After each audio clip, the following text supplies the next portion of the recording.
Oh, you thought it wasn't happening? I got you. Unfortunately, I had an accident. My shoulder got all tore up, spent some time in hospital, had to get some scans, had to go through all that fun stuff.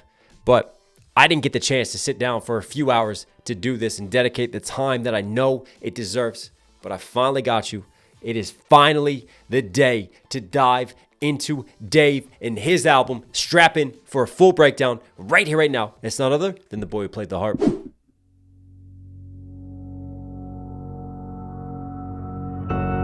This is God's plan, he said it to me. An angel either side of my bed in a dream, singing, you don't know where you're yet to achieve, and you're destined for some shit you would never believe. Now the God, you don't know what you're yet to achieve, destined for some shit you would never believe. Dave just has like this really gravitas to his delivery. Like there's just certain lines, and I'm accentuating the very ending of that delivery, where he just like there's more fullness to that, and just like that sort of style and that pocket that he's found, man. I just wanted to note that flow, because we've had kind of that little flow and that pattern now in the last two tracks we broke down. All right, we're gonna let this run now.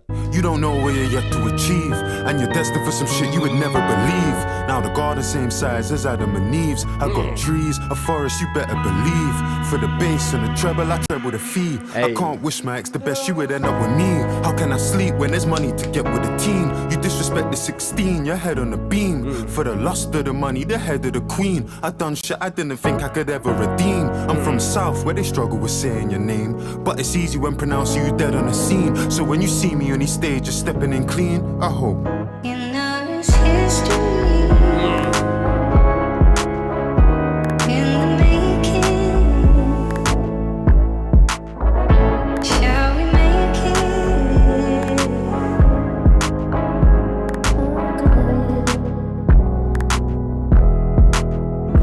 Underneath you have these drowned out organs. Like I've said this before, like Dave is really taking us to church. You have a lot of religious themes and symbolism on this album. The boy who played the harp, Dave, playing off of King David from the Bible. And you had more religious references in here with Adam and Eve in the garden. Let's break down some of these bars, man. There were some hard-hitting lines on this. wish my ex the best, you would never believe. Singing, you don't know where you're yet, tell it to me.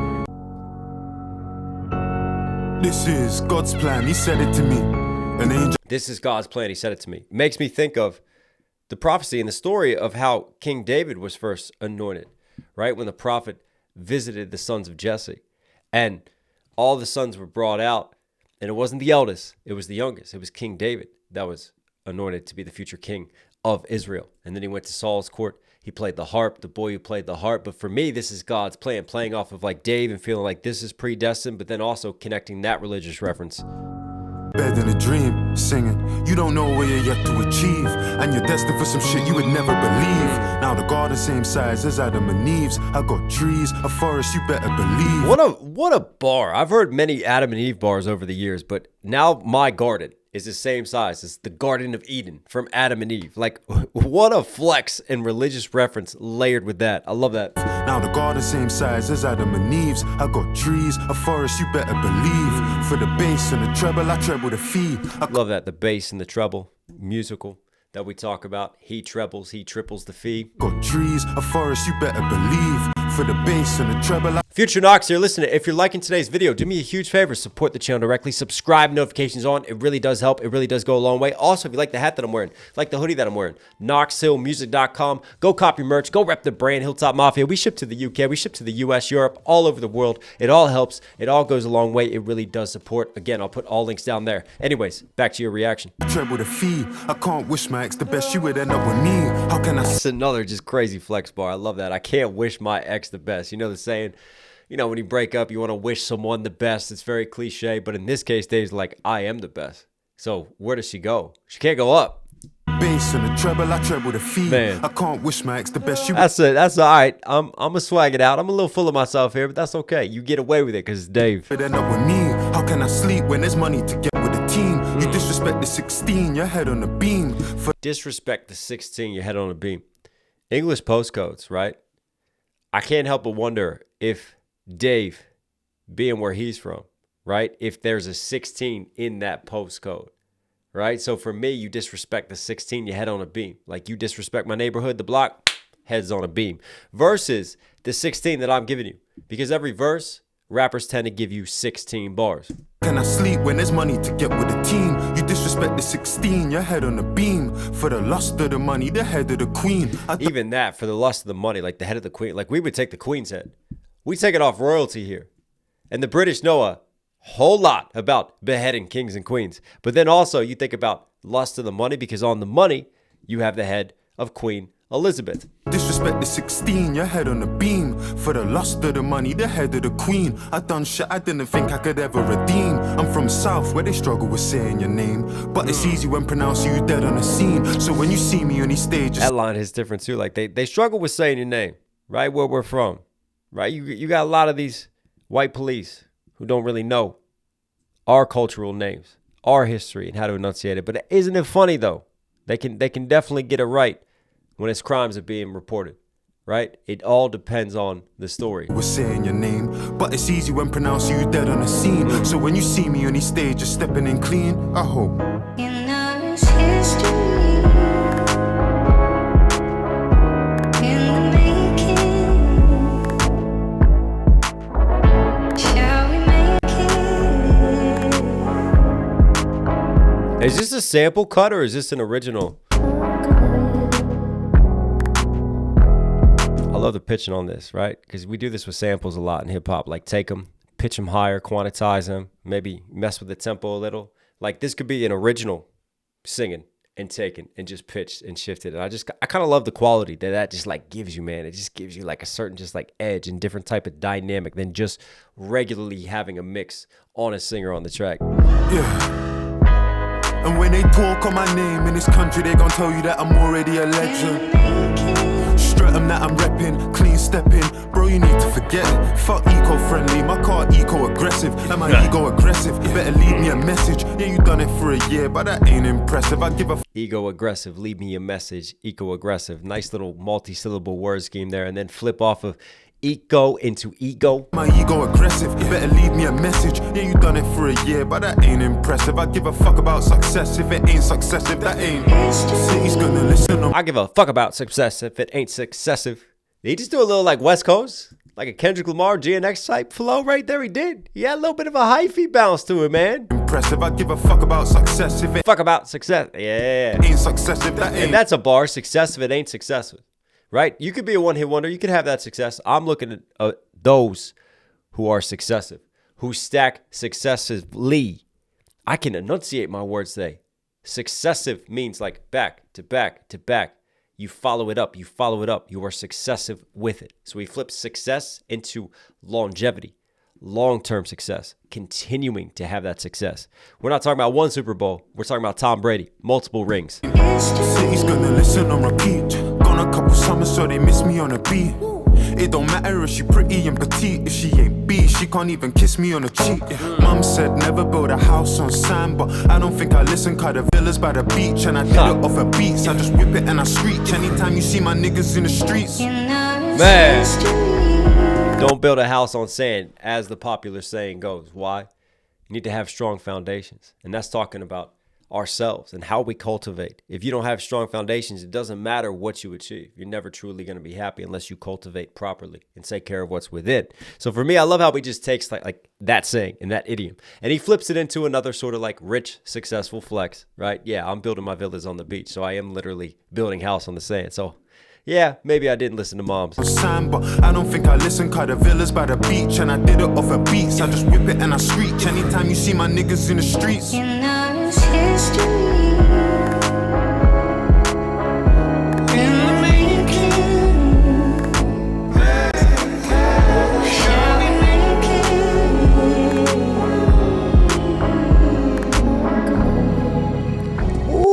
Ooh, it's almost like a wolf howling in the mix. You hear that? Just like carry across the track.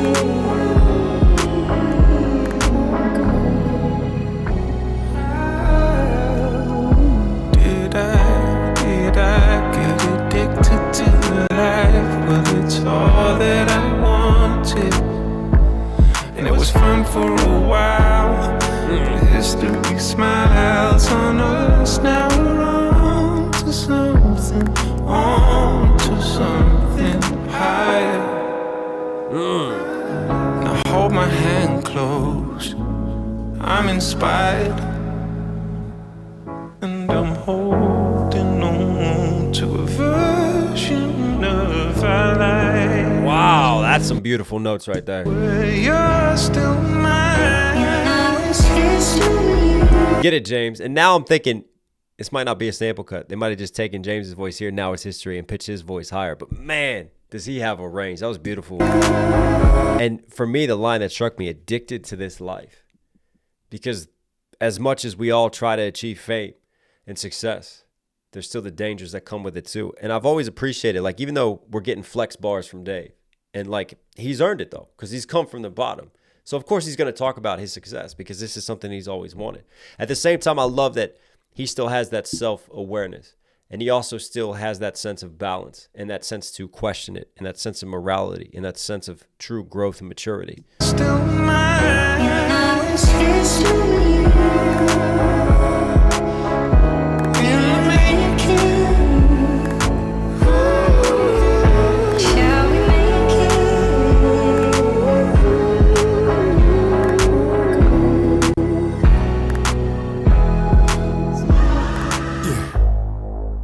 My mum told me what my name really means, and the powers just kicked in. Got me thinking back to days when I was a victim to this thing. Thinking I was keeping it balanced. I was even embarrassed, selling CDs in Paris. But this music gave me everything I need in a marriage. I can't speak sideways on grime, jungle or garage, when I know that it's the reason we managed to make. Don't be a hero, I ain't looking to hurt anyone. I got a clean one and I got a dirty one. I never see a man late to his own funeral, but I don't see a man show up early to one. I prefer the one that's slim, but I don't mind me the curvier one. Show up early to one. I prefer me. Like right there, he just has a nice little, just like sped through run on with the syllables. But I don't see a man show up early to one. I prefer the one that's slim. Early to one, I prefer me. Right there. But I don't mind me the curvier one, yeah. And I'm coming from the south of the river where the sky is black. If not for the history that we made, they wouldn't like rap. Niggas trying to water down our thing, it's time to fight back. For 70 hours I've been stepping with powers, and it's definitely ours. It's time. You mention my name, but I know that you're playing with pepper. He borrowed a mill and I told him to pay me whenever. Knew it was different from the moment we came in, and you can quote me cause I said it verbatim. The woman with me like a Renaissance painting, I'm Michelangelo's David. And anytime you mention me in a statement, you better know that it's Oh. Oh. I'll tell you what, man. You talk about the third verse in rap tracks. And for me, it was always like, all right, you come out swinging on that first verse. You kind of build in the second. But it's always about how you end it. You always want that third verse to be the most lyrically dense. That's the one that you really build into, that you just leave a lasting impression with. And I feel like we've kind of lost the art on the third verse because obviously as life has gotten more ADHD, songs have gotten so much shorter. But it's refreshing because, you know, I'm getting a number of 3-verse songs still from Dave. And for me, here's a great example of just a third verse really carrying us home. In the making. Shall we make it? It's a nice harmony there.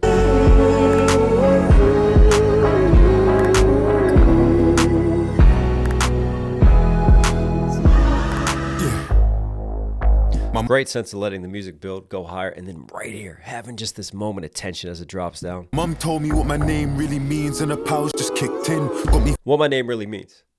Now he's connecting to the boy who played the harp. He's connecting to King David, right? And knowing, much in the same way I talked about this, how David's prophecy was to unite the 12 tribes of Israel and establish the capital in Jerusalem.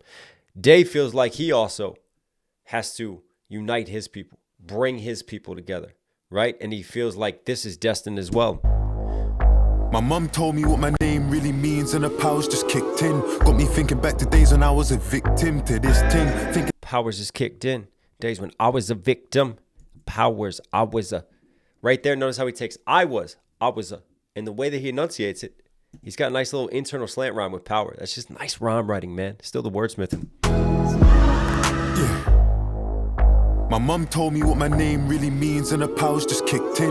Got me thinking back to days when I was a victim to this thing. Thinking I was keeping it balanced. I was even embarrassed. Selling CDs in Paris. But this music gave me everything I need in a marriage. I can't speak sideways. Everything I need in a marriage. Later on, we get Kano talking about breaking free from that marriage and being married to music in the game. Selling CDs in Paris, but this music gave me everything I need in a marriage. I can't speak sideways on grime, jungle or garage. When I know that it's the reason we managed to make. Don't be. I can't speak sideways on grind. I love how he kind of like brings you in right there and like changes his tone just to like really highlight those lines. Like, I'm never gonna shade the ones who built the foundations, the ones who came before me on this. Sideways on grime, jungle or garage. When I know that it's the reason we managed to. And notice how he says speak sideways, not speak down, suggesting, hey, you know, because I'm in more the rap lane in the rap bag, right? He's not speaking down, he's speaking sideways to his equals. That's important to me, just saying it that way. I can't speak sideways on grime, jungle or garage. When I know that it's the reason we managed to make. Don't be a hero, I ain't looking to hurt anyone. I got a clean one. Don't be a hero. I ain't looking to hurt anyone. You know the saying, like, if an attack happens or a bad situation, like, don't be a hero, right? Get home safe to your family. Dave saying this. I ain't looking to hurt anyone. Don't jump in on this. The reason we managed to make. Don't be a hero. I ain't looking to hurt anyone. I got a clean one and I got a dirty one. History. Ooh. Just again, nice little vocal cuts, just like cake throughout this, just keeping kind of that synergy, right? And just connecting the track fluidly. Don't be a hero, I ain't looking to hurt anyone. I got a clean one and I got a dirty one. I never see a man late to his own clean one and a dirtier one. Ooh. Anyone. I got a clean one and I got a dirty one. I never see a man late to his own funeral, but I don't see a man show up early to wanna prefer the man. That's a bar. One slim, but I don't mind me the curvier one. Yeah. And I'm coming from the south of the river where the sky's black. If not for the history that we made, they wouldn't like rap. Niggas trying to water. If not for the history that we made, they wouldn't like rap. For the river where the sky's black. If not for the history that we made, they wouldn't like rap. Niggas trying to water down. I think it's time to fight back. I like how he talks about the river being from the south, and he takes, like, again, I've talked about Dave using this, right? So the river then leads him to watering down what we do, right? The exploitation of black culture, right? And the mainstream watering down of rap music, and prioritizing, instead of culture, prioritizing profits and watering down the message. If not for the history that we made, they wouldn't like rap. Niggas trying to water down. I think it's time to fight back for Seppi. It's really interesting because he talks about then history in a greater context and greater sense, whereas a lot of this song, the history is talking about him trying to make history and his legacy as well. But his legacy ties in with the greater cultural context too. Hours have been stepping with powers, and it's definitely ours. It's time. You mention my name, but I know that you're playing with pepper. You borrowed a mill, and I told her to pay you, and never knew it was. You just go. It's time playing with pepper, different seasonings. THYME, time, seasoning versus the herb time, and then TIME, and then you're playing with pepper, like you're playing with heat, you're playing with fire. Yeah. My name, but I know that you're playing with pepper. You borrowed a mill, and I told her to pay you, and never. He borrowed a mill, but mill sounds like meal, playing off of pepper in time versus borrowing a million. Come on. It was different from the moment we came in, and you can quote me because I said it verbatim. The woman with me like a Renaissance painting, and Michelangelo's David. And anytime you woman with me like a Renaissance painting, this is a work of art. This is a masterpiece. And Michelangelo, right? And the statue of David in Italy, and that was based off of King David, right? I'm a sculpted work of art here. Come on, man, let's move it. Mention me in a statement, you better know that it's History. Whoa. Cold opening track. Really a tone-setting track, letting you know this is the time I'm on, right? This is the legacy I'm focused on making and building. This right here is history. Since the kid stopped to eat it right. But I didn't want to eat that humble pie. Father God forgive me. It's been a couple years. What was that sample cut? I didn't want to eat that humble pie. Father God forgive me. It's been a couple years or maybe more that I ain't prayed. Even longer I ain't been to church, God I'm ashamed. Embarrassed in my ways, but still I'm asking for your grace. Feel like I've been led astray by the drinking and the spirits that take me when I write. And the ladies of the night. Most people they got demons, I got angels that I fight. Trying to save me from my plight. I pray I make it to the light. South London where we lie. Abdullah died at 16 and I still feel that same rage. Cause we all getting older and he's still the same age. It's his 27th birthday and this piggy's 14. Back when we would all dream. It's Stephanie, she lived at 14, and he lived at number 17, and I was number 12. When I used to think that if I skip church, I go to hell. So when they ask about grief and how it feels, I know it well. I missed this 10th anniversary in 2024. I know the value of this picture, we ain't getting any more. Then I go and I get angry, God, like why'd you take him for? He was just a baby, all these emotions that I'm feeling, it's the strength I pray for. God, for anyone that's with us that can vouch, I pray for. Pray that I feel less lonely in this house I prayed for. I pray that. Man. Oh, switch up. With this cross that you bear on me. I'll tell you what, man. This album, and I know we're only technically 4 tracks into it, and I'm on track 2 of this full album breakdown. It really feels like a spiritual journey, right? Just again, this consistent religious theme, but it feels like a Dave who's really soul searching. Angels that are embarrassed of years and maybe. Father God forgive me. It's been a couple years or maybe more that I ain't prayed. Even longer I ain't been to church. God, I'm ashamed.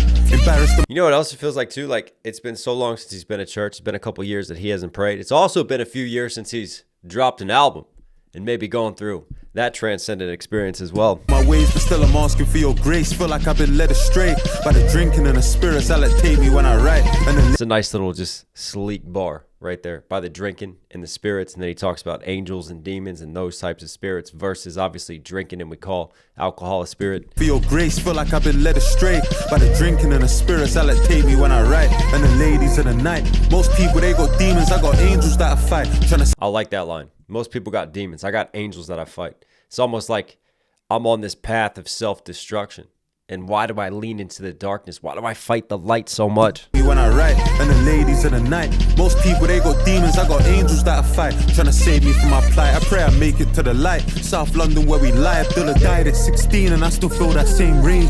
Abdullah died at 16, I still feel that same rage. He's talked about losing Abdullah before. To the light, South London where we lie. Abdullah died at 16 and I still feel that same rage. Man. Cause we all getting older and he's still the same age. Man. It's his 27th birthday and his picky's 14. Back when we would all dream. 27th birthday and his picky's 14. I feel that. I lost Nick on his 21st, right? And like every year that would go by, he doesn't get any older because that image always stays the same. You know, the ones that we lose young. It's Stephanie, she lived at 14, and he lived at number 17, and I was number 12. When I used to think that if I skip church, I go to hell. So when they ask about grief and how it feels, I know it well. I missed this 10th anniversary in 2024. I know the value of this picture, we ain't getting any more. Then I go and I get angry. Again, you have this with the production itself, and I talked about this, where you just take a vocal cut, right? In this case, you take this vocal harmony, and you use it as an integral part of the instrumentation itself. And it's kind of a wild one for me. It's a very unconventional percussive line that's running right now, right? It's not your typical like nod your head type of bounce to it, right? It's Dave who has to deliver that sort of bounce that we follow. And he's got to navigate his path with this flow over this. But I like the way that this kind of sits because, again, like you have just this higher harmony, like just this vocal cut, like underneath as a natural part of the instrumentation. Then Dave just driving out in front of it. I go to hell. So when they ask about grief and how it feels, I know it well. I missed this 10th You have a really driving bassy synth as well. Just like keeping that sort of angst going and keeping it moving forward. Anniversary in 2024. I know the value of this picture, we ain't getting any more. Then I go and I get angry, God, like why'd you take him for? He was just a baby, all these emotions that I'm feeling, it's the strength I pray for. God, for anyone that's with us that can vouch, I pray for. Pray that I feel less lonely in this house I prayed for. I pray that. Switch up. With this cross that you bear on me, can you look after my mum? She probably used her last prayer on me. Can't let the devil in. There's repentance in the Bible. God remind my exodus. Feel like we was. How many different drums are we getting? Like we had to switch up here, like a more classic drum kit right there. And I'm thinking, okay, is this what we're running? No. And that was almost like misleading. That was almost just like the switch up. And then we get a completely different drum pattern now. With this cross that you bear on me, can you look after my mum? She probably used her last prayer on me. Can't let the devil in. Man. There's repentance in the. Mom used her last prayer on me. Phew. After my mum, So I'm going to pray for her. she probably used her last prayer on me. Can't let the devil in. There's repentance in the Bible. God remind my exodus. Feel like we was meant for this. Move mountains. Remind my ex of this versus the book of Exodus. And before he was talking about the cross that he's bearing, like Jesus with the cross and him feeling like he's going through his own temptations and trials and tribulations. There's repentance in the Bible. God remind my exodus. Man. Feel like we was meant for this. Move mountains and boulders. We at the majors where our parents getting older. May they never need a shoulder. I done shit I can't condone. Wrote sermons on my own. I'm in church, more worried about the service on my phone. And on Judgment Day, are you gonna riot in my sins? Come on, nigga, you got Church, more worried about the service on my phone versus the church service. Come on. about the service on my phone. And on Judgment Day, are you gonna riot in my sins? Come on, nigga, you got cancer and I'm lying to his kids. God, I'm trying, but it hits me in my heart. I done lost so many niggas that's been with me from the start. Then I pray for quick change and I ain't even tried fast. All I ever did was ask. Shattered glass, crucifixes on my chest. Prayed to purchase a protect for my church, it cut a check. How am I trying to pray for Congo with these diamonds on my neck? There's a father and there's a son. Man trying to pray for Congo with these diamonds on my neck. You talk about blood diamonds. You talk about, child soldiers, child labor, just some of the illegal practices of mining companies, the exploitation that you get in Africa when it comes to precious minerals, especially diamonds, right? So how can I sit here and just rock this materialism and rock these things and not even think about their roots and where they come from? And this is what I love about Dave, right? Like on one hand, and this is like the duality of Dave too. Like you get the Dave who brags, you get the Dave who has that swagger, who wants to celebrate his success and celebrate this lifestyle that he has because he never had it. But at the same time, he still sees the cost of this lifestyle and he still is asking the deeper questions about what also comes with this life. And then before that too, there was a nice fast line. Worry about the service on my phone and boulders. We at the majors where our parents getting older. May they never need At the age where our parents getting older, that just, man, that hits for me. the shoulder. I done shit I can't condone. Wrote sermons on my own. I'm in church, more worried about the service on my phone. And on Judgment Day, are you gonna riot in my sins? Come on, nigga, you got cancer and On Judgment Day, you're going to write it in my sins. Like just a lot of, again, just playing off of religion, but also his sermons that he's writing and tying it in. Because like I've talked about with this album and like with his raps, this feels like a part of his spiritual journey as well. I'm lying to his kids. God, I'm trying, but it hits me in my heart. I done lost so many niggas that's been with me from the start. Then I pray for quick change and I ain't even tried fast. Pray for quick change. I ain't even try fast. Like fasting, right? Abstaining from food versus like quick to fast, quick change, too fast. All I ever did was ask. Shattered glass, crucifixes on my chest. Prayed to purchase a protect for my church, it cut a check. How am I trying to pray for Congo with these diamonds on my neck? There's a father and there's a son. Pray that I can show him how to love a woman through his mum because I never got the chance. And I just want the best for my 3 little nieces that I carry on my chest. I'm praying for my managers and praying for their wives because God knows that they're the ones that sacrifice their lives. I would have said their names, but God, you know who I mean. I'm praying for my brothers, God protect us on the streets. I had the steak at Carbone and didn't pray before I eat. It's like I call you when I need you and I don't. We don't speak ground rules. For my niggas found schools back at Lambeth Town who I helped him pray, but didn't know that it was on my downfall. So when I'm ice cold with no blood inside my veins, numbers on my days, when I say I love Praying on my downfall. Come on. Carbone and didn't pray before I eat. It's like I call you when I need you and I don't. We don't speak ground rules. For my niggas found schools back at Lambeth Town who I helped him pray, but didn't know that it was on my downfall. So when I Wow, that's just a nice flip right there. Like we're praying together. I didn't realize he's praying on my downfall and being stabbed in the back. And he went through it all here. His homie dealing with cancer, having to lie to his kids, him thinking about being a role model. What's the example that he wants to set? And again, that's just a great line for me and a great example of Dave's maturity, right? It's not just saying these things. It's leading through action, wanting to lead by example. Well, how can I, for my own, set them an example of how to be in a relationship if I can't do it myself? And I think about my nieces and I think about those responsibilities. Like we just ran the gauntlet of life here for Dave, right? All the loss, all the pain, the morality, the suffering, the examples that he wants to set, and then ended on betrayal as well.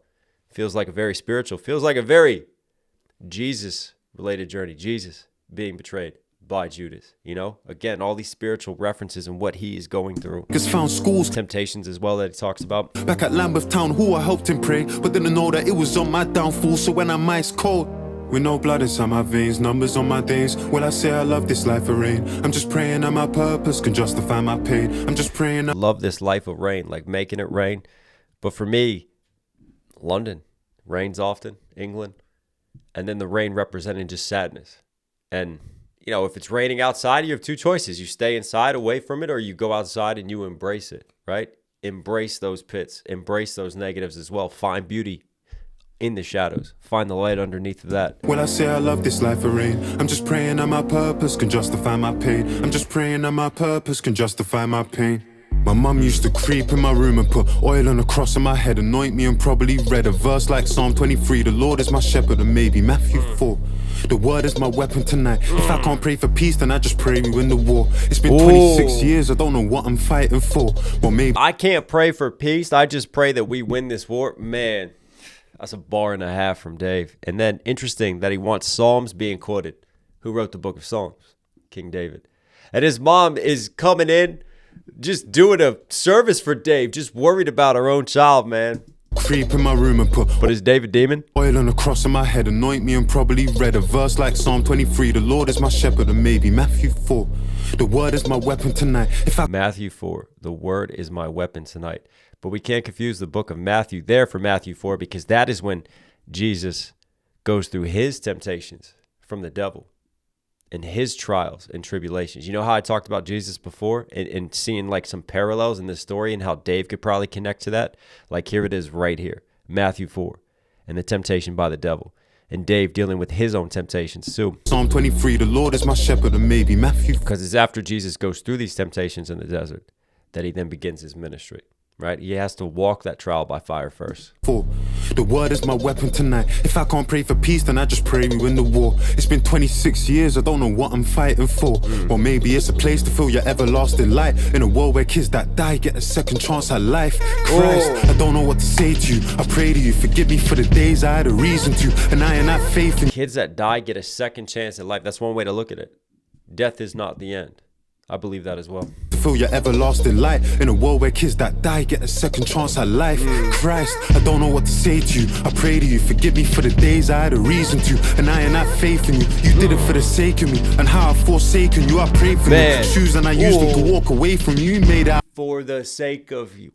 Forsaken you. I just love the way that he flips that and wordsmiths it. Taken me, and how I've forsaken you, I prayed for new shoes and I used them to walk away from you. You made it out of drugs, sought the pen for the needles, and I just found a different way to poison my people. You could say it's testimony that I'm telling them a story, but how we selling them, the devil still giving God the glory. Can I pray? Man. Swapping the pen for needles, right? In this case, like, am I poisoning the youth? Am I setting a bad example? This, again, is Dave questioning, is he going to be a leader? Is he going to passively participate in his success, right? And he sees the drug use. He sees what goes on in his streets, in his ghettos. And he's just wondering, even though it's no longer about needles and the drugs and flipping that, like, am I selling a different type of buzz now? Am I selling a different type of addiction? And what's the value in it? Needles, and I just found a different way to poison my people. You could say it's testimony that I'm telling them a story, but how we selling them, the devil still give Testimony, selling them my story, right? Testaments too. people. You could say it's The New Testament, Old Testament. Again, so many biblical references laced in this. testimony that I'm telling This is a man who has studied the Bible, who knows his Christianity. them a story, but how we selling them, the devil still giving God the glory. Can I pray?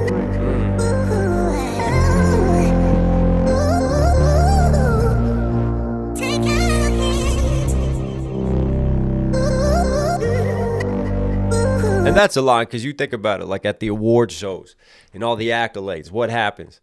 What do these celebrities do? They give God the glory. But what is the lifestyle that they're selling? And what is the materialism and the shallowness and the temptations and the sexualization? What is all of this that they are celebrating within their music, right?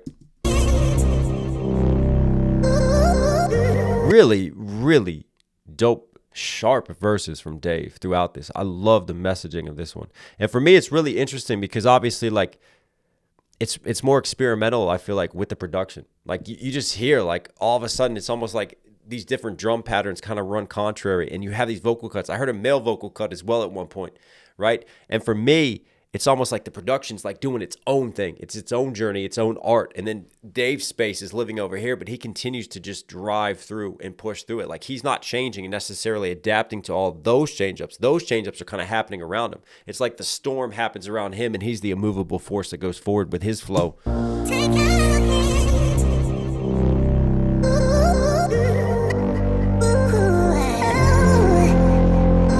Can I go on top of the drums? On top of those? Yeah.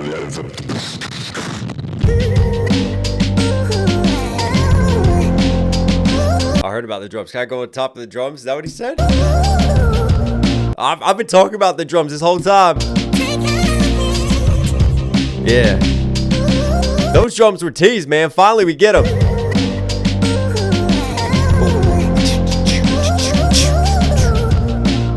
This is more like traditional for me. Like you could have had this drum pattern run throughout this, but we didn't.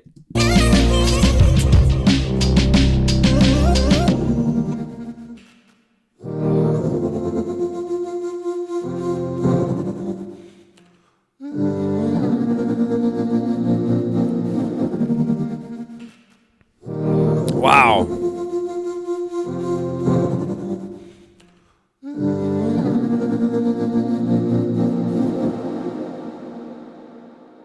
Is he breathing there? I talk about audio mixing and just using the space, the mixing, and that's a great example right there. Like some of the breaths, some of the noises, like it was panned, you had it wide, then you had certain moments happening just on one side of the headphones and then carrying out to the other side, and just a great use of the space. I felt like I was in a church service and I heard all the sounds just bouncing and echoing off of the walls, and that's what it gives you, is just like that sense of space when you have really well cut mixes like that. 175 months since Dave dropped his last album, right? Weapons, no weapon that's been fashioned against me shall prosper. My niggas had to take a risk and prosper. What's that for me? And I said, Go check my CV. Oh. Hunting on her LV Speedy. She got a BBL. If I put that chick on a BMX now, she really, I got it on. All right, we got those dance hall beats, man. Come on. risk and prosper. What's that for me? And I No weapon formed against me shall prosper. No weapon that is formed against thee shall prosper. Every tongue shall reach condemnation. Isaiah, book of Isaiah. Here we go again.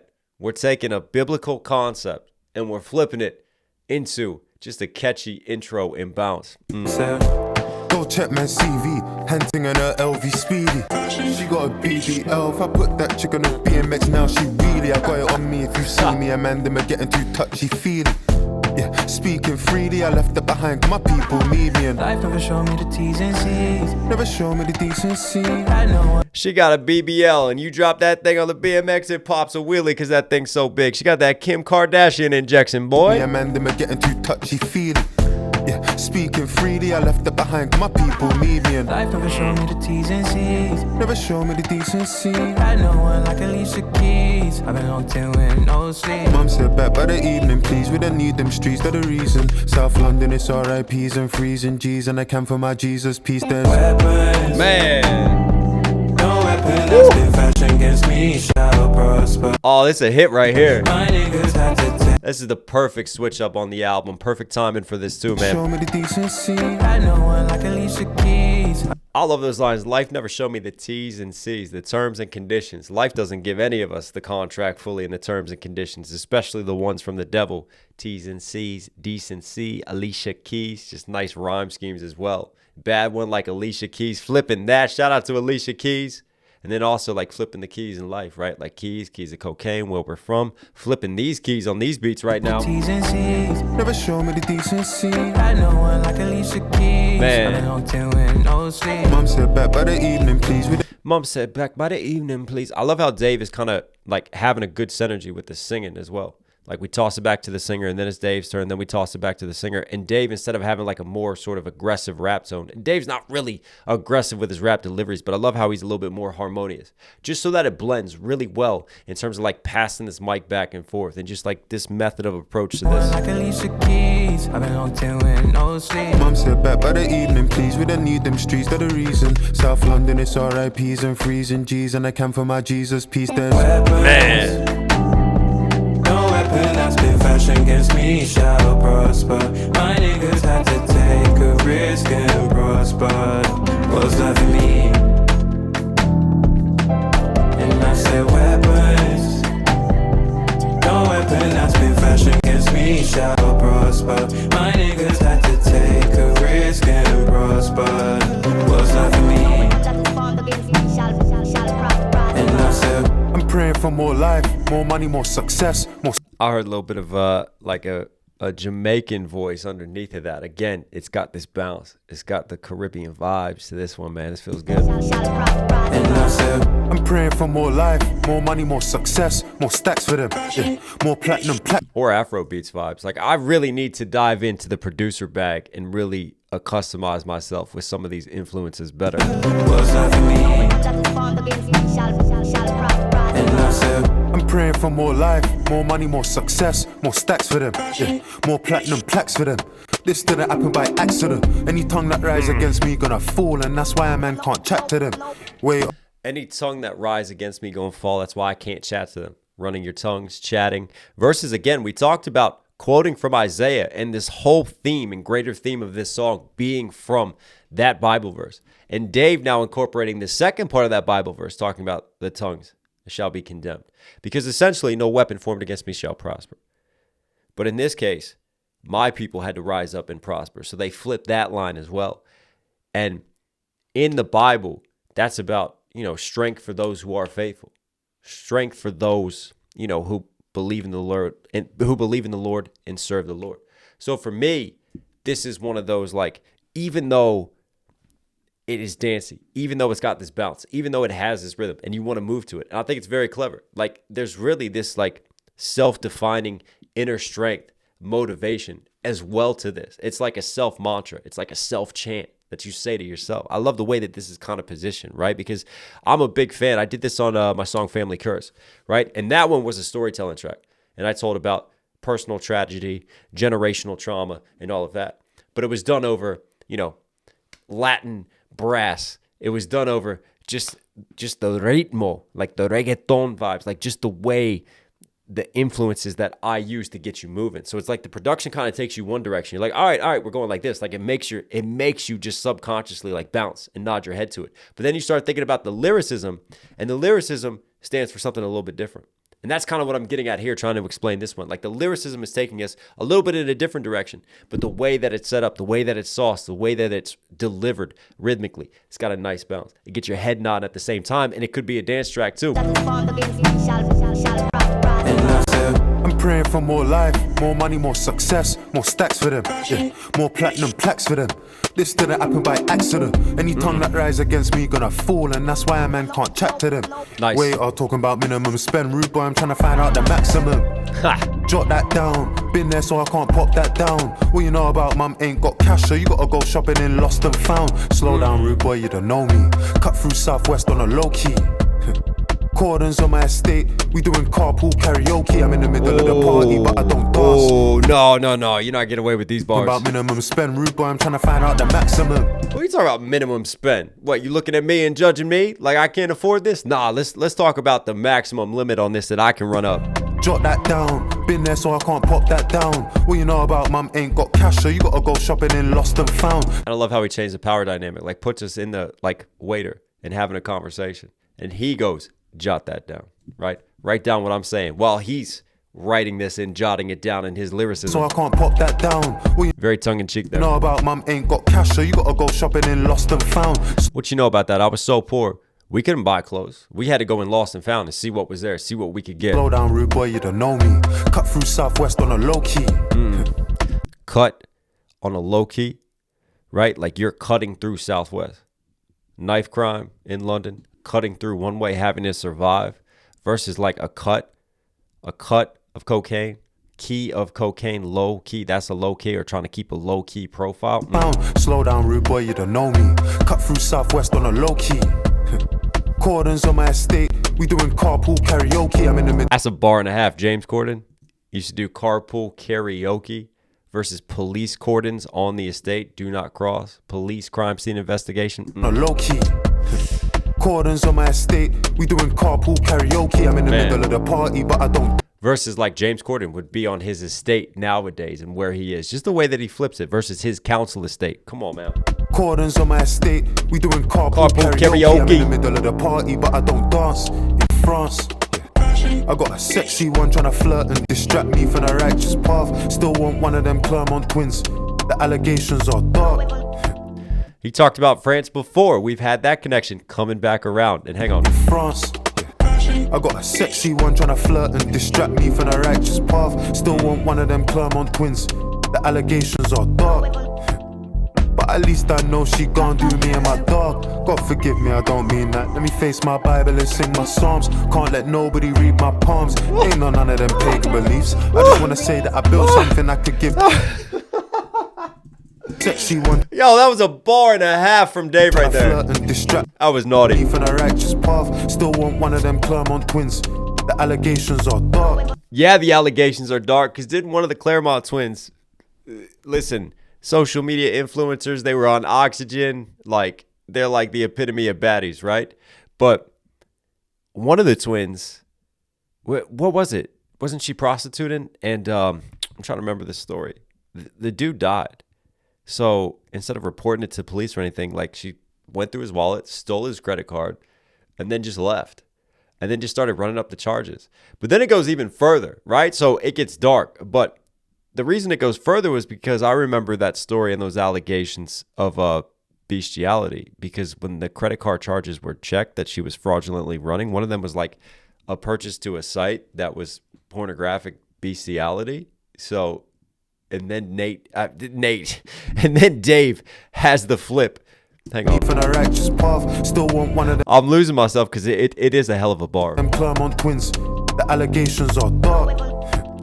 But at least I know she gon' do me and my dog. She gon' do me and my dog. Get it? Dog, bestiality versus my D-A-double-G, my homie. And then there's two of them because there's Claremont twins, so she gonna do me and my dog. And then weren't there allegations too that they're like sleeping with the same men, or they were like having hookups together? I mean, Dave, what are you doing? But at least I know she gon' do me and my dog. God forgive me, I don't mean that.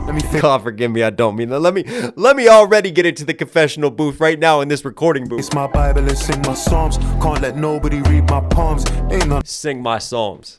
I love that. That's a clever little bar too, right? Because again, we talked about King David writing the book of Psalms. Don't mean that. Let me face my Bible and sing my psalms. Can't let nobody read my palms. Ain't no none of them pagan beliefs. I just want. Can't let nobody read my palms. You can't understand my pain and what I went through. Versus obviously like that's like tarot card reading. That's not Christianity, right? That's pagan beliefs, and we need to cast that out, right? Think about Old Testament and worshiping pagan gods. No, we have to put those pagan beliefs aside. Sing my psalms, can't let nobody read my palms. Ain't no none of them pagan beliefs. I just wanna say that I built something I could give to my kids that I gave to my niece. So her name's on the lease, and my mum's use words of the prayers that we keep, and they sound like man.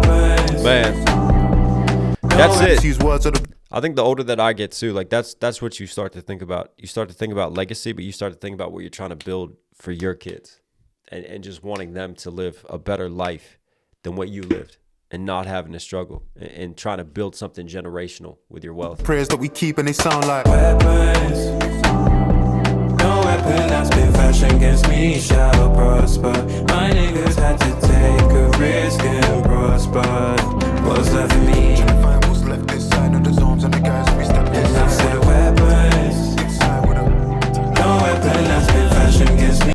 Trying to find what's left inside in his arms with the guys. I heard that. It's just a little bit like more of an aggressive, like faster rap delivery from Dave, just underneath of this just dope, drippy singing again. I said weapons. No weapon that's been fashioned against me shall prosper. My niggas had to take a risk and prosper. What's left for me? Man, the mixing is so good on this. I was bugging up bitch on the east side, selling like K on the west side, just trying to graduate. I was like K on the west side. I was bugging up bitch on the east side, selling like K on the west side, just trying to graduate. Selling that K on the west, trying to graduate. Kanye West graduation. One of my favorite Kanye West albums. A lot of people hated on that album. Anyways, I'm going off on a tangent here, but selling that K, right? Flipping the drugs. Selling that K on the west side. And he was selling something on the east side too. I didn't catch what he was selling. Just trying to graduate. I was backing up bitch on the east side. Selling that K on the west side. Okay. Just trying to graduate. Selling that heroin, flipping those drugs. I was backing up bitch with the weapons. And isn't it ironic that he says graduate? Like he's just trying to make it and graduate from school because there's so many dropouts, but then like also graduating from the class of the streets. No weapon that's been fashioned against me shall prosper. Oh, nice acoustic guitar here. My niggas had to take a risk and prosper. What's left for me?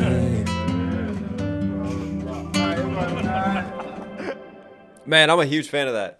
I'm a huge fan of when you can take a song, you can make it catchy. You can turn it into a bouncy hit. You can get people moving. You get people dancing to this.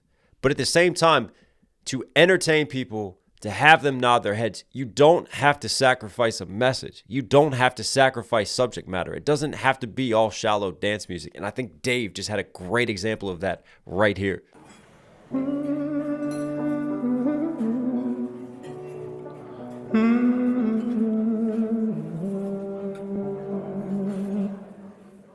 Wagyu on the 52nd floor just to take the piss. And somehow we've had to deal with higher stakes than this. You're the reason that I take the risk. Had me on your tour team. I studied you since I was 14. I wanna know what life was like in your teens. We shared dreams.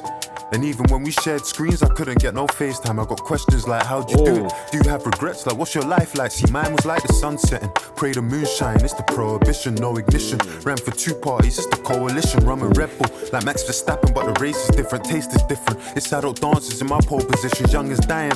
Dave is absolutely barring right now. Max Verstappen, but the race is different, taste is different. It's adult dances in my pole position, young is dying like they saved the game and could reload the mission. Wearing jewelry, heard they plotting on me when I walk my ends of South London. Something you can't teach, straight common sense. Eating healthy, cause we trust our guts more than we trust our friends. Many frauds, lot of men fake, lot of imitators, innovators. Take that shit to heart like defibrillator. Lot of men fake, lot of imitators. I love right there just that little cadence control, right? Just kind of like drop down, like smooth it out, almost harmonize it, and then push back into more like the aggressive peppered rap delivery, man. And again, this smooth piano. I think you give Dave a piano beat, he is a master of just riding flows over top of just smooth pianos, man. Going back all the way to Question Time. Lot of men fake, lot of imitators, innovators. Take that shit to heart like defibrillators. Mothers shed tears and don't sleep for days, weep for days, and killers celebrate with ID parades. Then you got this C in our face, and this pressure I inherited from you. It sounds funny, but it's true. I loved you on the big screen, but bro, I want you back. Cause what acting game with you, we done lost in You rap. got a lot of years ahead of you. Some years are worse than you. Shout out to Top Boy, man. Top Boy, Dave and Kano, both on Top Boy. I love that series. We got some bars to break down. Let's dive back into this. I love the way that this is framed, man, because you hear like the high stakes bars to set the scene. And you hear just the sound folio of being in a restaurant. And it makes me think that, you know, you're sat at the table breaking bread with someone that you look up to. And this is what Dave is doing. He's speaking to Kano. But there's a lot of lines that kind of break the fourth wall for us, the listener, with the bars and the way that he flips it, man. Let's break it down. You hear all that? Cutlery. Wagyu on the 52nd floor just to take the piss. Wagyu, right? That's premium steak right there in terms of cost. Somehow we've had to deal with higher stakes than this. And then somehow deal with higher stakes, right? Because that's expensive. Higher stakes. But he's also on the 52nd floor. So he's having steak way up. Probably somewhere like the Shard, right? Sat in like a high-end restaurant. Versus we've had to deal with higher stakes because of where we're from. Being from the ghettos. Higher stakes in terms of surviving with our lives in those stakes. STAKES. Smooth flip right there. The reason that I take the risk had me on your tour team. I studied you since I was 14. I want to know what life was like in your teens. We shared dreams.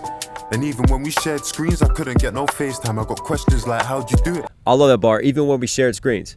Because Dave looking up to Kano, going out, opening up for Kano, right? Kano was a legend on the grime scene back in the day. And obviously a lot of people now know him for his amazing acting that he's done. I love Sully from Top Boy, man. One of my favorite characters. But I'm going above and beyond that. Dave tapping back into the rap roots and just talking about his come up and looking up to him, but still couldn't get FaceTime. You know, trying to FaceTime someone versus like just not getting one-on-one time, maybe on set because Kano was so busy with everything that he was doing. Also, Dave talking about tour, maybe trying to get FaceTime as an up-and-comer then and still couldn't get it. So now this is his chance and a shot. I love the way this is framed. Oh, I'm getting taken out by my own lighting stand. This is what happens when you're outside filming. Technical difficulties, but we're back. Let's keep it running, man. Get no FaceTime, I got questions like how'd you do it? Do you have regrets? Like what's your life like? See, mine was like the sun setting. Pray the moonshine, it's the prohibition, no ignition. Sunset and pray the moonshine. Because at nighttime, I'm praying I'm going to live through the night and I can see the moonshine. But also, I think there's more layers to that. You obviously have the moonshine prohibition days when a lot of moonshiners were running because, you know, liquor was made illegal in the States. So hence the rise of moonshine versus moonshining. And then also, I just feel like when the moon shines at night, like when you get a full moon, you don't need a lot to like light your way so you can see. So you can see through the dark. That's kind of symbolic for me, right? So you can see the enemies around the corner. You could see who's hiding and creeping in those spaces. So what's your life like? See, mine was like the sun setting. Pray the moonshine, it's the prohibition, no ignition. Ran for 2 parties, it's the coalition. No ignition, ran for 2 parties. I had no car, I had no ignition, and yet I ran for 2 parties. Like to get to parties back in the day, I would run to them. Versus like a 2-party coalition, like the Tories and another party coming together, right? Having a coalition.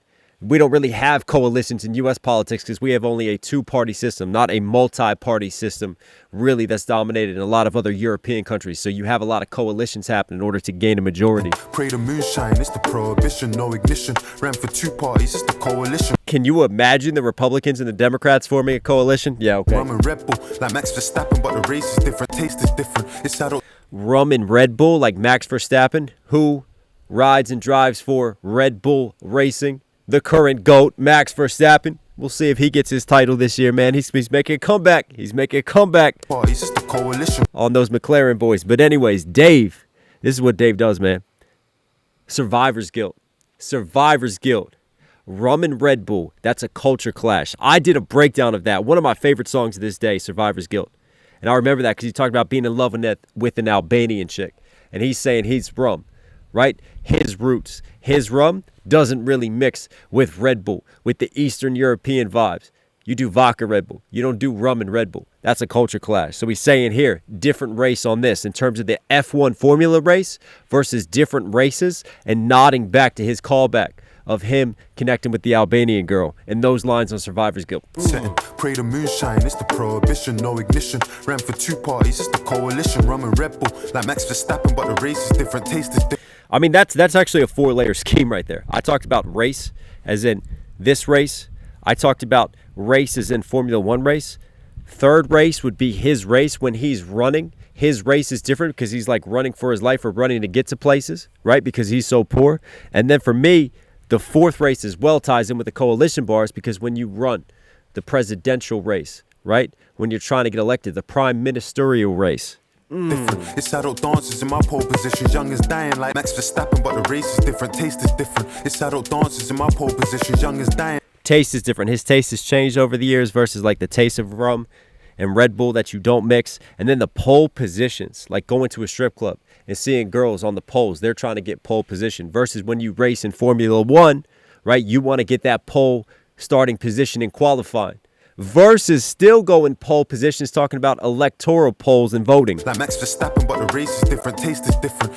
Nah, Dave different on this one. Dances in my pole position, young is dying like they saved the game and could reload the mission. Wearing jewelry, heard the plotting on me when I walk my ends of South London. Something you can't teach, straight on common sense. Eating health, heard the plotting on me when I walk my ends of South London. Something you game, but the race is different, taste is different. It's adult dances in my pole position, young is dying like they saved the game and could reload the mission. Wearing jewelry, heard the plotting on me when I walk my ends. Youngsters dying like they could save the game and reload the mission.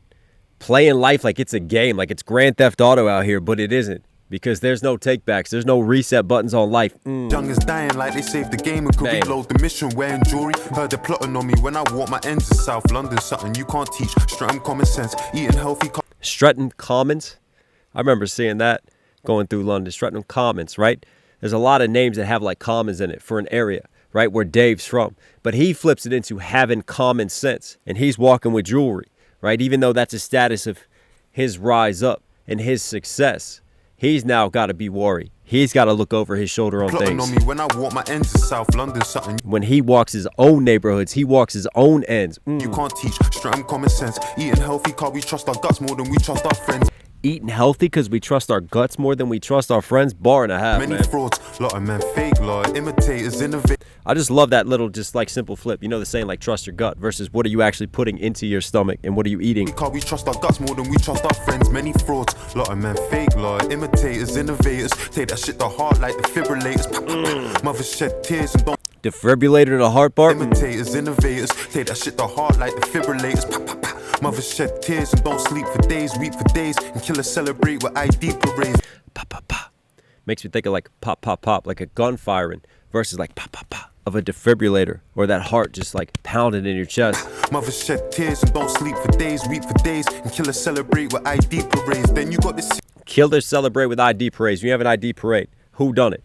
And you just line up all the suspects, right? And the witness goes, it was that person. That's how killers celebrate, through ID parades. Shed tears and don't. You know, when you normally celebrate in a parade, but he flips it into an ID parade, taking something, and again, just wordsmithing, man, just bar after bar after bar, flipping it on its head, like different idioms, different sayings, different expected meanings, and flipping it and finding the alternative meanings to it. Just the double entendre flips, man, smooth. Don't sleep for days, weep for days, and killers celebrate with ID parades. Then you got this C in our face, and it's pressure I inherited from you. It sounds fun. Seen our face, right? Get it? ID parades, witness versus getting to see our face and the pressure and everything we go through. That's another flip on that. ID parades. Then you got this C in our face, and it's pressure I inherited from you. It sounds funny, but it's true.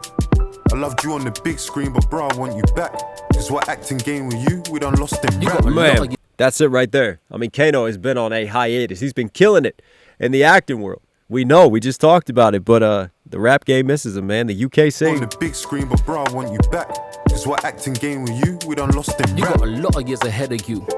Some years are worse than you and some are better you. If it's not positive, drop it, the streets residue. But keep a piece of yourself when you're selling you. This game ain't for the throne and kings are checkable. It's to be a better you, envy's inevitable. And please take pics with your friends, cause I'm telling you, this industry attention will sever crews, and a sick turns to an addiction of the jealous Jews. Then they diss you again like you ain't fed them food. But if you Sick turns to an addiction like a jealous shoes. Like right there, just that little just flow change and that gear shift through it, man. Man still got it. Man still got it. I tell you what, these first 6 bars are going crazy for me. The wisdom that he's dropping, right? This is an OG. This is a vet now passing on his invaluable knowledge to Dave. There's some just crazy philosophical, deeper lines here, when man. you're selling you, it's not positive. A lot of years On the big screen, but bro, I want you back. Cause what acting game with you, we done lost in you rap. got a lot of years ahead of you. Some years are worse than you and some are better you. Some years will worsen you. Some years will better you. That's life, man. Life goes in a flux. And even when you're down, that's why I always say, just keep going. You just have to find a way to keep moving forward, because the beautiful and the negative thing to life is that you'll never be up for too long, and hopefully you'll never be down for too long either, because life just moves like that, man. Like, it's constantly in waves, and you just got to ride through it. If it's not positive, drop it, the streets residue. But keep a piece of If it's not positive, drop it to the streets residue. Don't let these negative influences get to you. Man, this is knowledge being you dropped. and some are better you. Guidance. If it's not positive, drop it, the streets residue. But keep a piece of yourself when you're selling you. Escape. That's key, man. Like, as artists, we put so much of ourselves into this, into what we project, into our art, into everything. And it's a constant give, give, give. But so rarely do we take. And I love this, just someone who's been in the game for so long, just reminding you, you got to find what's truly valuable to yourself and hold on to that. And make sure that you don't lose yourself in this fame, in all of this attention, in all this grind, in all this life. Because balance is always key. I don't care where you are or what you're going through. If you don't have a proper balance to your life, you're not going to be right up here. And you're not going to be truly healthy and happy. Drop it, the streets residue. But keep a Even streets residue like drugs and all that, man. piece of yourself when you're selling you. This game ain't for the throne and kings are checkable. It's to be a And even a piece, like carrying a piece, being careful, being armed, versus game ain't for the throne, kings are checkable. Everybody wants to go for the throne. What happens to kings, especially in England? Kings get beheaded, right? Kings are checkable. And that's a smooth chess flip as well. Like, they can be checked. Don't be a king. Go be a much doper piece. Go be a knight. Go be something else that flies under the radar, because that's going to lead to more longevity.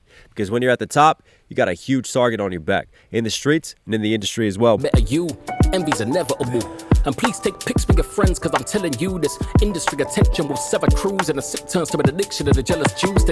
I've seen it, man. I've seen it firsthand. Like, you don't ask for the attention. You don't ask for the growth.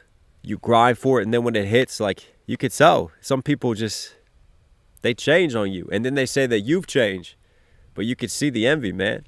And even me, I remember coming up and being envious of other artists. And you have to check yourself with that. Like, you constantly have to look yourself in the mirror and check your envy levels and check why you feel a certain type of way about someone else and how you're reading conversations, how you're reading interactions, because it's real, man. It's so true. Like, people see that success and they don't have it, and they'll do anything to want that status. I'm telling you, this industry attention will sever crews, and a sick turns to an addiction of the jealous Jews. Then they diss you again like you ain't fed. An addiction of the jealous juice. You just keep sipping Industry it. attention will sever crews, and a sick turns to an addiction of the jealous Jews. Then they diss you again like you ain't fed them food. But if you whip Cullinan's front of desperate youths, you Chris and a Benz, then the devil's due. Oh, Them's the rules. that's it, man. Chris in a Benz, Dave's brother Chris. But if you Chris in a Benz, then the devil is due. If you ride around in these streets showing off all this lifestyle, what do you think is going to happen, right? That envy, that jealousy. You're just putting a big target on your back, just like kings are checkable. You Chris and a Benz, then the devil's due. Man. Them's the rules. You made it, laying it, this bed ain't new. But let's keep it true, you know you're reckless with protects and jewels. Flexers do what flexers do, and steppers do what steppers do. Beef, looking over your shoulder every time you turn keys bout. Turn the other cheek, must the man be the bigger man? I know he's trapped the fire, but that's the massive giants. These be guessing, take it on the chin. You're an Aston buyer, and I'm biased. But I'll tell you what, man. That turn the other cheek bar, right? Like Jesus and biblical references, like saying turn the other cheek and forgive. But in this case, you're being forced to turn the other cheek because you got to constantly check your six. You got to constantly be looking over your shoulder. If you're going to flash this wealth and materialism and you're going to be a big stepper, then you got to deal with the consequences of that. You got to lie in that bed that you made. Always got to be careful. protects and jewels, flexers do what flexers do, and steppers do what steppers do. Beef, looking over your shoulder. Steppers do what steppers do. Beef. I just loved like just the quick shifts in his delivery. There's so much caricature. There's so much personality just injected into the tonality of it all, Every man. time you turn keys bout, turn the other cheek, must the man be the bigger. When you turn keys, turn the other cheek. Hey, Top Boy, man. Sully sat in the car, about to turn the keys. Pop, pop, right? Ooh, I wonder if that's a little meta for Top Boy. Man, I know he's trapped the fire, but that's the massive giants. These be guessing, take it on the chin. You're an Aston buyer, and I'm biased. But my generation got the classic writers. Your gen, that's mostly your pen. You're the rap messiah, you and Simbi. Go grab the accolades that they would never give me. But that's the never story. I ain't goated for the glory. Couple trophies in my storage. Poor me, Ivan Novello don't rate a man, so be it. I was in 03 on the mic getting lordy. You think you would have flourished in my era at 140? It's great to break your love with you, swap knowledge. But sorry, I didn't make no time back at Roxy. I watched your sound check that day, I saw promise. Then I came to your O2 show, I saw polish. But during all the pyrotechnics, I was pondering like, do you have family, politics and problems? Can you ever see when you're just someone's wallet? Have you ever smelt when a cousinship turns rotten, Tommy? Do you ever hear from your brother and start sobbing, Tommy? Have you ever touched a million and felt office, Tommy? Have you ever tasted victory and didn't want it? Those 5 senses will make sense to true bosses. I've got a 6th sense for knowing is truly from it. Wow. Wall Street Don, yeah, I know what the same cloth is. I know what the game offers. Raise buffing, make offing, the sunshine till the leg and coffin. Legacy. Ha. Would they remember me, Dave? Well, I guess we don't know. Wow. What a verse from Kano, man. I'll tell you what, he's just showing you his technical abilities. Just that flow pocket that he chose, like coming through fast but slow and marinated at the same time. So dope. That senses bar, he went through all 5 senses and then flipped it into a 6th sense scheme. Come on. To your O2 show, I saw D in 03 on a match. Poor me, Ivan Novello, no door. Your shit, the man be the bigger man. I know he's trapped the fire, but that's the massive giants. These be guessing, take it on the I know he's trapped the fire, but it's the massive giants. For me, again, we're going something beyond here with the symbolism. chin. You're an Aston buyer, and I'm biased. Take it on the chin. You're an Aston buyer. You know, turn the other cheek. We'll take it on the chin because look at your success. You're buying Aston Martins. You got to accept the jealousy, the envy, the hate, the danger that comes with it too, because you know where you're from. But my generation got the classic writers. Your gen My generation has a classic writer. Shout out to the OGs, man. That's what you got to do. Always respect the OGs in hip hop. But he gives Dave some love here as well. Gives him some flowers and also nods to his own That's generation. mostly your pen. You're the rap messiah. You and Simbi go grab the accolades that they would never give You. me. But that's the You and Simbi. Man, come on. Lil Sims, boy. Lil Sims and Top Boy as well. We did a Lil Sims breakdown on the channel That's too. mostly your pen. You're the rap messiah. You and Simbi go grab the accolades that they would never give me. But that's the never. That they would ever give me. Gotta grab the accolades. Like, again, just the faster schemes, man. He's just got it. He's got just that shopper delivery if he wants Mostly it. your pen. You're the rap messiah. You and Simbi go grab the accolades that they would never give me. But that's the never story. I ain't goated for the glory. Couple trophies in my storage. Poor me. I ain't for the velo. Don't rate. I mean goated for the glory. Couple trophies. I ain't goated for the glory. Couple trophies in my storage. Ooh, poor me. Right? I love just that kind of perspective on things. Right? I didn't do this for awards. I didn't do this for the trophies. My legacy is not because of that. It's because of my art. It's because of what I put out. Oh, and what do you want me to do? You want me to cry about it? I still got a couple trophies. How lucky am I to have that too? So it's kind of a flip in a different way. Like, oh, poor me. Should I sit here and whine that I didn't get the accolades? But no, that's not the real reason why I was in this game. Why I've done this for so many years. Go grab the accolades that they would never give me. But that's the never story. I ain't goated for the glory. Couple trophies in my storage. Poor me. I ain't for the velo. Even like, they're not even on display. Notice, couple trophies in my storage. You put something in storage and you forget about it. Love that. Story, I ain't goated for the glory. Couple trophies in my storage. Poor me. Ivor Novello don't rate a man, so be it. I was in Dave's got an Ivor Novella. Sims has some as well. Kano never got one, did he? in Man. my storage. Poor me. Songwriting Awards. Ivor Novello don't rate a man, so be it. I was in 03 on the mic getting lordy. You think you would have flourished in my Getting Lordy, Lord of the man, Mics. so be it. I was in 03 on the mic getting lordy. You think you would have flourished in my era at 140? It's quick to break. You think you would have flourished in my era at 140? Like, again, when he comes through, you think you would have flourished? Like, just showing you. He can go that 140 BPM. That is the classic era of grime music. Throw on a beat, instrumental at 140, and we're going to see who can really clash over top of those beats. On the mic getting lordy. You think you would have flourished in my era at 140? It's quick to break jaw off with you. Swap knowledge. Break jaw off with you, right? Breaking bread, but in this case, we're breaking our African heritage with You you. would have flourished in my era at 140. It's quick to break jaw off with you. Swap knowledge. But sorry, I didn't make no time back at Troxy. I watched your sound check that day. I saw promise. Then I came to your O2 show. I saw polish. But during all the pyrotechnics, I was pondering like, do you have family, politics, and problems? Can you ever Through the pyrotechnics, I saw polish, right? I watched you come up, and then I watched you once you made it to the O2. Once you were your own headliner, and I saw what you became, right? So even though I didn't give you that FaceTime, I kept an eye on you. I was there behind the scenes, and then I'm sat thinking, do you have politics? Do you have problems? Like, through all the pyrotechnics, all the glitz and the glamour on the outside, what are you like as a human? What do you go through on a human level? I love that, man. This is just a man who's really been through it, has so much wisdom to share with the world, and just has still 10 toes down, man. So solid, so grounded with the way that he sees things and his philosophy and the way he carries himself. see when you're just someone's wallet? Have you ever smelled when a cousinship turns rotten, Tommy? Do you ever hear when you're just someone's wallet? Do you have family, politics, and problems? He's coming into the 5 senses scheme. Ready? Can you ever see when you're just someone's wallet? Can you ever see when you're just someone's wallet when they're using you? See their sight? Have you ever smelled when a cousinship turns rotten, Tommy? Smelt when a cousinship, when a family connection turns rotten? Smell that second? Do you ever hear from your brother and start sobbing, Tommy? 3, hear from your brother who's in prison and start sobbing. 3, there we go. Have you ever touched a million and felt office, Tommy?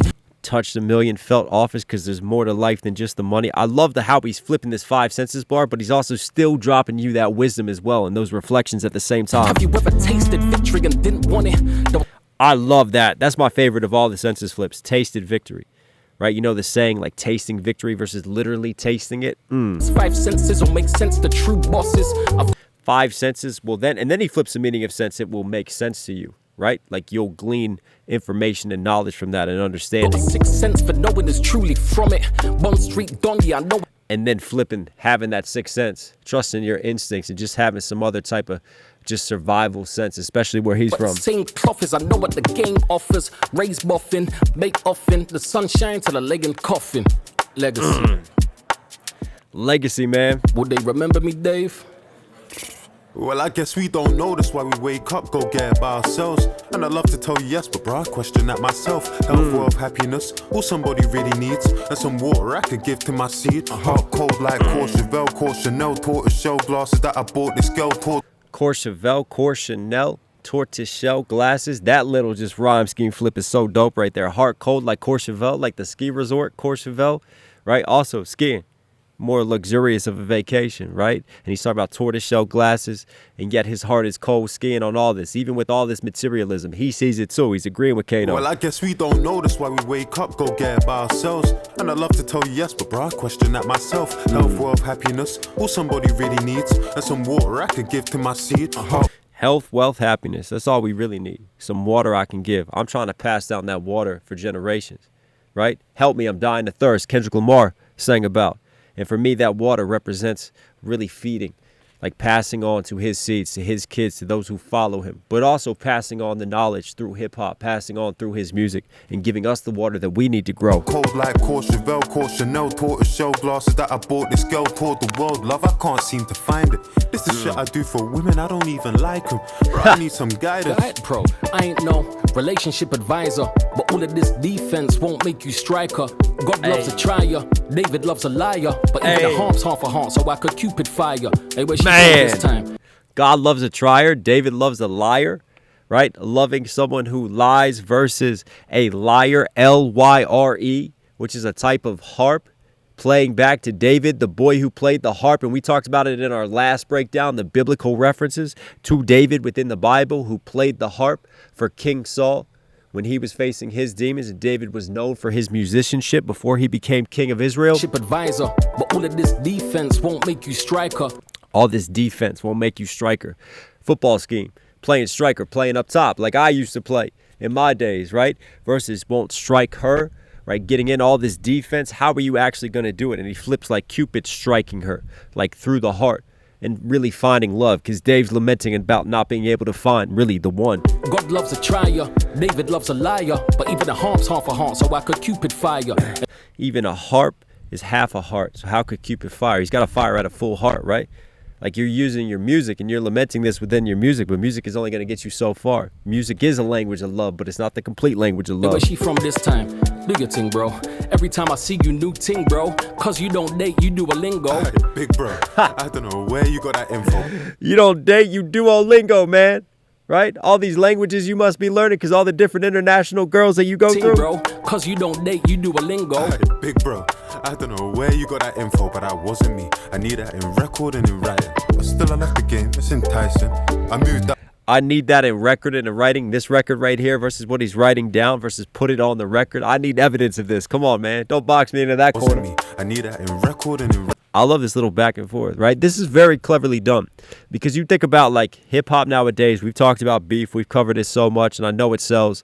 I know it's all about competition, but it's beautiful to see someone look up to a mentor, look up to someone else, give them their flowers, have those flowers be returned on the same track, and it doesn't feel like competition.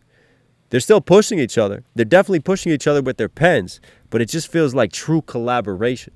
And the way that instead of just like passing the mic back and forth and really clashing with each other, this is just a natural conversation. And that passing of the mic, still very hip hop, but again, set in the setting of like having dinner together. I love this, man. Very clever, very creative concept. Big bro, I don't know where you got that info, but that wasn't me. I need that in record and in writing. But still I love the game, it's enticing. I moved out west and it's nice, and these days we your driving. Lifestyle bougie, lifestyle bougie. I used to push a silver Porsche with 2 seats, that a Max cozy baby seats in an SUV. You know I did Nige and I never had a goosey. Blood, what was you eating? Fried plantain. You ain't had the pepper suit, G, and it's plantain, but trust me, that's all Gucci. Listen, I was in Jamaica having cowfoot soup in the middle of Greenwich. Like, hey, they're trolling each other a little bit right here. This is, man, I love how like Kano interrupts Dave, and then you hear Dave's ad-libs in the back of the mix again. Sorry, camera died. But anyways, again, just making this a very conversational tone, man. So dope. Days we Your drive lifestyle bougie, lifestyle bougie. I used to push a silver Porsche with 2 seats. Now the max cozy baby seats in an SUV. You know, I used to push that Porsche with 2 seats. I used to live that bachelor lifestyle. Now I got the baby seats in the SUV, man. My life has changed. I've upgraded in a very different way, but that shit's still cozy and nice. I've been nice and I never had a goosey. Been nice. It's Nigerian references right there. Never added goosey, right? Because Dave being Nigerian with his roots, so he trolls him a little bit, and then Dave claps back with the Jamaican as well. And then they debate on how to say plantain, like how Caribbean people say plantain versus African going plantain, and I'm using plantain like rhyming with plain, but there's a different conversation going on about how to pronounce that, man. See baby seats in an SUV. Man. You know I've been nice and I never had a goosey. Blood, what was you eating? Fried plantain. You ain't had the pepper That's soup, it. G, and Plantain. plantain, but trust me, that's on Gucci. Listen, I was in Jamaica having cow foot soup in the middle of Greenwich like I'm a real ghetto youth. Top Hey. uptown Monday and my Achilles on shoot. I don't Hey. fuck with the ganja, still I'm building up a zoo. Got me feeling like I must really Hey. have eyes in the back. Billing up a zoot, he's rolling up the weed, but yeah, Kano's going, what the fuck? Why you now you talking Jamaican? Now you using my slang? Come on, man. It's like I'm a real Hey. ghetto youth. Touch uptown Monday and my Achilles on shoot. I don't fuck with the ganja, still I'm building up a zoo. Got me You hear Kano in the back like, what the fuck? down Monday and my Achilles on shoot. I don't fuck with the ganja, still I'm building up a zoo. Got me feeling like I must really have eyes in the back of my head. Range Rover television, the interior red. Fell asleep Hey. in the whip, the car it felt like a bed. I just wanna get I love how they came together there. The eyes in the back of my head, the interior red. vision, the interior red. Fell really have eyes in the back of my head. Range Rover television, the interior red. Fell Because the Range Rover has the Intellivision. It's going to be in the back of the headset. So, like, having eyes in the back of your head, seeing things behind you, that's a smooth flip right there. asleep in the whip, the car it felt like a bed. I just Hey. wanna give thanks for this life that we Look, mic check 1, 2, 3 school dinners. Now we sacked off the Saxa for sea salt living. I'm GoFunding to bring back peaceful villains. Cody's 38 years, that's an evil sentence. Like I don't love you no more. Dave, I used to be Peaceful villains, right? Evil sentence. Just the multi-syllable rhyme schemes there are ridiculous. But for me, check 1, check 2. We go mic check 1, mic check 2 when we're sound checking. But he flips the mic check into 1, 2, 3 school dinners. That's what I came up eating. School dinners. Division, the interior red. Fell asleep in the whip, the car it felt like a bed. I just wanna give thanks for this life that we Look, mic check 1, 2, 3 school dinners. Man. Now we sacked off the Saxa for sea salt living. I'm Now we sacked off the Saxa for sea salt living because we're living by the sea. We've upgraded. We've gotten out the ghetto, right? Versus like Saxa sea salt, a sea salt brand. Saxa versus sacking it off. Man, the flips on this. funding to bring back peaceful villains. Cody's 38 years, that's an evil sentence. Like I don't 38 years, right? Peaceful villains. It's interesting saying peaceful villains, right? He's trying to make a statement here about the prison systems and having these crazy long life sentences. And, you know, we have it in the States, the 3 strikes and you're out rule, and how many were incarcerated because of that. Even just for minor offenses, the 3 strikes and you're out, and serving these crazy long prison sentences. For me, that's what he's talking on right here, and he's speaking more socially conscious on this. to bring back peaceful villains. Cody's 38 years, that's an evil sentence. Like 38 years is an interesting choice for me, right? Because 38, going back to the biblical references, King David in the Bible, you had the story of Jesus who healed the sick man by the pool in Bethesda, who was sick for 38 years. That's where the saying 38 years comes from. I've heard that used before. I don't love you no more. Dave, I used to be married to the game. I'm a husband no more. All Man. these SM7Bs ain't for us like before. Mike, Billy Jean on that, they just discuss couple wars. and they short Oh. paper chasing. The bars on this are crazy, Backed man. off the Saxa for sea salt living. I'm GoFunding to bring back peaceful villains. Cody's 38 years, that's an evil sentence. Like I don't love you no more. Dave, I used to be married to the game. I'm a husband no more. All I used to be married to the game. I gave everything to this game.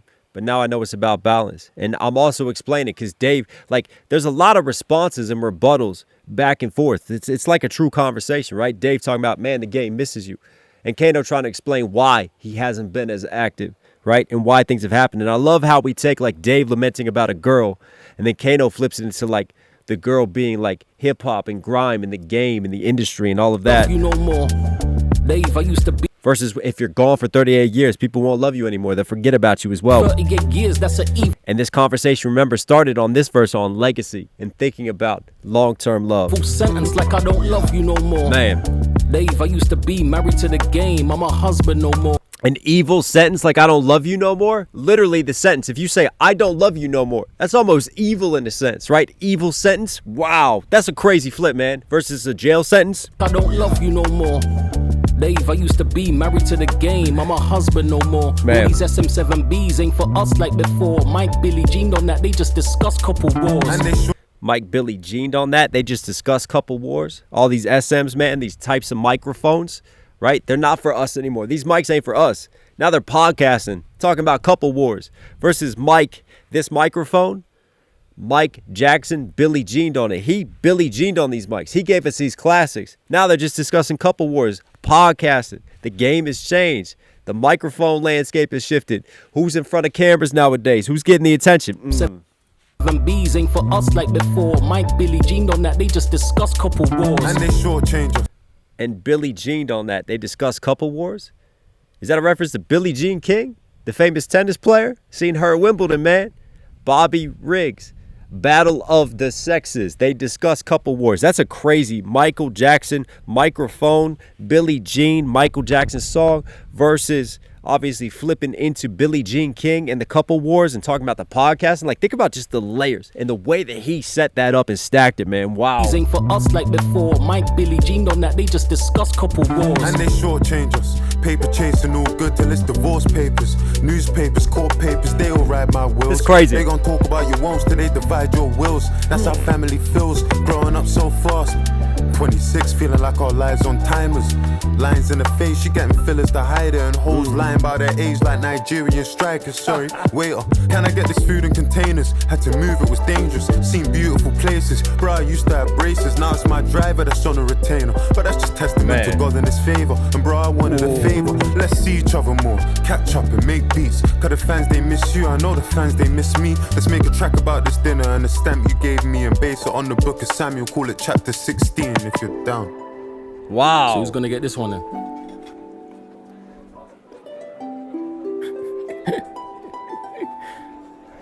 Alright. That's cool. So what's her name? Nah, I'm just fucking with you. Just do your thing, man. But trust me, don't overthink it. Like, it's what it is. If it's gonna be something, it's gonna be something. But I know you. I know what you're like. You think This harp is really dope. The boy who played the harp, right? 5-10 years down the line, day at a time. Man. Comes back to the conversation and actually, instead of saying, nah, I'm not a relationship advisor, then he starts talking about the girl. Take it a day at a time, man. Don't get inside your thoughts too much. Don't get too far ahead.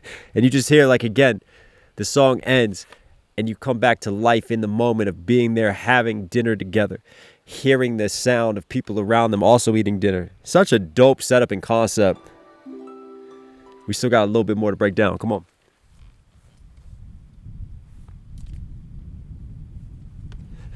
Wow, bro. Come on.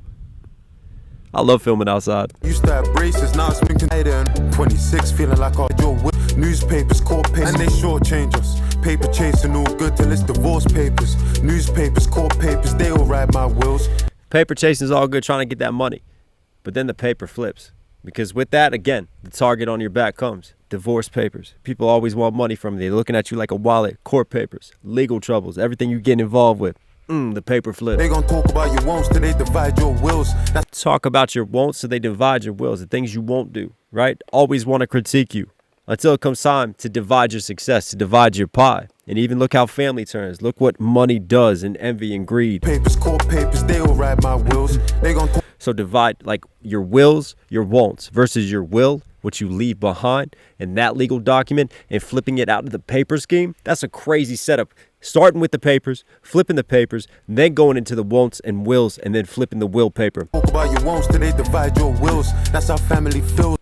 Also sounds like wheels, like divide your whips, your wheels. They all ride my wheels. They gon' talk about your wants till they divide your wills. That's how family feels, growing up so fast.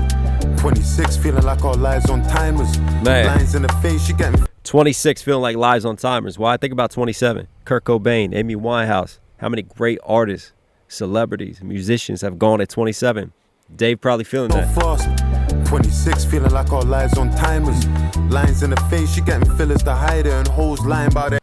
Lines in the face, you getting fillers to hide it because, again, it's so superficial. The way this lifestyle is, man, a lot of these people chasing things for the wrong reasons. It's shallow, and Dave recognizing the shallowness that can come with this in the industry. Feeling like our lives on timers. Lines in the face, you getting fillers to hide it, and hoes lying about their age like Nigerian strikers. Sorry, waiter, can I get this food and... I love how Kano laughs on that. Lying about their age like Nigerian strikers. I tell you what, man, there was this whole thing where FIFA actually banned Nigeria from international play for 2 years because of just the lying about the age. Like the U17, the U18 teams were running it, but they had like 25-year-olds, 30-year-olds playing on the team because it was so easy to like doctor a birth certificate, doctor your age. It got so bad. It's not just Nigeria. A lot of African countries have done this, right? Because people were so desperate to get seen. And then who was the striker that even like got signed and they just completely like dropped out of the league because they realized he was so much older than he was, like when they won like the U18 championship. Anyways, I'm going on one. But FIFA has now changed the rules to do like, what was it, wrist testing? To basically like truly test someone's age to see if they're lying about their age. And once they announce that, like half the African dream teams like dropped half of their U17, U18 players because they realized like there's a lot of age lying goes on. So she's lying about her age, trying to get into the club. And now I got to be careful because we all know the labels that can come with that if they're lying about their age. Always having to keep your head on a swivel. And Dave not trusting girls and not trusting love because of his issues. And then flip it to the Nigerian strikers. Come on, man. 26. I love how they kind of poke fun at each other's culture, but they laugh it off and they can poke fun at their own culture too, in the right way and in the right light as well. Feeling like our lives on timers. Lines in the face, you getting fillers to hide it, and hoes lying about their age like Nigerian strikers. Sorry, waiter, can I get this food in containers? Had to move, it was dangerous. Seemed beautiful. Right there, instead of staying and enjoying the meal, get the food in containers because I got to be careful. Dave's still showing you he's got that wisdom. He's still got 10 toes down. He's taking to heart what Kano's been telling him. Strikers, sorry, waiter, can I get this food in containers? Had to move, it was dangerous. Seen beautiful places. Bro, I used to have braces. Now it's my driver that's on a retainer. But that's just testament to God and his favor. And bro, Used to have braces like a retainer that you wear, braces versus having my driver on a retainer. Look how far I've come. Smooth flip I again. have braces. Now it's my driver that's on a retainer. But that's just testament to God and his favor. And bro, The New Testament, the Old Testament, that's testament to God and his favor. Come on. wanted a favor. Let's see each other more. Catch up and make beats. Cause the fans, they miss you. I know the fans, they miss me. Let's make Facts. a track about this dinner and the stamp you gave me and base it on the book of Samuel. Call it chapter 16 if you're down.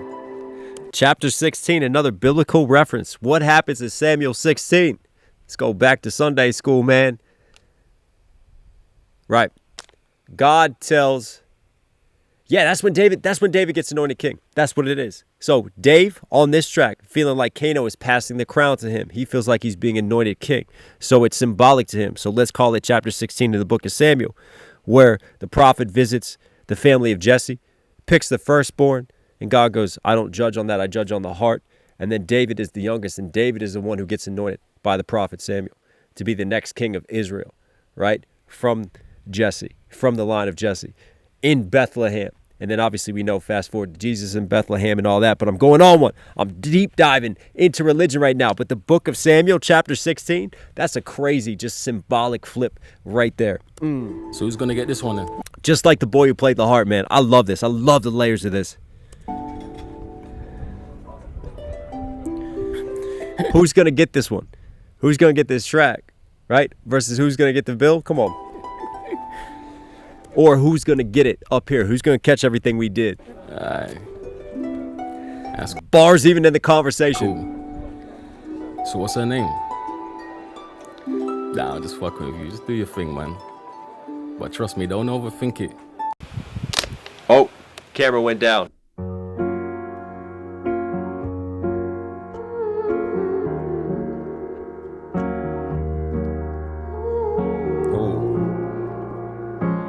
Is that a clock I hear ticking? Just underneath of this beautiful piano and the harmonies from Thames. Yeah. Let's get the party started. See you at the bar, you was hardly talking. That's when I knew that your heart was scarring. Friends to lovers need a part to star in. Like, wait, babe, let me ask your pardon. This ain't Gucci, this is Prada, darling. If you want something, you can ask me, darling. And you started laughing, cause you think I'm joking. But looking in your eyes, that's the best thing.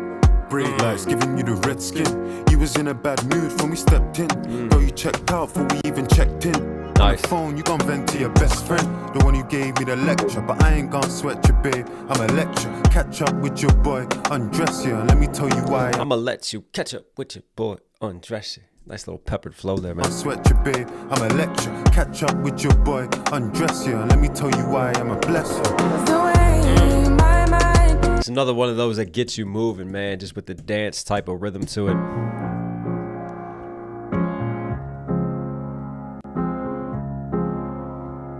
And I like how we just like set the mood with this piano first, right? Because we're not dancing yet, right? This is just the beauty of it, the love of it all. And then it all kicks in. Get the party started, see you with the... And literally, as he says, let's get the party started, then more of like a party percussion kind of kicks in with it. Let's get the party started, see you at the bar, you was hardly talking. That's when I knew that your heart was scarring. Hardly talking, your heart was scarring. You were hardly talking around. I love the multi-syllable rhyme schemes there. See you at the and also just the narration, just painting a picture right now for us. Oh, you was hardly talking. That's when I knew that your heart was scarring. Friends to lovers need a part to star in, like, wait, babe. Friends to lovers, typical romantic story right there. Need a part to star in, like a romantic movie, versus like, what part are we playing? Are we playing friends or are we playing lovers? That's when I knew that your heart was scarring. Friends to lovers need a part to star in, like, wait, babe, let me ask your pardon. This ain't Gucci, this is Prada, darling.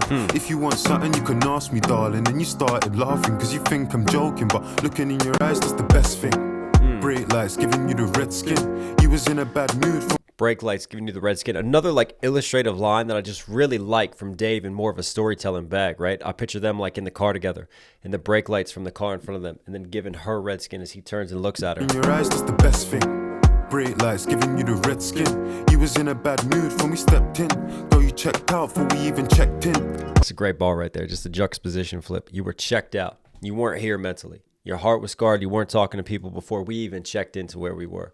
Like, you know, checking in online versus like checking in for a reservation. You was in a bad mood when we stepped in. Though you checked out before we even checked in. We're even checking into a hotel. On the phone, you gon' vent to your best friend, the one who gave me the lecture, but I ain't gon' sweat you. On the phone, you gon' vent to your best friend. What's interesting is that Dave doesn't really use like a ton of doubles. And what I mean by double is like, let's say I lay down the track. I'm laying down the track, and then I go back and I play that recording, and then I might highlight laying, track, and just like pick certain words to double. And then you might throw in some ad-libs. Dave doesn't double a lot, but interestingly enough here, he lets his singular main track drive it, and he just pinpicks certain points to double, like to really just like give sort of almost like its own percussive hit and pepper to it. Because you think I'm joking, but looking in your eyes, that's the best thing. Right there, looking in your eyes, that's the best thing. And right there, he hits it on best thing with a double. Brake lights giving you the red skin. You was in a brake lights giving you the red skin. So he's really using those doubles to hit those rhyme schemes. Bad mood when we stepped in. Though you checked out before we even checked in. On the phone, you gon' vent to your best friend. And even right there, right? Then he lets it run for a little bit. So instead of like continuing to stack the doubles, which I would normally do because I'm a huge double stacker, Dave like lets the main run. The best thing. Brake lights giving you the red skin. You was in a bad mood when we stepped in. Stepped in, no double on it. You checked out before we even checked in. Checked in, no double on it. On the phone, you gon' vent to your best friend. The one phone, you gon' vent to your best friend. And notice how much fuller it sounds because then he hits it on best friend. So he lets it run a little bit. Like I said, like it's very tactical. He's just picking just certain points in certain moments. A lot of it's really breathing, and then there's just like certain hits that he wants to tap in with. You gave me the lecture, but I ain't gon' sweat you, babe. I'ma lecture, catch up with your boy, undress you, and let me tell you why I'ma bless you. The way my mind falling away in my heart, I know you feel the same way you're with me. You know I'm all you need. You're where I wanna be, my darling. Can't you see?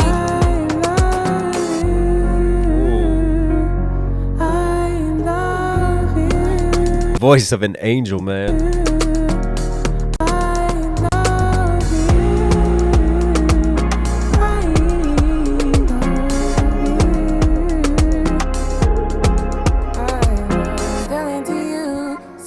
There's really a lot of plays and production on this album. Just like I like that was just like a little vocal cut that was just taken, and it was kind of minuscule. It wasn't like super loud, super present in the mix, but it was there. And there was a lot of just noises and just synths and just atmospheric blends and cuts that just like add to this just fullness of mix and depth to it all.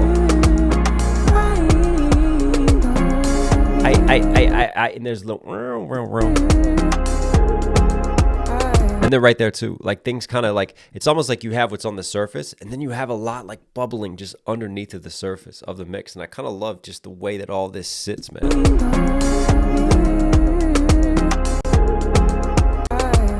Telling to you, say you want me in the mood, trying to hide my feelings for you. Don't wanna argue, not with you. Tell me why you're so in denial. Hold me close, don't tell me goodnight. Are you down and get me? Tell me when you're ready. I'm ready. We can get into it. Nice from Thames, man. Tell me when you're ready. I'm ready. Fitting to have the Afro beats on this too. We can get into it. And we can get intimate. The shower when you singing it, better than Beyonce. We can get into, or we can get intimate. Nice flip. Get into it. And we can get intimate. The shower when you singing it, better than Beyonce. I like the sound of fiance. You know it's got a little ring to it, and really when I think of it, growing up I did. Bar right there, fiance, got a little ring to it. And even the shout out to Beyonce goes even deeper. Single ladies, all the single ladies, if you like it, then you should have put a ring on it, right? So flipping that, and then the sound of it, the sound of saying fiance has a nice ring to the eardrums. Nice word flips there on that. And we can get intimate. The shower when you singing it, better than Beyonce. And then you're singing better than Beyonce. Ooh, I mean, Thames is going for it on this too. I like the sound of fiance. You know it's got a little ring to it, and really when I think of it, growing up I didn't ever see marriages. No weddings, no horse, no carriages. I wanna do things different and change the narrative. Nice. God knows you are a wild child, beautiful child. I need your help. Looking like you. But even right there, like, I want to do this right, because no marriages, nothing extravagant. Think about again what Dave's talking about, because it's not like we had money for horse and chariots, for like all these idolized versions of love that you see on the screens, that you see on TV. I like the sound of fiance. You know it's got a little ring to it, and really when like again, you know what I'm talking about, with just like the vocal cuts and samples, like really just making it super moody and atmospheric throughout this, man. think of it, growing up I didn't ever see marriages. Even right there, like there's just so much little sauce and just little moments of detail just happening, just for maybe a couple seconds, and then we move on to something else, and we find something else to just put in there and just to build it. Again, like I said, there's over top of the track, and there's so much underneath the surface just like bubbling away throughout this. No weddings, no horse, no carriages. I wanna do things different and change the narrative. God knows you are a wild child, beautiful child. I need your help. Looking like you come from the 90s by yourself. My mom's 61, and her favorite line to tell her son is sometimes she wished that she had a girl. I wanna take you back to a time, back to a trip. You had that. That's the sign. That's the sign when it's time to settle down and try to give mama a grandchild, right? Give her a granddaughter to look forward to. Son is sometimes she wished that she had a girl. I wanna take you back to a time, back to a trip. You had that white wine that I never got to sip, and dinner was a ruin cause you never got the pick. I know that everybody tell me that I'm sick cause It's the way my mind falling away in my heart. I know. And dinner wasn't ruined because you never got to pick. That's an interesting line. What, you picked the wrong spot? My mind Let's go back to a nicer time. falling away in my heart. I know you feel the same when you're with me. It's cascading like a waterfall, her voice over top of this beat, You man. know I'm all you need. You're where I wanna be. My darling, can't you see? I love me and you. So beautifully sung, I Love You. And again, I talk about this often. Like, you think about so many songs in pop, so many songs on the radio, even in hip hop, talking about love. And it's nice just to hear lyrics, I love you, and to hear something more mature and something more wholesome with love and with the song about a romantic connection. Darling, can't you see? I love me and you. Never let me go. Me and you. I tell you 2 times. Me and you. Never let me go. Me and you. Tell me 2 times. Me and you, I'll never let you go. Me and you, I'll tell you 2 times. Like right there, she got a little bit of a rap flow to it, man. Just a little sped up underneath there with the sauce. Me and you. Never let me go. Me and you. Tell me 2 times. Me and you. Never let me go. Me and you. Tell me 2 I times. said lean with it, rock with it. Your finger, I could put a rock in it. Hey. Finger, He just say lean with it, rock with it. Shout out to them franchise boys, and then I could put a rock on that finger. Come on now. Your finger, I could put a rock. Nice. Finger, I could put a rock in it. Banker, they gon' put a block in it. Say rock with it, bounce with it. Put a block in it. Banker, he could be the banker too, and then flipping the block. The left wrist, I could put my house Scheming right now. in it. You wanna bet, babe? I could put my house in it. Paper, I could put my spouse in it. I said shimmy, shimmy, yeah, shimmy, shimmy, shimmy, yeah. 5'9", brown eyes, and she in the shimmy, shimmy. Shimmy, shimmy, yay, shimmy, shimmy, ya. Rest in peace, the old dirty bastard, the woo, baby. Shimmy, shimmy, yeah, shimmy, shimmy, shimmy, yeah. 5'9", brown eyes, and she in the shimmy, shimmy, yeah, shimmy, shimmy, shimmy, yeah. 5'9", brown eyes, and the shimmy, shimmy, yeah, shimmy, shimmy, shimmy, yeah. 5'9", brown eyes, and she in shimmy, shimmy, yeah, shimmy, shimmy, shimmy, yeah. 5'9", brown eyes. Ooh. That was beautiful, man. That was smooth. And for me, like Dave's tonality, right? He's already got a really smooth style and laid back delivery. And when you get like a beautiful female duet and you stack with that, or even the harmonies that we've heard when he's had the male features too, like I feel like Dave sets up well to have feature tracks, even though he's a rapper, because he's got that singing ability and he's got that melodious tone that it just, man, it can blend so well. He can really put out some of these just vibey tracks that get you moving at the same time.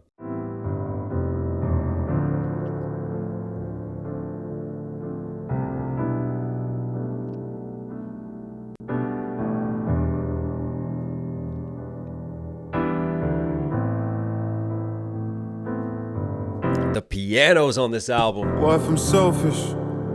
What if I'm the reason behind it? What if I'm overprotected with family because of how mine is? What if I'm jealous? Maybe that's what's making me nervous. What if my effort of pulling you closer, pushing you further? What if I'm selfish? What if the reason they call me the greatest is also the reason that me and you living on different pages? What if I'm too much? What if I settled and I didn't fight? What if the reason they call me the greatest is why we're living on different pages? I love just that little turn of phrase right there. Like the pages that he writes, which makes him the greatest as an MC, versus like not being on the same page. And what if I'm selfish? And what if my family issues are the reason why I have issues? Hurt people hurt others. You have bad examples for relationships growing up. You just always have that self-doubt. You always have those seeds in the back of your head. Like, am I ever destined to have a healthy relationship? Because I've never learned what a healthy relationship is. And sometimes you can, by trying too much to pull someone else in, end up pushing them away because you get overprotective. Man, just some really just raw, honest, introspective lines already from Dave. And for me, the greatest of them is the line about being the greatest. Because what are the sacrifices that come in that with that? Maybe there are vices to this lifestyle of being the greatest because I spend all my time honing my craft and just focusing on this, and this is my love and my marriage. That's why I can't find true love at the same time, right? This thing that makes me so great at what I do, does it make me a balanced, happy person at the end of the day? There's vices to it all as well. What if my effort and sacrifices to make? Maybe that's what's making me nervous. What if my effort of pulling you closer, pushing you further? What if I'm selfish? What if my effort of pushing you closer is pushing you further? Like right there. Da-da-da-da-da-da-da. Just a little bit of a triplet scheme that I threw in right there over top of this piano, man. To just throw that flow in over top of this beautiful piano. Nice. What if the reason they call me the greatest is also the reason that me and you living on different pages? What if I'm too much? What if I settled and I didn't fight? What if my fear of doing it wrong's the reason I haven't been doing it right? Nice. What if I'm selfish?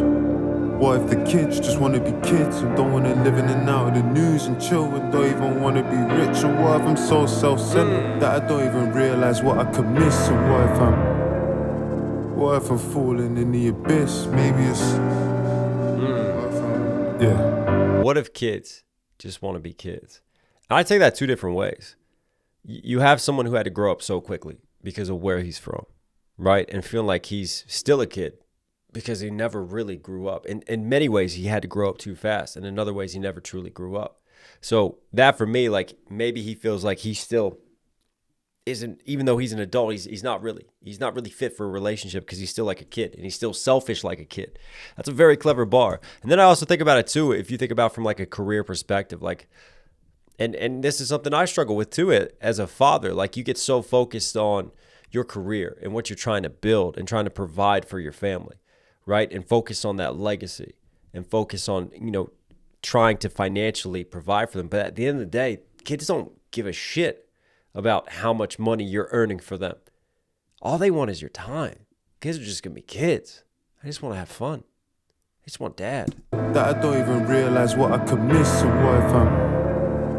what if I'm falling in the abyss? Maybe it's maybe it's dark, maybe it's, and I love how he holds that out, because it feels like a very stream of conscious setup and verse from him. And then maybe it's, and you hear it just like echo out. It feels like the echoing within his own mind. Maybe it's maybe it's dark, maybe it's day, maybe it's too many nights in LA. Look at the house, it's sorry and still. All of the feelings we hid in the hills. Maybe it's you, maybe it's me, maybe the media or the LA, all the feelings we hid out in Hollywood Hills. All of the feelings we hid in the hills. Maybe it's you, maybe it's me, maybe the media or the provoking. Gave you my heart, I laid it bare. Funny you went and you poked it. What if it's better with me out of way? What if it's better with me out of, what if it's better with me out of way? What if I'm poison? What if I'm cancer? What if I'm dangerous and I'm wild? Look in my eyes and seeing a child. What if he's broken? What if he's scared? What if he's ostracized and vilified? See, peace is just an illusion. Ain't got a home, I live in confusion. What if I'm selfish? Man, Forever, forever. look at my eyes and you see a child. There it is. I talked about just that, him thinking, am I enough? And maybe I never will be enough. I live in confusion. What if I'm selfish? I mean, it's that typical like devil on the shoulder. And I love the way this is personified, because he's given voice basically to those devils on our shoulders, that you're not enough. You're not good enough. You're poisonous. You're the problem. See, peace is just an illusion. Ain't got a home, I live in confusion. What if I'm selfish? Forever, forever. I ain't got a home too. Think about this as someone who now has the wealth and now can have probably a few different homes. He still doesn't feel like he has a true home. I live in confusion. What if I'm selfish? Forever, forever, forever. I manage the symptoms forever. You can love how you I manage the symptoms forever? Wow. manage the That's a line. symptoms forever. The sickness within these symptoms, and we just somehow manage and keep going. You can love how you want. I know to give is no loss. But can you settle for a second? Let go of your idea of heaven. Ooh. I know it's a lot. Let go of your idea of heaven. Can you settle for second? I think it's so hard in today's world. These are great lines, man. What a song again. Like, wow, we are just on a spiritual and philosophical and psychological journey on this album for Dave. But it's so easy in today's world, especially with AI now. And just think about how everything's just so perfect. Everything's so perfect on social media. There's always someone doing better. There's always someone who looks better, right? And we all chase this ideal of perfection. But we as humans, by our very natures, by definition, are imperfect. No relationship is ever going to be perfect. No one is ever going to be that 100% tick every single box all the times, at all moments. So it's an interesting thing, because as we chase heaven in a number of ways, spiritually, but also chase heaven through our partners and through this paradise that we try to create on earth, we're always going to fall short from those ideals. True happiness is learning to be content with not what you don't have, but with what you do have currently, not with what you're chasing, not what's going after. You have to learn to have that balance and that appreciation and that groundedness for the here and now. Dave, man, we need to just go to Tibet, just disconnect from social media, be some motherfucking monks for 6 months and just philosophize. I don't care if that's not a word. It is now. Settle for a second and let go of your idea of heaven. I know it's a lot. James is singing his heart out. There might be other. I just feel like I'm getting taken to church so much on this album. I wanna throw myself in, snap off the mask. I wanna clone that sings, and a love that lasts. I wanna I want a clown that sings. That's interesting. Makes me think of, the song The Tears of a Clown, right? Or The Italian Clown and the performer. And afterwards, he was always left empty. Even though he entertained every night, he always had those tears. So a clown that sings, it's an interesting line. Poetic.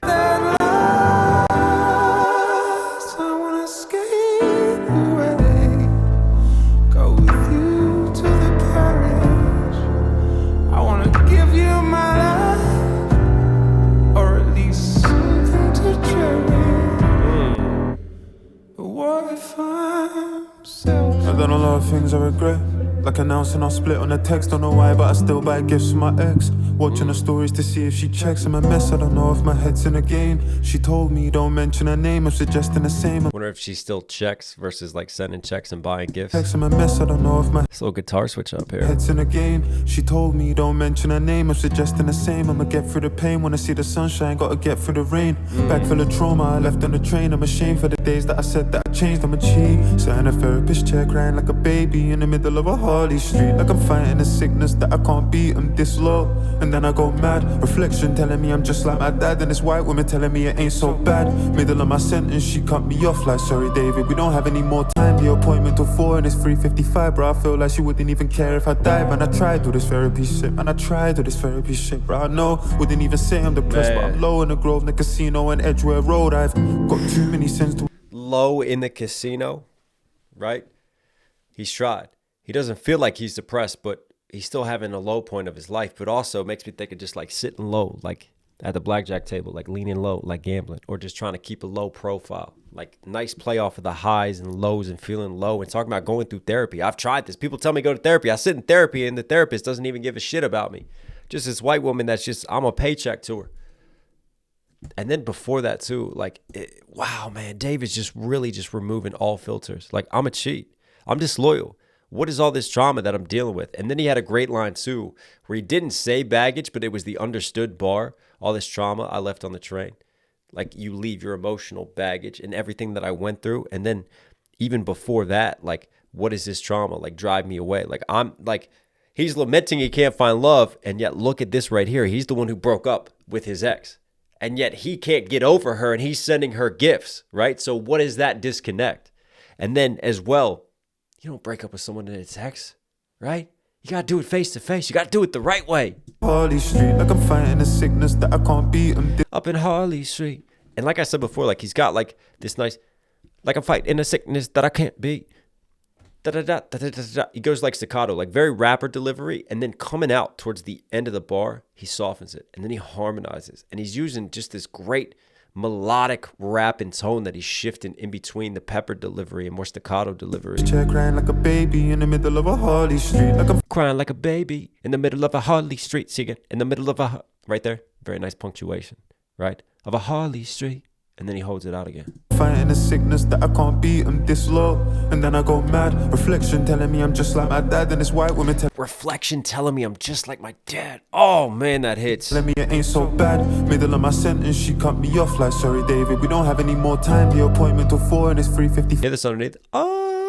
Like I said before, there's just so many, like whoever sauced the production on this had just a hell of a time, man. I want to see all the different layers and depths to this. Just all these little vocal cuts and samples that are being used as instrumentation. My sentence, she cut me off like, sorry David, we don't have any more time. The appointment till 4 and it's 3:55, bro. I feel like she wouldn't even care if I died. Man, I tried to do this therapy shit, man, I tried to do this therapy shit, bro. I know, wouldn't even say I'm depressed, but I'm low in the Grove, in the casino and Edgware Road. I've got too many sins to atone, and a voice in my head like, at this point where you should have been rich. Don't know what happened. We lost the camera for a second. Keep it running. Too many sins to atone, and a voice in my head like, at this point where you should have been rich, like, at this point where you should have had kids, like, at this point should have built you a life, like, look around you, don't you feel you're behind, like, look around you, don't you feel you're behind, like, look around you, don't you feel like, what if I never find all these societal expectations, you know, you reach a certain age and it's like, yeah, you should be secure financially. You should have kids. You should have a family. So Dave feeling all these different pressures now. I had kids, like, at this point should have built you a life. Like I said, this devil on the shoulder, it's not just this devil on the shoulder and his own doubts. Now everyone else's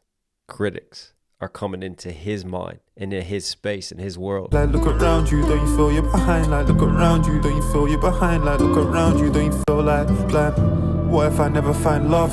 Don't know if it's scarier, the four of us two together or being alone. I'm so used to being alone. Don't know what's scarier, the thought of us being together or us being alone. Man. Don't know if it's scarier, the four of us two together or being alone. I'm so used to being alone. What if I'm somebody nobody wants? What if I'm damaged, or what if I waited too long and I'm older me? What if I'm colder me? What if I cut off the hand that I hold on me? What if I'm rapidly spiraling, tired and jaded? Or what if I'm faded? Or what if anxiety's growing inside me that I might have left all my besties behind me? Or what if I'm scared as I touch 27 that you don't appear in my idea of heaven? Or what if what if I'm selfish?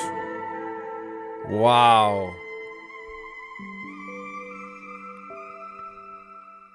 And for me, don't know if it's scarier, the four of us two together or being alone. I'm so used to being alone. What if I'm somebody nobody wants? coming out of this right here. What if I'm damaged, or what if I waited too long and I'm older me? What if I'm colder me? What if I cut off the hand that What if I'm cold on me? What if I'm older me? What if I'm da da da da da da da da? Like right there, it like picks up. And for me, that represents just like the perfect voices within our own heads. And then the thoughts really start to speed up. The anxiety starts to build. You feel the anxiety start to build with the way that he's delivering, stopping the breathing, stopping the pausing in between, just run on to run on to run on to run on to run on. And you just feel it building within his own head. It's perfect. hold on me? What if I'm It's like breathe, Dave. rapidly spiraling, tired and jaded? Or what if I'm faded? Rapidly spiraling, tired and jaded and faded and dead. Or what if anxiety's growing inside me that Man. I might have left all my besties behind me? Or what if I'm Left all his best years behind. scared as I touch 27 that you don't appear in my idea of heaven? Or what if I'm And there's that talk of perfection again, that you don't appear in my idea of heaven. Like I'm chasing this perfection,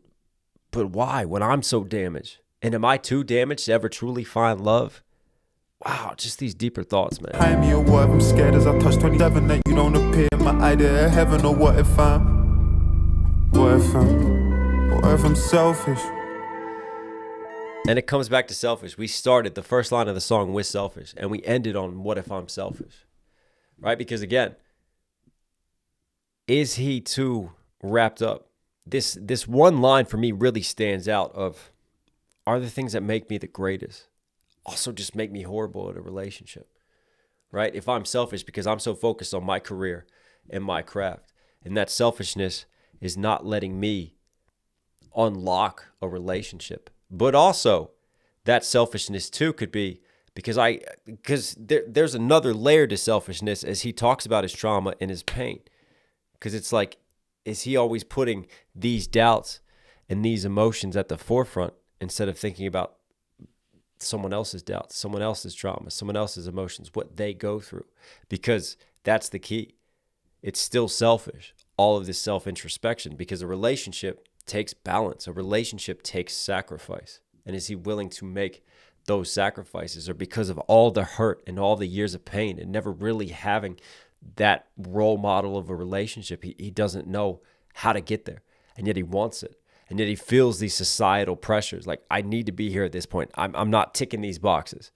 And just the way that he reflects and represents all of this, it's such a great just voice within our head, an internal struggle and conflict and representation of our own battles and facing our own doubts and fears and anxieties. Yeah, that was something from Dave. Look, white fish on the coast of the Caribbean. My life is a film, hero and villain. I'm playing both in a script worthy of Spielberg or Christopher Nolan. Reading a constant overachieving. I know I ain't as rich as them people with old money, but I didn't know money. They mocked me online for speaking up on all of our issues and being vocal. The shit that I see on socials, but how can I stay silent when I'm out in Barbados, white people mistreating locals? The villa in Jamaica, but it's owned by the Chinese.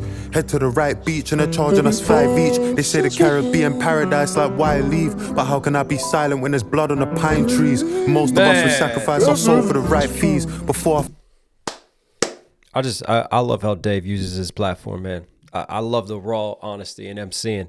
And right here, we open up. Man's in paradise, eating white fish in the Caribbean, a place that has long been celebrated as a paradise of beaches. But then you look at the history of colonialism. You look at where true power lies in a lot of these countries. And true power doesn't even lie with the locals of those countries.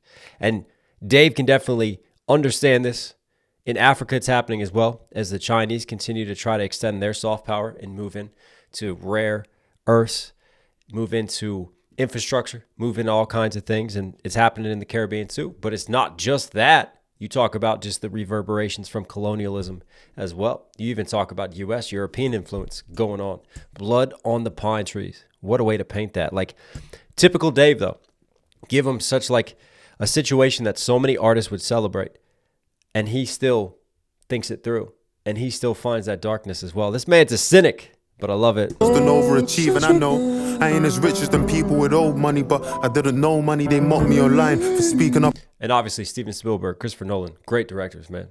I'm a huge fan of Christopher Nolan, all of his films, Oppenheimer, Leonardo DiCaprio, Inception, just so many great. The Dark Knight Rises. I ain't as rich as them people with old money, but I didn't know money. They mocked me online for speaking up on all of our issues and being vocal, the shit that I see on socials. But they mock me online for speaking up and being vocal. And I feel like that's so true nowadays. Like, I've always loved conscious hip hop because if you look at hip hop at its roots, it was used as a means for social change. And I'm just a huge fan of that. And, you know, we've come so far from the days of the Tribe Called Quest and the De La Souls, who really gave a voice, you know, the Public Enemies to the block and what was going on in the communities. And then it moved really into violent and gangsterism and that type of rap. And then it's gone into the bling era and it's gone, you know, into more celebration of wealth and more sort of shallow themes tend to find their way into the mainstream. And I just love how Dave tries to, you know, he's still so successful mainstream and he's someone I definitely look up to because it's like, hey, you can be successful and you can still present music with a message, music that empowers and shared knowledge. And Dave just constantly and consistently does that. For speaking up on all of our.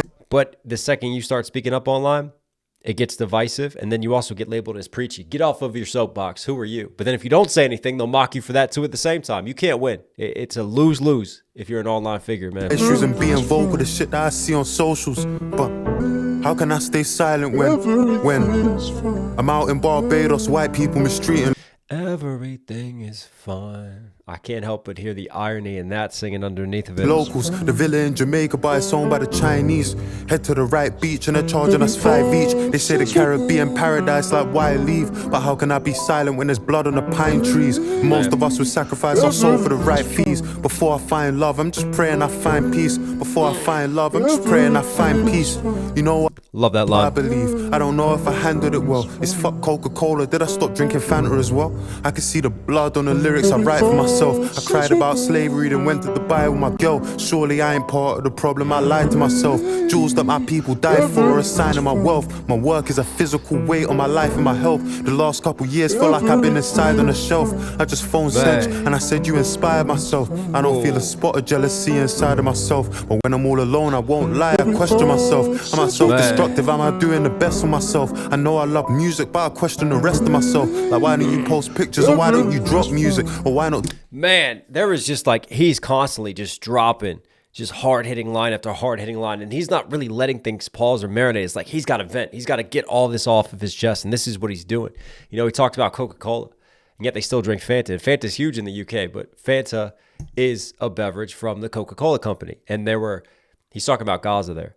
He's talking about Israel, right? Because there was protests and calls to action to boycott Coca-Cola for having distribution centers within the West Bank, within, you know, these Palestinian settlements. And then you had the videos of the Israeli soldiers in Gaza, right, repping the Coca-Cola can. So there were calls for that. And he's like, he is pointing out the hypocrisy that he sees. And he's very good at looking at social hypocrisy and cultural hypocrisy. But also he's good at looking at his own hypocrisy and willing to be honest. And I think in order to change, you have to be willing to have hard conversations with yourself. And I said you inspired myself. I don't feel a spot of jealousy inside of me. I ain't part of the problem, I lied to myself. Jewels that my people died. Hang on. You know what I believe. I don't know if I handled it well. It's fuck Coca-Cola. Did I stop drinking Fanta as well? I can see the blood on the lyrics I write for myself. I cried about the blood on the leaves. That's a nice shout out to that song. slavery, then went to Dubai with my girl. Surely I... Right there, slavery. And then I went to Dubai. Because that's like a new version of slavery. You know, in indentured servitude, essentially, what's going on in Dubai when they bring in the immigrants, these construction companies, they jack their passports from them, and the way that the visas and the laws are written, like these people basically have no rights. They're beholden to their employers who exploit them. And then the employers pass on, you know, all the regulation fees, everything that the employer is supposed to pay. They pass it on, and then they bully the immigrants. They get them trapped because they hold their passports, and they can't go find other work because, again, they have their passports and their status is linked to that employer. And, you know, you look at the World Cup, even in Qatar, in some of these Middle Eastern countries, right? And you look at what's going on there. And I know I'm jumping between countries now, but I'm saying that the same practices exist. You know, the African workers that were killed in the awful heat, the Indian workers that were killed working in the awful heat, working like 12, 14, 16-hour days, just being pushed. It is a new form of slavery. And here's Dave. Dubai is such a place that's celebrated. You know, it's a playground for the rich, but there are very darker undertones. When you look at the construction of those skyscrapers, you look at some of those construction companies, you look at what's going on underneath of the surface. There's a dirty truth too. Blood on the lyrics I write for myself. I cried about slavery, then went to Dubai with my girl. Surely I ain't part of the problem, I lied to myself. Jewels that my people died for, a sign of my wealth. We talked about the war in Congo and blood diamonds and child soldiers and child labor.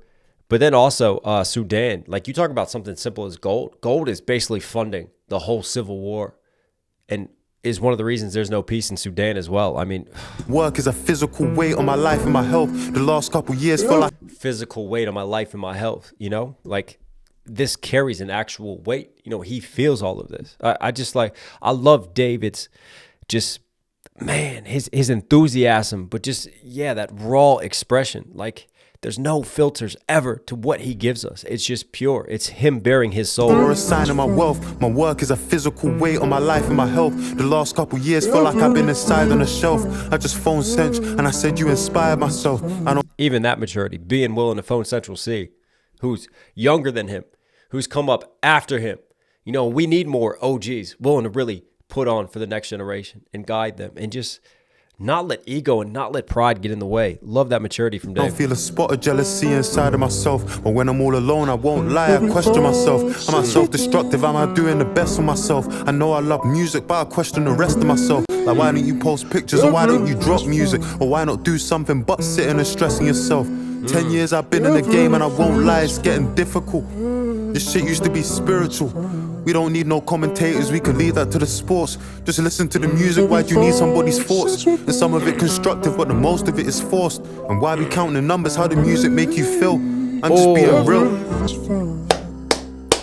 What a line. Why we counting numbers? How does music make you feel? Because that seems to be how we value things. Like, when an artist drops an album, that's the first thing. I could tell you the influencers that are going to drop in number track. And I think we have to get rid of that. Because one, so many numbers can be inflated and paid for. And two, that's not what the true art is about. How does the music make you feel? It shouldn't be measured by the numbers, right? Just because something is popular doesn't mean it's good. Doesn't mean it's timeless art. You need somebody's thoughts, and some of it constructive, but the most of it is forced. And why we some of it constructive, most of it is forced. And yeah, like, I feel like it's interesting because I see both sides. I see the sides of being a music commentator. I see sides of being an artist. And I've already said, I'm not really a critic. I'm not here to tear down another artist's music. You know, if I don't like something, I just don't break it down. I don't put out the video because I appreciate what goes into the craft. And I just want to help others appreciate that music making process. And there's a reason why we're reacting to the artists that we're reacting to, because they excel at what they do. There's something that they excel at that I can identify and that I can break down. And I just want to share that love and that appreciation of the music making craft. But I get it, man. And nowadays, everything's about clicks, and it's about trying to stir the pot on things and having a hot take, slam dunking on someone. And I know a lot of influencers that will voice an opinion just because they want to get attention for it. Not necessarily that's how they feel when it comes to the music. And for me, one of the things that gets me too is we always have like this knee-jerk reaction. Like, we have to respond to an album right away in terms of how we feel. And that's how we judge the album. A true measure of an album is something you listen to second time, third time, fourth time, fifth time, months later, even years later, to truly appreciate and to rate and to understand where an album truly sits. Anyways, the music, why do you need somebody? Great lines from Dave, man. Forced, and some of it constructive, but the most of it is forced. And why we counting the numbers, how the music make you feel? I'm just being real. And I love the flip on sports commentators versus like online bloggers, online influencers commentating on music.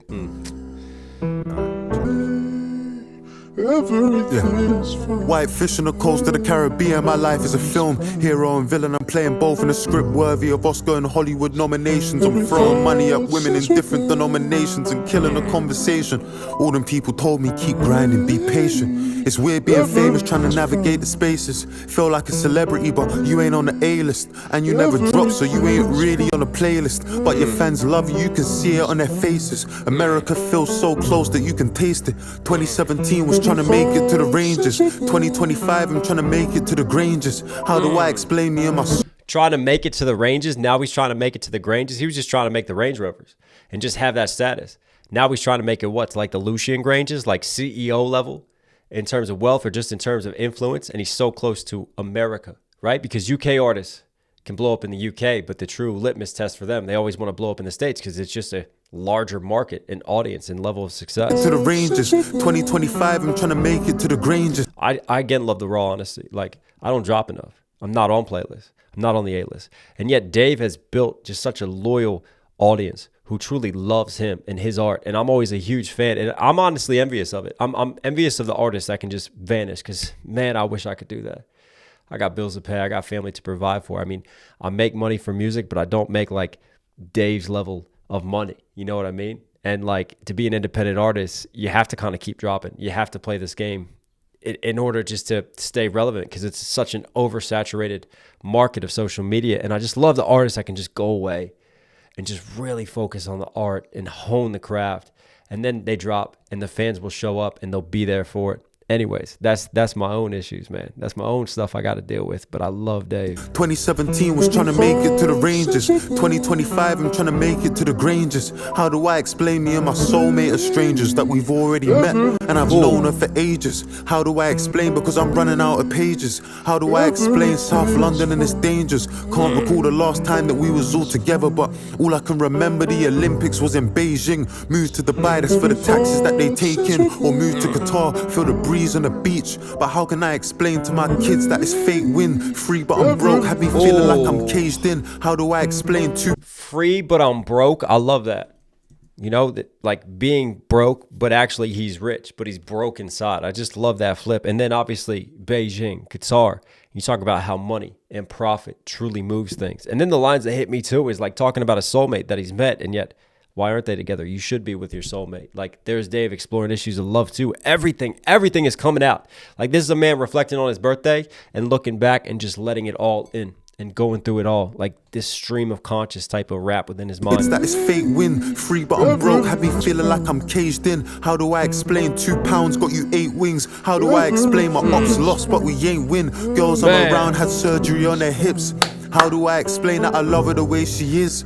How do I explain my feelings on having kids? That it wasn't what it was, but it is what it is. How do I explain my nigga? 2 pounds used to get 8 wings back in the day. Inflation's a bitch. 8 wings. How do I explain my ops lost, but we ain't win? That's a great line too. My ops lost, but we didn't win. You think because my competition lost, have we truly won in life? It doesn't matter how rich we are if we're not rich in spirit. Girls I'm around had surgery on their hips. How do I explain that I love her the way she is? How do I explain my feelings on having kids? That it wasn't what it was, but it is what it is. How do I explain my niggas are in the hood and they don't ask for nothing even though they know they could? Cause they rather trap, rob and get it on their own. How do I explain these messages on my phone? I just got a call, my girl sitting in the car and it says Surge, but Surge with us in the car. I know I might sound like a villain from afar. How do I explain that my mechanic is a chick? Or why is she calling me when I don't even own a whip? Because my license is revoked. I mean, how do I explain that I don't want to heal because my identity is... I mean, again, right there, like he's just admitting to infidelity right there in front of us. You know, he struggled with cheating. And that's the classic moves of a cheater. Like you talking to a chick, but her name doesn't pop up on the phone, so you don't get in trouble with your significant other. Because my license is revoked. I mean, how do I explain that I don't want to heal because my identity is pain? How... And even before that, like there's Dave talking about these issues, and then he always comes back to the street issues too, right? And his people and his day ones in the streets. And there's an element of pride there as well in wanting to get it on your own and never asking for a handout, right? even though they could. Playing that my mechanic is a chick, or why is she calling me when I don't even own a whip? Because my license is revoked. I mean, how do I explain that I don't want to heal because my identity is pain? How do I explain?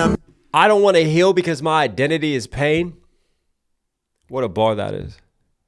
Because think about the music that he puts out, the trauma that he shares. I mean, this is it, isn't it? Like, we love artists when they're down. We love when they talk about their trauma. But then if they build their brand and their identity on it, and that's the music that they make, do we want to hear about them when they're happy, when everything's going well, right? How do I explain that I don't want to heal because my identity is pain? How do I explain? I mean, and there's that thing too when he talked about being the greatest.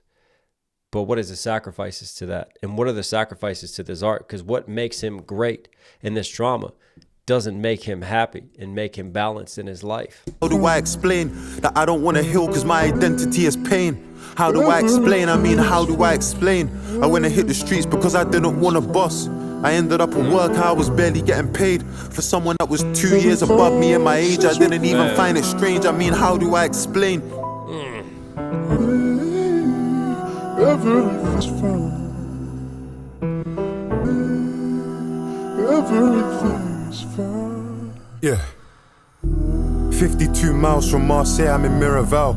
4 years, 17 Ooh, nice little switch up here. days, I ain't been around. I can't lie, it even shocks me that I'm still around. I can't lie, it even shocks me how I'm living now.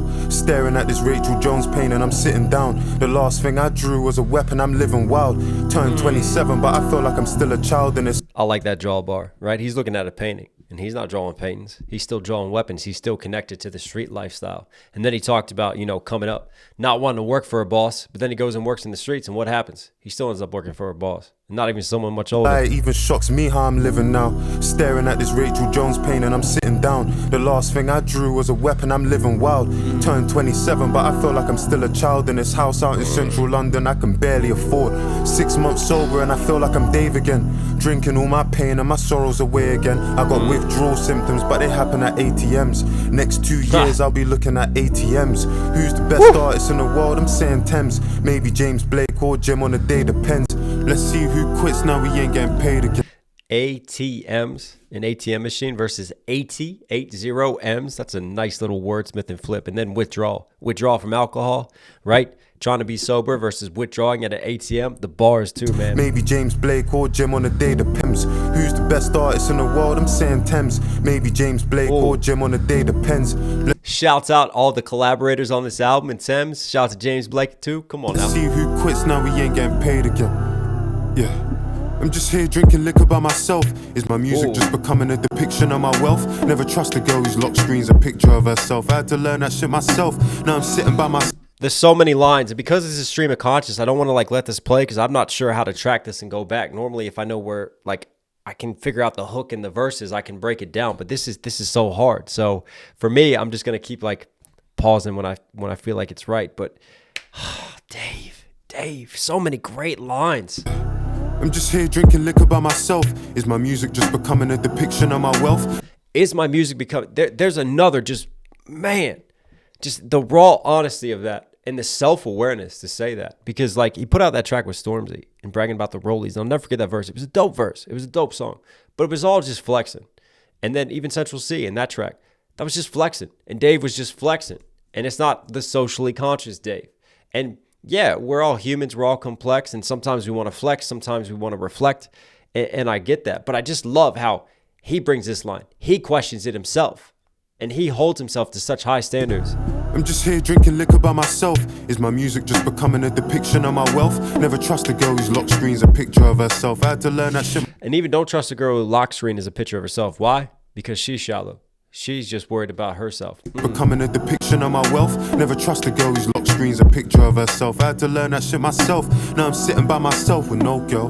Like shit, I really did this to myself. 27 and I'm terrified of living by myself. Cause there's a kid inside myself I haven't healed. And me and there's a kid inside myself I haven't healed. And I talked about this before. This is a consistent theme on this album. Even when he talked about Unselfish, right? Being a kid. Because in one way, he didn't really have a childhood. He had to grow up too quickly. But in another way, he never truly grew up at the same time. I'm terrified of living by myself because there's a kid inside myself I haven't healed. And me and him debate each other. I can't love myself. I'm made from two people that hate each other. My parents couldn't even save each other, made each other unhappy. Man. Used to be excited by the block. From two people who hate each other, how can I love myself?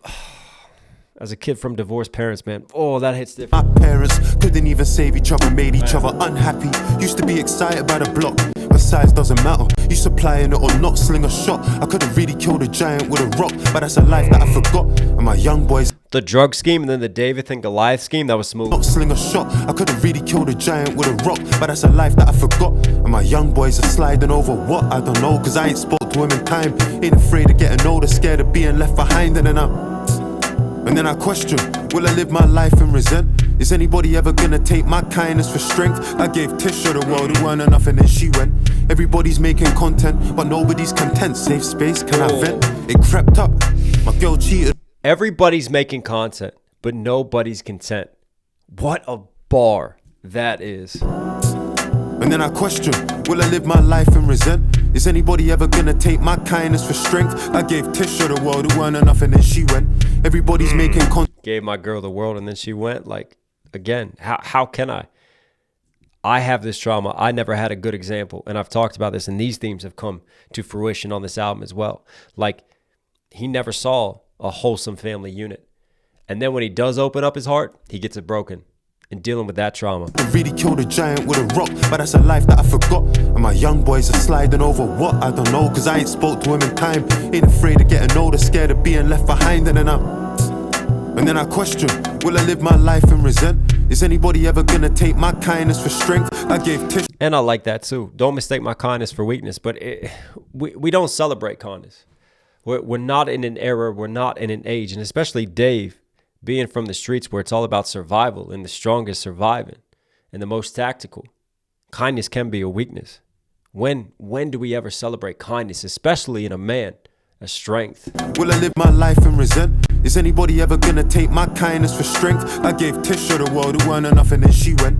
Everybody's making content, but nobody's content. Safe space, can I vent? It crept up. My girl cheated on me when I was next up. It made me want it even more, man, it's messed up. I'm still walking around a veil with my chest out. I don't wanna leave my house because I'm stressed out. You done me dirty and you didn't even tell a lie. It ain't about what you said, it's what you left out. My whole life I've been feeling like I'm left out. Man. If you fuck another girl, she say you cheated on her. And if she fuck another man, she say she stepped out. And if you ask him about Dave, they said... Oh, there's a double standard there, isn't there? Right? It's easy to vilify men. Men are the cheaters, but women are cheaters too. But look how Dave puts that. It softens the blow.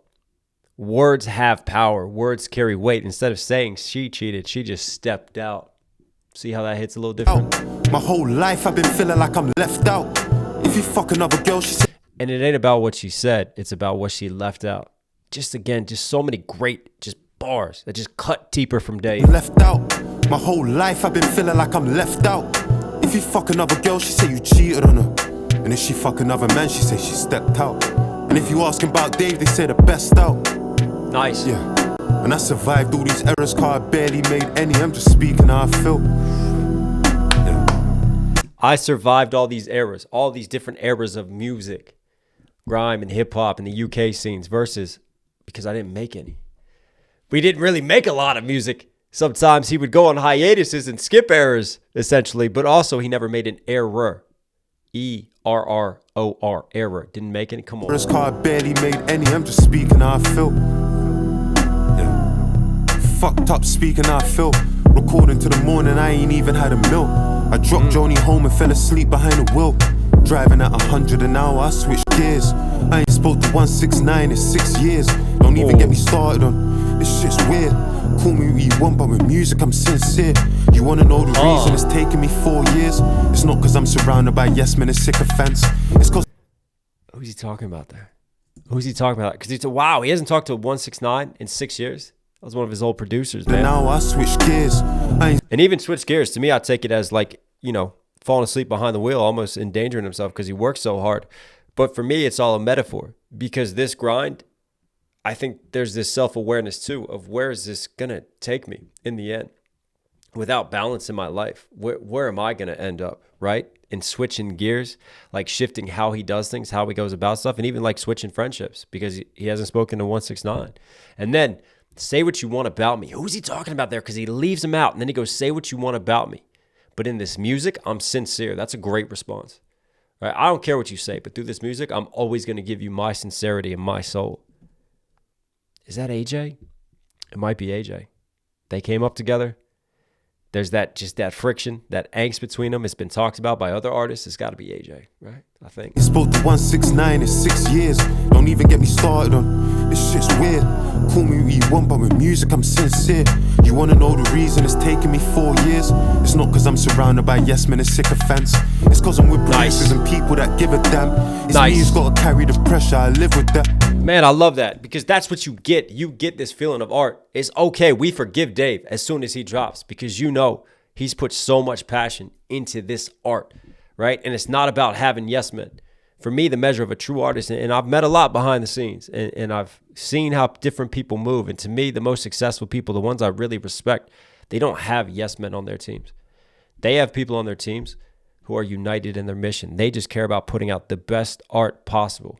And every question is asked to how we can achieve that and do that. Oh, the reason it's taken me 4 years, it's not because I'm surrounded by yes men and sycophants. And I tend to find that the ones who have the yes men and are just surrounded by that, they're less concerned about the art. It's more about the numbers for them. It's more about just dropping the content and capitalizing on trends. And that's a completely different value system. And there's not strong foundations there. No roots. You wanna know the reason it's taken me 4 years? It's not cause I'm surrounded by yes men and sycophants. It's cause I'm with producers and people that give a damn. It's me who's gotta carry the pressure. I live with that.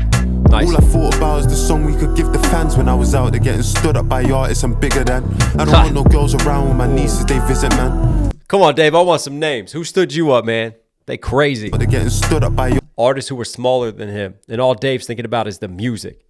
And these people, what? Probably worried about something else. Artists I'm bigger than. I don't want no girls around when my nieces they visit, man. They might see the way that I'm living, I figured that. I wanna be a good man, but I wanna be myself too. And I don't think that I can do both, so I can't let her too close. It hurts, but I'm still moving. Feel like it's me versus me and I'm still losing. Man, what a line that is. Me versus me and I'm still losing. And then I want to be good, but is there something wrong with me? Am I so broken? And not having his girls around because, again, he wants to lead by example with his nieces. Come on now. Is that the Harp coming in? Yeah, the boy who played the harp. Yo, my boy, it's Josiah. What are you saying? You know, man, I had to check you on your fucking birthday, my boy. More life, my guy. Man, soon out. Don't even watch that. Josiah? King David and King Josiah? What are you saying, though, bro? I know you got space one of them 8-minute, 9-minute tracks to give man a shout out. Tell the people them my story. The man already know what I was on. The man them know my tip. Come on, bro. I know you got me. Alright, lastly, my sis, Tamar. I beg you check in with her, please. Tamar? Make sure she's blessed. While I'm gone, make sure she's safe. Hey, soon home, my boy. Love. While I'm gone, take care of my sis. So someone sounds like he's locked up. What a way to end that.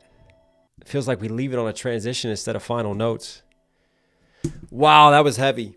That was heavy. Like, again, for me, it's the raw honesty. But he has just so many great lines, like bars that just like, they carry weight, man. They have such depth to them. And Dave is just, I've said he's a great storyteller, but for me, he's great at just unlocking what's going on in his mental and his conscious and converting that into his MCing and into his wordsmithing. What a song. What a reflection on his 27th birthday. He feel marvelous. He robbed the man and he feel marvelous. Josiah, only 17, he got that dog in him. I used to see him at my church, it was just margining. We know this kid for kicking ball and he was hard. He could have made a professional, had a trial, we told him you got a chance. My God, we said the streets ain't nothing nice, he said let's see. He's trying to take a trip and put that to the test. He's trying to turn 4.5 into a 9. Divide that shit into decimals, make it stretch. First time I ever met him, I said he's blessed. But if he can't even keep it real with himself, am I shocked if he's lying to me? Ask my young boy what he's trying to be, and he don't want a good girl, he want a hoe. Man. want a good job, he want a gun. And he don't want to Serenaders, Dave. I'll tell you what, this is smooth. And as an MC, one of the things I take pride in, you know, obviously having the platform that I have, you're going to get people coming after you. You're going to get people talking trash about you, talking trash about what you do, trying to put you down. It just happens. But one thing I've always believed in and had pride in with my pen game is my ability to tell a story. And some of my most successful songs over the years, Pot in the Kit. Fuck. All right, 3, 2, 1. He feel marvelous. He robbed the man and he feel marvelous. Josiah, only 17, he got that dog in him. I used to see him at my church, it was his margin. We know this kid for kicking ball and he was hard. He could have made a professional. Dave Serenaders, he was hard. Just the way he's holding out some of this over this acoustic guitar, man, smooth. For kicking ball and he was hard. He could have made a professional, had a trial, we told him you got a chance. My God, we said the streets ain't nothing nice, he said let's see. He's trying to take a trip and put that to the test. He's trying to turn 4.5 into a 9. Divide that shit into decimals, make it stretch. First time I ever met him, I said he's blessed. But if he can't even keep it real with himself, I'm shocked if he's lying to me. Ask my young boy what he's trying to be. And he don't want a good girl, he want a hoe. He don't want a good job, he want a gun. I'll tell you what, man, Dave's vocals could fit on an R&B track.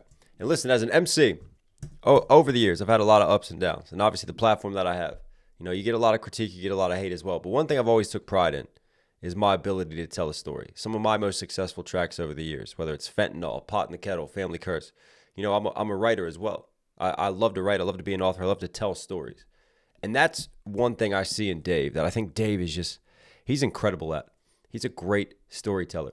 He knows how to set up his narration. He knows how to just put you in a place. And he knows how to put himself into someone else's perspective. Because I think to be a great writer, especially to tell stories, you have to be a great empathizer. And I think Dave and his emotional intelligence just excels. Church, it was his margin. Only 17, feel marvelous. He robbed the man and he feel marvelous. I just love the way that opens. He feel marvelous. And then you could go anywhere and you're thinking, all right, feeling marvelous. But then it already takes a dark twist immediately within that second bar. He just robbed a man and he feels marvelous about it. He feel marvelous. He robbed the man and he feel marvelous. Josiah, only 17, he got that dog in him. He said, Josiah. Is that Josiah? From the Bible? King Josiah? Well, that's ironic robbing people, because wasn't King Josiah was known for his righteousness. I used to see him at my church, it was his margin. We know this kid for kicking ball and he was hard. He could have made a professional, had a trial, we told him you got a chance. My God, we said... I mean, that's it. You know, how many want to make it out? And I've talked about this before, you know, when you come from the ghetto, when you come from a place where there's so limited options, right? 2 paths to make it out. Music or sports, rap or play ball. And in PG County, where I'm from, you've had a lot of basketball players come through and use that to make it out. You've had football players too. Different football in the UK, but that's also a way to make it out. And it's interesting that he sets up a story of someone who is obviously talented. As Dave says later on, he's blessed. And that's an interesting flip, like saying someone is blessed while they're running around committing all of this sin, right? Because remember the religious undertones and references throughout this at the same time. But someone who's got a chance to make it out, and instead, nah, let's test it in the streets. And he feels marvelous. So he's not only leaning into the street life, he's not trying to escape it. He feels marvelous about it and about everything with it. Interesting flip. Dog in him. I used to see him at my church, it was his margin. We know this kid for kicking ball and he was hard. Even kicking ball now could be flipped into a drug scheme. Made a professional, had a trial, we told him you got a chance. My God, we said the streets ain't nothing nice, he said let's see. He's there trying it is. To take a trip and put that to the test. Man, when this percussion runs in, and then you just get those rolls, I like it. He said nothing nice, he said let's see. He's trying to take a trip and put that to the test. He's trying to turn 4.5 into a 9. Divide that shit into decimals, make it stretch. Turn a 4.5 into a 9. Whether that's the crimes he's committing, he's trying to turn a 4.5-year bid into a 9-year bid, but also into a 9 millimeter, and then flipping the 4.5 into a 9, the drug scheme, and then break it down into decimals and stretch it out, right? Like taking the coke, mixing it with baking soda, trying to stretch out the drug so you can make more money on it. Turn 4.5 into a 9. Divide that shit into decimals, make it stretch. Or even like just divide it into decimals when you're weighing out different things, like weighing out weed to make it stretch. First time I ever met him, I said he's blessed. But if he can't even keep it real with himself, am I shocked if he's lying to me? If he's lying to me, like right there, man, when Dave gets in the singing bag, beautiful. But if he can't even keep it real with himself, am I shocked if he's lying to me? Ask my young boy what he's trying to be, and he don't want a good girl, he want a hoe. He don't want a good job, he want a gun. And he don't want a kickball, he want a bar. And he don't want to make friends, he want a gang. And he don't want to stack bread, he want to bang. How my young boy so different, I don't know, but I pray God guide him. How my young boy so different, I don't know, but I pray he feel incredible. Man, He's showing man, he feel I mean, it's interesting too. Think about this. kickball, he want a bar. He don't want boy what he's trying to be, and he don't want a good girl, he want a hoe. You don't want a good girl, you want a hoe, right? Sexualization. He don't want a good job, he want a gun. Good job, you want a gun, right? And then he leans into the ganging and the banging and the violence. So glorification of violence. He don't want a kickball, he want a bar. And he don't Drug dealing. You want a kickball, he wants a bun instead. want to make friends, he want a gang. And he don't want to stack bread, he want to bang. How my young boy so different, I don't know, but I pray God guide him. How my young boy so different, I don't know, but I pray he feel incredible. That's interesting, isn't it? Like, you have this picture of someone, and how often do you have a story where it's told where they'll do anything to make it out, and you want to root for them, right? Because they're still trying to be good. But essentially, you have someone just completely leaning into the lifestyle. And this isn't just a story. This is a real tale. This happens in ghettos all across the world. And I've said this often, like, not everybody starts in the same position in life, but what's also important is where you are raised and the culture around you as well. If you have all these influences and all these things that are celebrated, and I can't help but wonder if this is a little bit of a critique of hip-hop music itself, and especially the mainstream and what gets promoted on the mainstream, because it's these lifestyles that get glorified often that the youth see. And Dave has talked about this before, you know, with his subject matter and feeling a responsibility. You know, on one hand, he's trying to survive, and he's come from where he's come from, and he's going to tell those stories. But on the other hand, he always wonders about his moral obligations and responsibilities, and how is he influencing the youth, because this is the lifestyle that gets celebrated when they're so young, when they're so malleable, and then they lean into it, and it really is a trap, and then they can't get out. And these violent means have violent ends. How my young boy so different, I don't know, but I pray God guide him. How my young boy so different, I don't know, but I pray he feel incredible. He's showing man, he feel incredible. Just side trapping 22 and 2, he's terrible. There it is again, he feel incredible, and you're like, okay, he shot a man. So now it's gone from robbing to now shooting people. It's gone even further. He's getting deeper and deeper. But again, that second line just darkens the tone immediately. He's showing man, he feel. And again, I talked about this before on a previous Dave track from this album where I love juxtapositions. And again, you have another example of like this like hit, this like singing R&B serenadist vibes, man. It's smooth. But then you start thinking about the lyrics, and the lyrics are so dark and they're so real. And it just takes you on a different path than where you subconsciously want to go, where you're nodding your head and what you're feeling. Incredible, just side trapping 22 and 2, he's terrible. He wanna travel to the States, he's ineligible. Said he's a criminal, now he's doing. Trapped at 22 into a 2. Right, again, drug scheme flipping, but I can also take it as a 22 rifle, flipping that. 22 into a 2. Josiah, I can't help but wonder again. What? I'm trying to think of the Bible. Was it Kings? Book of Kings? First Kings, Second Kings? I think it was First Kings. First Kings or Second Kings. I would put money. I bet you the story of Josiah happens. 22-2. Or 2:22. Somewhere in that. Somewhere. There's something there. There's something there. This is Dave. And we've had so many religious parallels throughout. This man is so clever.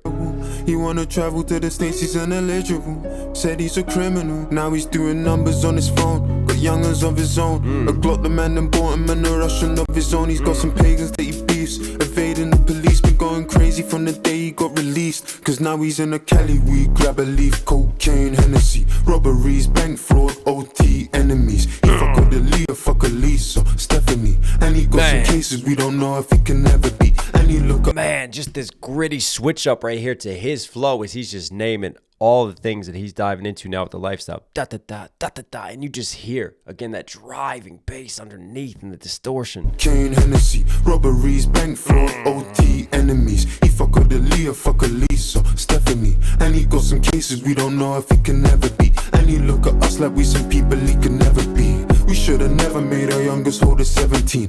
You know what's funny too is like, it's not funny actually. You just talk about cadence, right? Lisa, Da, da, da. And I talk about Dave singing in R&B styles. And right here, notice how he darkens his tone. And he gets bassier with his delivery to match this beat switch up, man. I just love the musicality to this. Just using his diction and his cadence control and his tonality to signal the switch as well. criminal. Now he's doing numbers on his phone. Now he's doing numbers on his phone. This is more the trouble Dave, the smooth Dave. Got youngers of his own. A Glock the man and bought him and a Russian of his own. He's got some pagans that he beefs. Evading the police, been going crazy from the day he got released. Cause now he's Man, crazy from the day he got released. Again, that flow, it's a nice da-da-da-da-da-da-da-da. in a Cali weed, grab a leaf, cocaine, Hennessy. Cocaine, Hennessy. And here's where he darkens and he gets bassier. Robberies, bank fraud, OT, enemies. He fuck with Aaliyah, fuck Lisa, Stephanie. Man. And he got some cases we don't know if he can ever be. And he look at us like we some people he can never be. We should have never made our youngest hold at 17. All I ever wanted was for you to be a better you. Make our youngins hold a 17. You're still young at 17, but also hold like a Glock 17. Dave again, man. Should have never made our youngest hold at 17. All I ever wanted was for you to be a better you. All I ever wanted was for you to be a better me. Fuck about salary, just side smoking celery. Started recreationally, but now they do it medically. It's weighing on me, that shit weighing on me heavily. I think about it regularly, just size in the jailhouse. In penitentiary on charges that were meant for me. Facing 10 potentially, but he was just protecting me. Before you think to step to me, just know my youngin' next to me, and God knows. You don't want a good girl, you want a hoe. You don't want a good job, you want. Wow, what a flip there at the end, right? Because here, there's this regret. All I ever wanted was for you to be a better you. All I ever wanted is for you to be a better you. And right here, Ever wanted was for you to be a better me. be a better me. How many of us older heads say that to the youth now? You know, learn from my mistakes. Don't walk the same path as me. Be better than me. Fuck about salary, just side smoking celery. Started recreationally, but now they do it medically. It's weighing. I love that flip. Like, just started smoking celery recreationally, and then now it's medically. Now they just rely upon it, right? It's become an integral part. Much in the same way the street life has just become what they rely on, and their identity is built around it. Salary, just side smoking celery. Started recreationally, but now they do it medically. It's weighing on me. That shit weighing on me heavily. I think about it Weighing on me, like weighing the drugs, and then this weight that he's carrying, these burdens. regularly. Just size in the jailhouse. In penitentiary on charges that were meant for me. Facing Charges that were meant for me. I wonder if he means that literally because he took the fall for him, or meant like I could have gone down this path, and I probably should have ended up on this path. And yet for some reason, he was the one we always felt were blessed. He was the one with the talent, and yet here I am, and I made it out. And there's kind of that survivor's guilt there. Dave had a song, Survivor's Guilt. legally, just size in the jailhouse. In penitentiary on charges that were meant for me. Facing 10 potentially, but he was just protecting me. Before you think to step to me, just know my youngin' next to me, and God knows. You know, Before he think to step to me, just know my youngin' next to me. Even right there, this whole time, Dave's talking about this, he's reflecting, and it feels like we're pushing something greater. But right there, he slips back into his mode of survival, into his Darwinism, into his street language, where he's from, protecting himself and having to use threats. Like, reflecting on Josiah, man, this kid was talented. He could have made it out. He embraced the violence. And then right there, he has that moment where it's kind of like we can be idealistic about this, but then reality sets in once more. don't want a good girl, you want Wow, that's a flip at the end. a hoe. He don't want a good job, he want a gun. And he don't want a kick pool, he want a bar. And he don't want to make friends, he want a gang. And he don't want to stack bread, he want to bang. How my young boy so different, I don't know, but I pray God guide him. How my young boy so different, I don't know, but I pray. Man.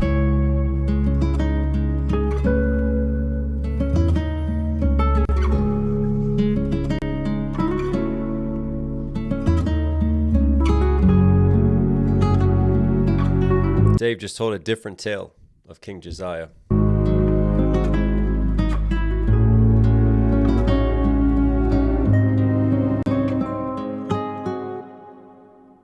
Wow.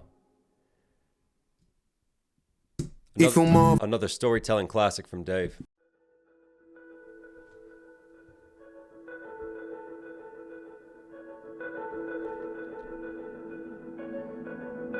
Yeah. She was 24. Last week told me something you can't be ready for. I'm on the death of our innocence. I'm on the death of her innocence. Let the Henny pour. Some weeks ago she was in a cab. I feel sick. I just love how it starts at a depth. And it feels like it's starting from really a place of gravitas. Like you just kind of really let that build. And then Dave comes in, right? And just kind of letting the music set the tone. And just, again, these starting bars that for me just really define a track so quickly. I mourn the death of her innocence. And then he's pouring Henny. Normally you pour Henny, pour some liquor out for a lost friend. In this case, the loss of innocence, childhood innocence. See where we go with this. For her innocence, let the Henny pour. Some weeks ago she was in a cab. I feel sick to my stomach cause when I listened back, driver was acting all forward. I should have drawn a line. She wasn't worried about it. It happens all the time. All the time, said it happens all the time. Hey. A little conversation, that's just all it is. Ask a couple questions and he'll call it quits. He ain't even have to ask her where she lives. She was headed to this venue with a couple friends and I was working late, said I'd collect her when the party and she got into this no phone party. You know the ones where guys have their phones and all the women there don't. I threw one of them last week, so I don't wanna speak. But when I think about this shit, it cuts deep. You see, Tamar, she like my little sis. So when I asked her to explain to me the story, she said this. I caught a vibe with a guy in there from Tamar, she like my little sis. Didn't we just have on his 27th birthday? Josiah asked him to look after Tamar. So here we go. This is her story. Wow, what a clever setup in getting to this. And I love when artists do this. And then you start to really connect tracks on an album and just weave that tale together. But for me, some hard-hitting lines, man. Like the taxi driver doesn't have to ask her where she lives because, well, he's picked her up from where she lives. If he's getting flirty in conversation, she's stuck, isn't she? She's stuck in a taxi cab. And then for me, the line that just gives you chills is, it happens all the time. Speak. When I think about this shit, it cuts deep. You see, Tamar, she like my little sis. So when and even before this, guys have their phones and all the women there don't. I threw one of them last week, so I don't want to. I threw one of them last week.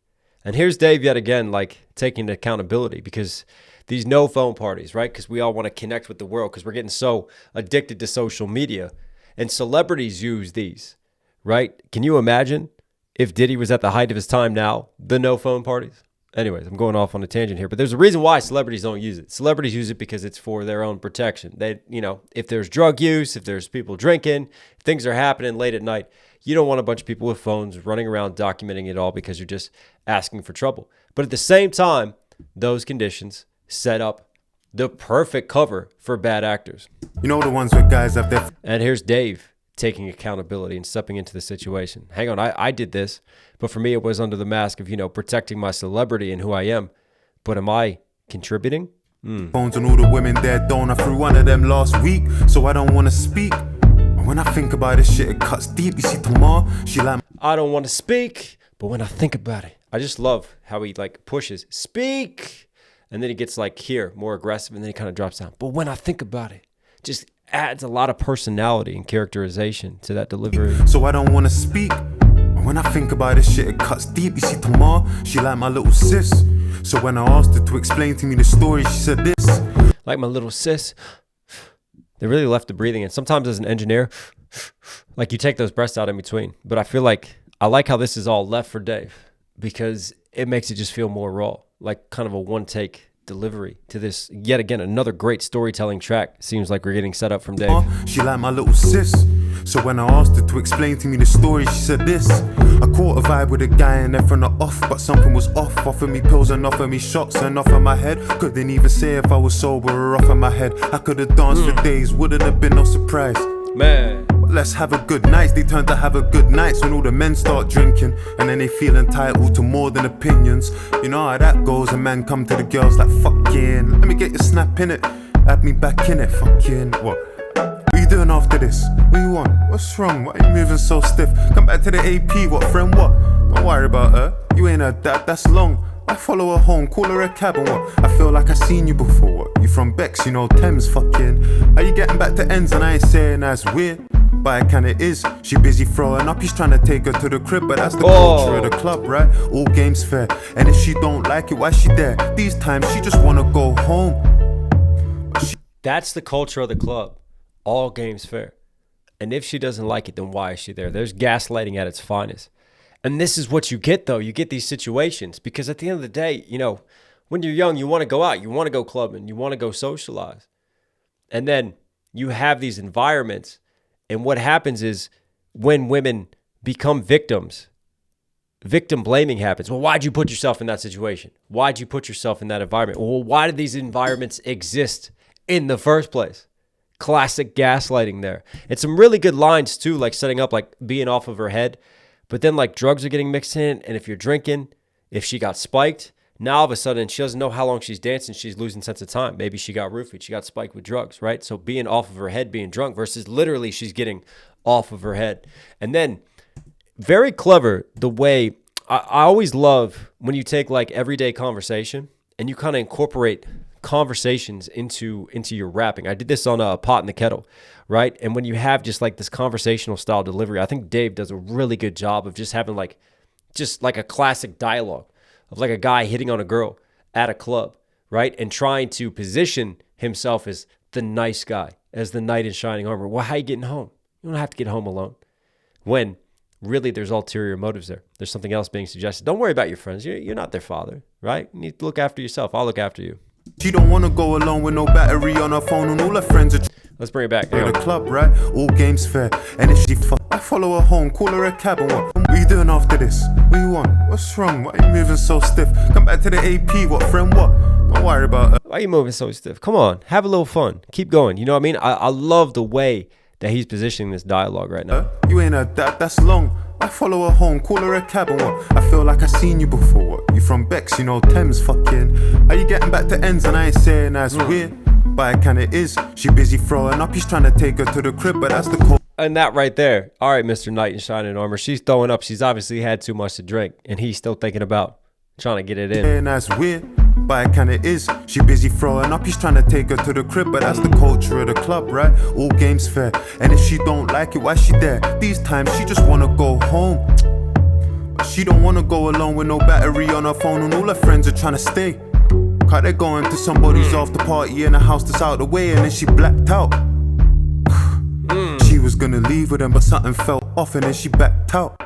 When I heard about the time she tried to make her home alone, she said, At Archway, I got out the car. It's quiet and I'm walking up this long hill. Faint sound, cold chills. I swear I just heard a familiar voice. Inside of the club, outside of the club. Was it that first cab? I swear I know the voice. Think fast, that's my only choice. He's coming up, I hear him running up. I ran and I tripped, I fell and I buckle.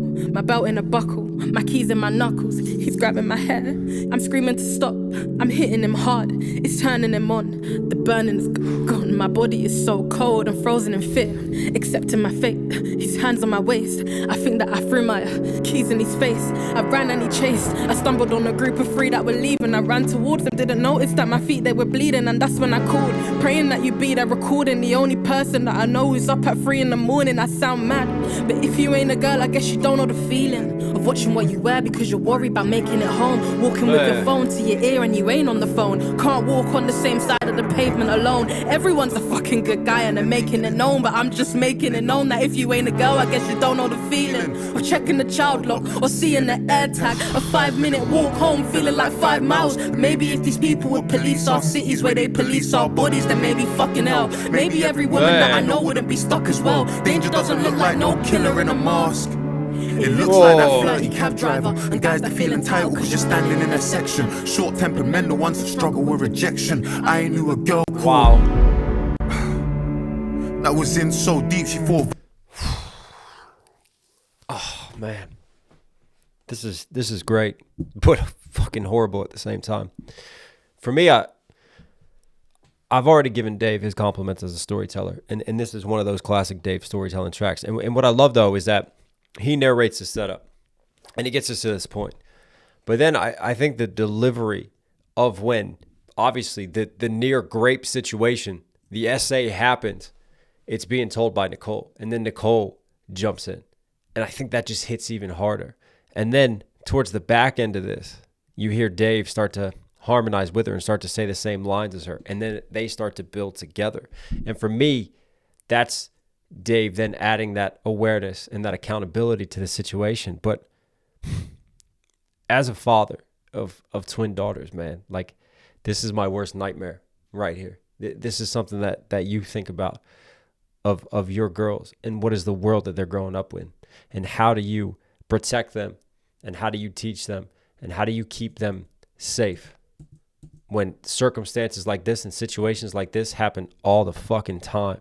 And for me, the cleverness of this writing too is how he sets it up. But it might not even be cleverness of writing. It might just be the real true story that he's sharing as well. And if that's the true story, man, that just hits different. But from a songwriting perspective, to start on the cabbie, and then we kind of forget about the cabbie because then she's at the club, and then she has this other guy who's kind of creepy. And like, she starts to black out, drugs are kicking in, but she still has the awareness. Like, she's still trying to save herself from a situation. And this is hard too, because you have the societal just pressure as well. Like, if you're out with a group of people and those people, like those girls, they want to stay out, they want to keep partying, but you're done and you're getting creeped out. Nobody's coming back with you. Then you have to go back on your own. And then you're walking the city streets on your own. And she's set up because, remember, the cabbie knows where she lives. So the cabbie's obviously showing predatory behavior, been waiting for her as she's walking home. And then when she just describes the fight scene to escape, chills. Morning, I sound mad, but if you ain't a girl, I guess you don't. Yo, I'm frozen in fear. It's turning my knuckles. He's grabbing my hair. I'm screaming to stop. I'm hitting him hard. It's turning him on. The burning. That right there, I'm hitting him hard. It's turning him on. All of this is just like a game set. Man. God, my body is so cold. I'm frozen in fear. Accepting my fate. His hands on my waist. I think. Accepting my fate. Man, because again, like, just feeling helpless, like, that line is shattering, man. It shouldn't be a fate to fucking accept. He is so cold and frozen in fear, accepting my fate. His hands on my waist. I think that I threw my keys in his face. I ran and he chased. I stumbled on a group of three that were leaving. I ran towards them, didn't notice that my feet, they were bleeding. And that's when I called, praying that you be there recording. The only person that I know who's up at 3 a.m. I sound. And then she's directing this to Dave. And I love how she brings Dave back in now, right? Because it starts off with the call to Dave. And I picture Dave on the phone with the cabbie, right? In that situation. And then now she's calling Dave again. Because Dave. I'm mad, but if you ain't a girl, I guess you don't know the feeling of watching what you wear because you're worried about making. Yeah, there he is. He starts to get introduced here. At home, walking with your phone to your ear and you ain't on the phone. Can't walk on the same side of the pavement alone. Everyone's a fucking good guy and they're making it known, but I'm just making it. Everybody's a good guy. And they're making it known. Everybody wants to be a good guy. And there's some great lines that cut deep later on here too. Known that if you ain't a girl, I guess you don't know the feeling of check. If you ain't a girl, you don't know the feeling.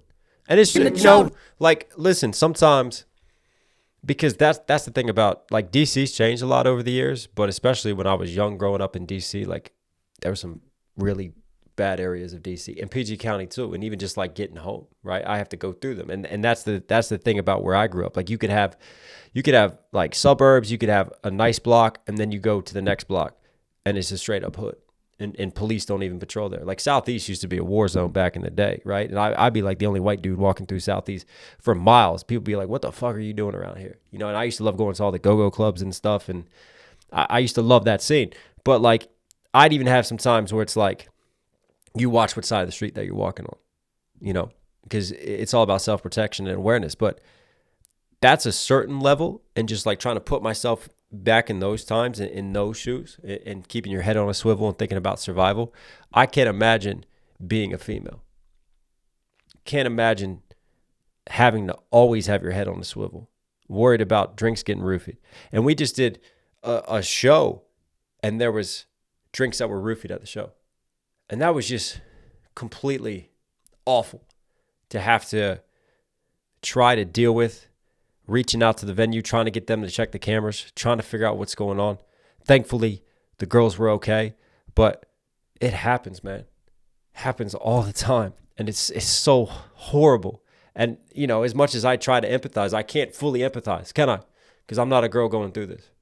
I'm just a father worried about his daughter. Known, but I'm just making it known that if you ain't a girl, I guess you don't know the feeling of checking the child lock or seeing the air tag. A 5-minute walk home, feeling like 5 miles. Maybe. Man, just a 5-minute walk, feeling like 5 miles. Like you can't relax until you are actually home. Until those keys go in the lock and that door closes and you lock it up. These people would police our cities where they police our bodies, then maybe. Wish these people would police our cities the way that they police our bodies, because we get that all the time too. She's talking about worried about what you're wearing. Is that going to invite the wrong attention? And then as much as people want to comment on what females wear, as much as people want to police how they are, well, invest that time and that attention that you say, if you're such a good guy, in actually making safe environments and safe spaces. Fucking hell, maybe every woman that I know wouldn't be stuck as well. Danger doesn't look like no killer in a mask. It looks like that flirty cab driver and guys that feel entitled because you're standing in a section. Short temperamental. Danger isn't someone in a mask like a robber coming up. I think danger, the greatest danger is familiarity, right? Or it's just people that act like they're the nice guy or they're the nice person. And it could seem like harmless advances, harmless flirtation and conversations, but it's almost like the classic saying, you give someone an inch and then they'll take a mile. And in these cases, you have these situations where maybe the signs are truly there and we just have to pay better attention.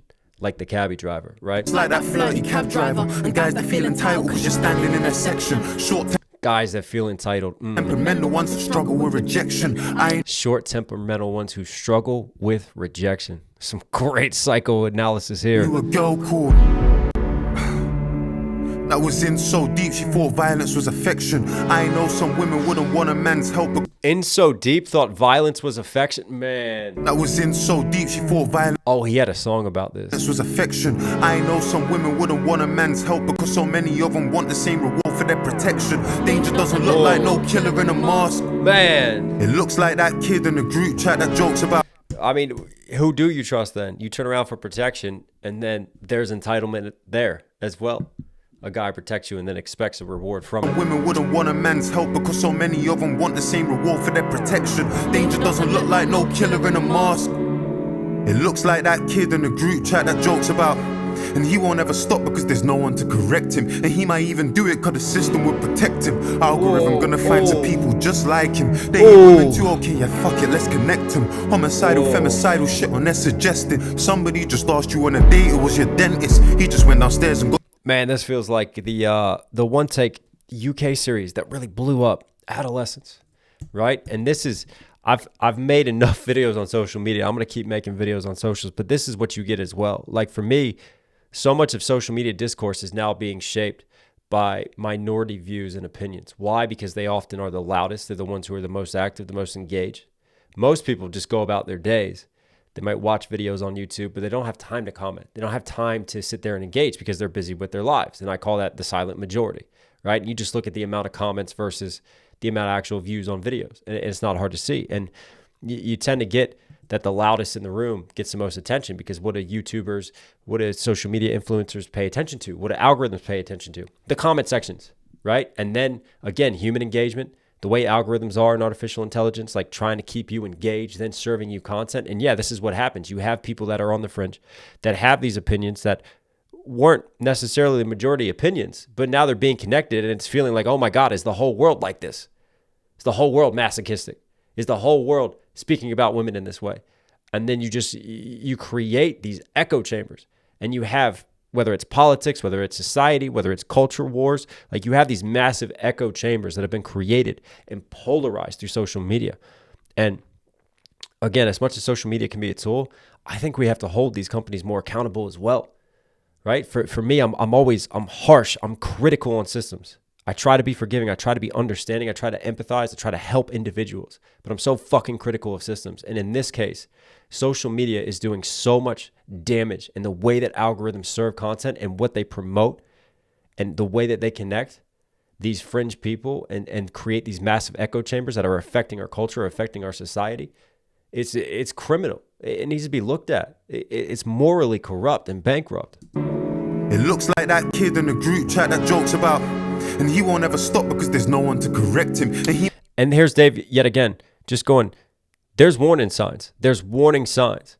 And because nobody wants to correct him because this is the problem. Maybe we all need to take more accountability because we're not contributing to a solution. Might even do it because the system would protect him. And the system will protect him, because you think about how many cases, you know, there's so many more cases of rape that go on that are unreported and undocumented because victims are so scared to come forward. And then you have victim blaming, and then you have gaslighting, and you have, you know, and then it becomes such a task to prove things in court. And yeah, you have a system that really doesn't favor victims when it comes to sexual assault. Algorithm gonna find some people just like him. They hate women too, okay, yeah, fuck it, let's connect him. Homicidal, femicidal shit on their suggested. Somebody just asked you on a date, it was your dentist. He just went downstairs and got your number from reception. Used to be nice, said I remind him of his little girl. 2 weeks later, he wants a sexual connection. Danger doesn't look like no killer in a mask.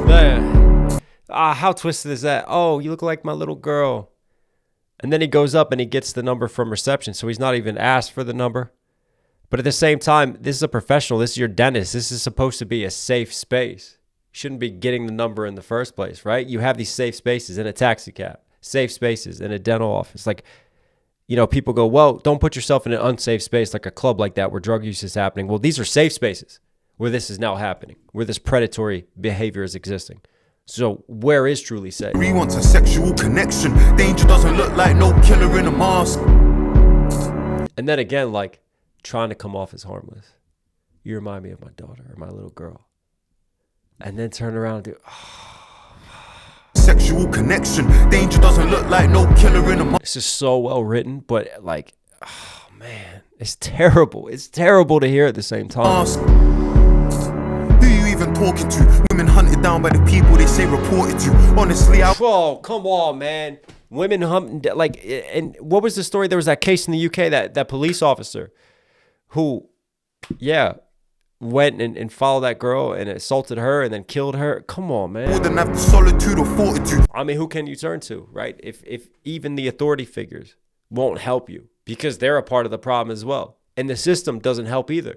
Where can you turn? I love how Dave takes an individual problem and then scales it back and pans out and looks at the greater implications and the systematic issues to it all as well. Women hunted down by the people they say reported to. Honestly, I wouldn't have the solitude or fortitude. Try and humanize you, she could be somebody's daughter, you. As if that's the reason that them fellas shouldn't slaughter you. God forbid that they offend the people you're belonging to. I mean, I've done it myself. Like, I think about my daughters, but you know, that is just our mechanism, our natural response to it, that we've been psychologically trained, right?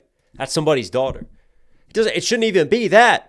That's just a human being. That's a fellow human. That's a woman, right? That's just treat others the way that you yourself want to be treated. We all deserve to be treated with respect. Honestly, I wouldn't have the solitude or fortitude. Try and humanize you, she could be somebody's daughter, you. As if that's the reason that them fellas shouldn't slaughter you. Man. God forbid that they offend the people you're belonging to. Objectify you just the way I do in every song. Tomorrow's never wrong. Can't trust guys, she never lied. No men aside, femicide. The cat calls, the long stares, the kind words, the lines blurred. Call her out, impersonator. All know a victim, don't know a perpetrator. Am I one of them, the men of the past? You catcalled, I spoke in the bars. I'm complicit, no better than you. I told stories of, got sit on the fence. That's hardly an option. You either part of the solution or part of the problem.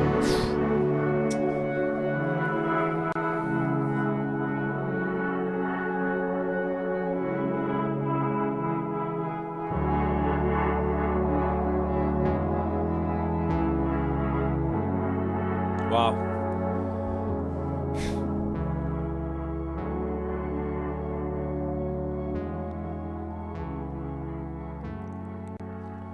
Look, normally I take the headphones off like for like a crazy bar. I'm just gonna do this symbolically for Dave, man.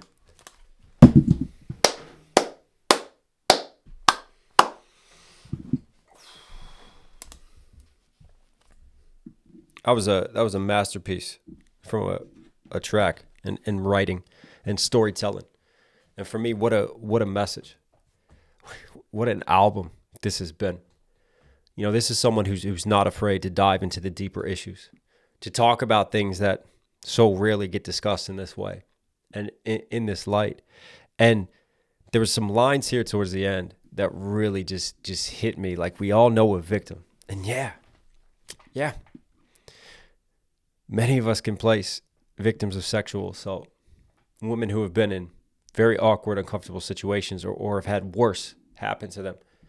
But how many of us can point to a perpetrator? And that for me is important because it's Dave also coming to this realization as I listen to this, like, is the writing on the walls, and we've been so trained culturally that we just ignore it. Even something simple as like catcalls or just like, unusual lewd jokes in a group chat.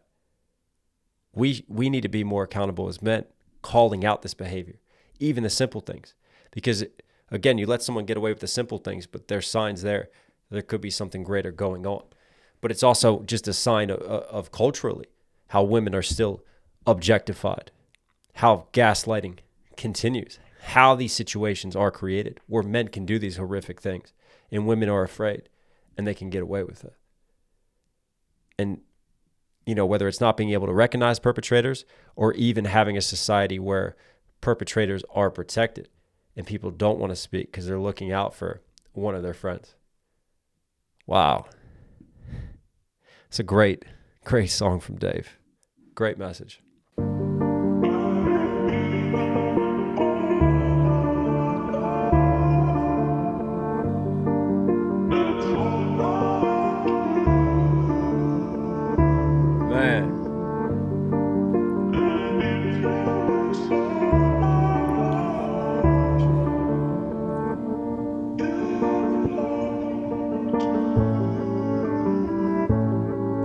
Yeah, I sometimes wonder, what would I 30 seconds in. 30 seconds in before he starts rapping. I love how he just lets the music set the tone. Just put you in the mind frame before the percussion kicks in, before he comes in. And for me, what's really dope too is I always talk about taking vocal cuts and caking them into the instrumentation so they're like a natural part of the beat itself. And that's what you get here. I can't hear any specific words that are being said, but the way that it's frequenced and pushed down into the mix. But for me, there's this beautiful harmony with it, but there's also this kind of just angst, this edge to it underneath. Even the piano, right? That piano is running very reflective, very beautiful. But at the same time, the final keys of the piano, those final notes that get held out, they bend. And then they just have almost like this disharmony to it. And for me, the way that you achieve that is you take a sound, like you take an instrument, and then you play it in reverse. And I'm pretty sure they took those piano keys, they're played forward all the way through. And then on those final notes that get held out, they get flipped into reverse. And that just creates just that little moment, that little edge to it all.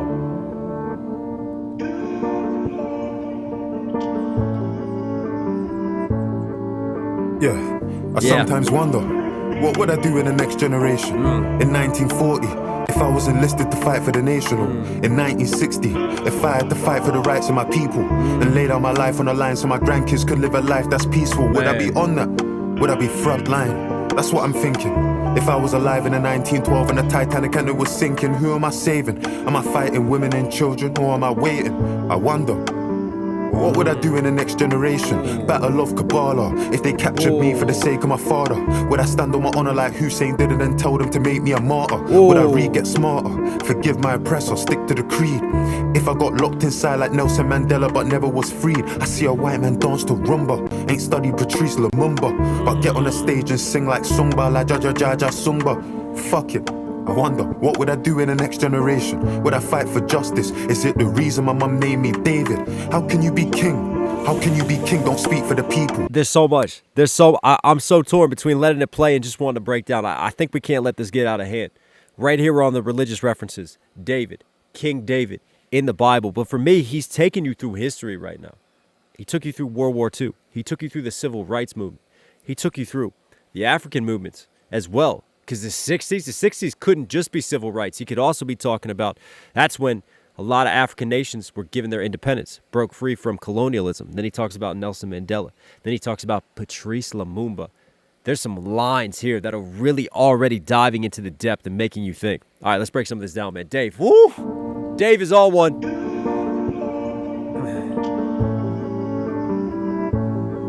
Man. Yeah, I sometimes wonder, what would I do in the next generation?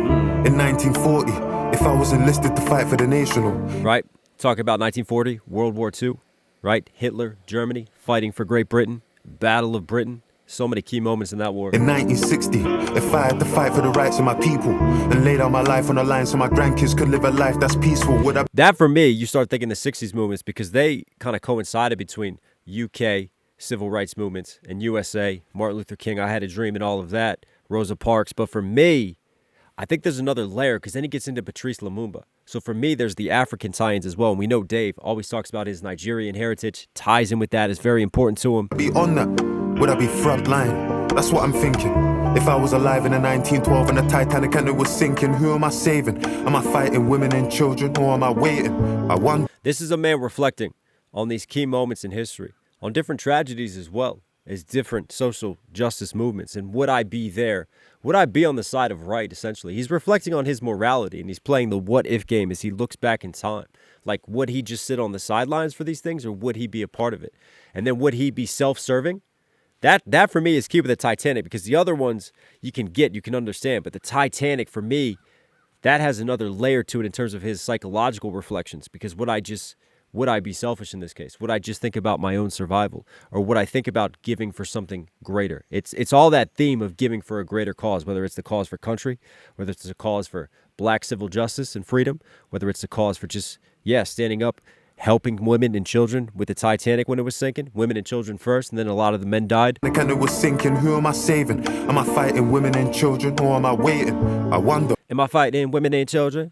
I just love how it's like, he's got moments when he's a little fast, he's a little peppered with the syllabants and the rhyme schemes, and then he kind of slows it down and he lets it breathe out again. It's a very sort of methodical flow, but it's just got these faster peppered syllables throughout it as well. These little just like slight gear shifts forward. What would I do in the next generation? Battle of Kabbalah. If they captured me for the sake of my father, would I stand on my honor like Hussein did and tell them to make me a martyr? Would I... Hussein Ali, right?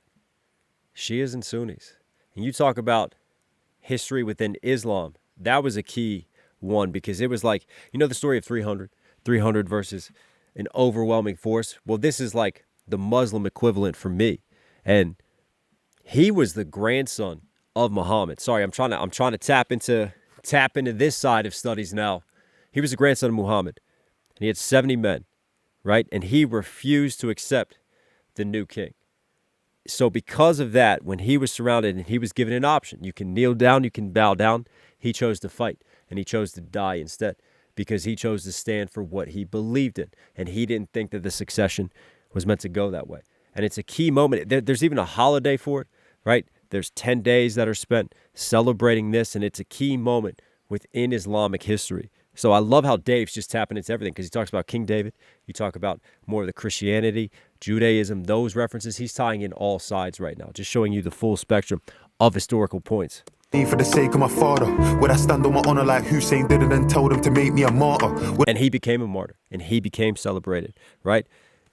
Who for my father? And you look at his lineage tying into Muhammad, and this is what David is doing too. Me for the sake of my father, would I stand on my honor like Hussein did and tell them to make me a martyr? Would I get smarter, forgive my oppressor, stick to the creed?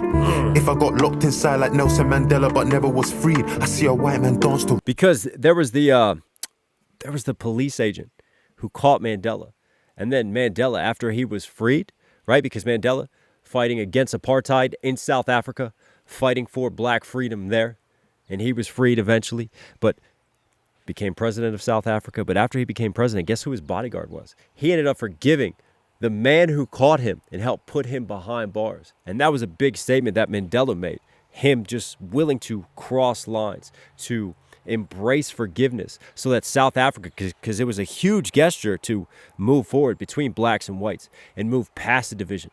Right? He could have come to power and continued to divide and then flip the script and focus solely on the black condition within South Africa. And that was just a key thing, that just willing to forgive the oppressor.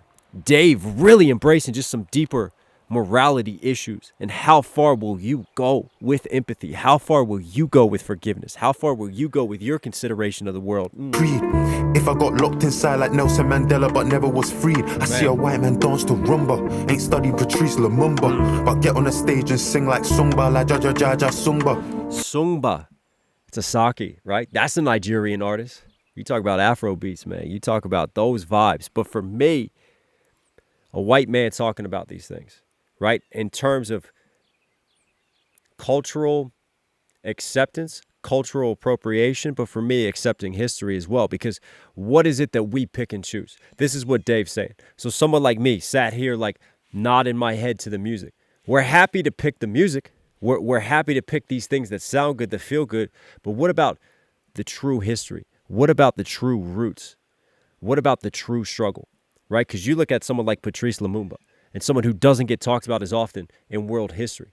Here was a leader of the Democratic Republic of Congo, right? Because you have Congo, Democratic Republic of Congo, right? Patrice Lumumba, he was actually assassinated by Belgium and by the CIA.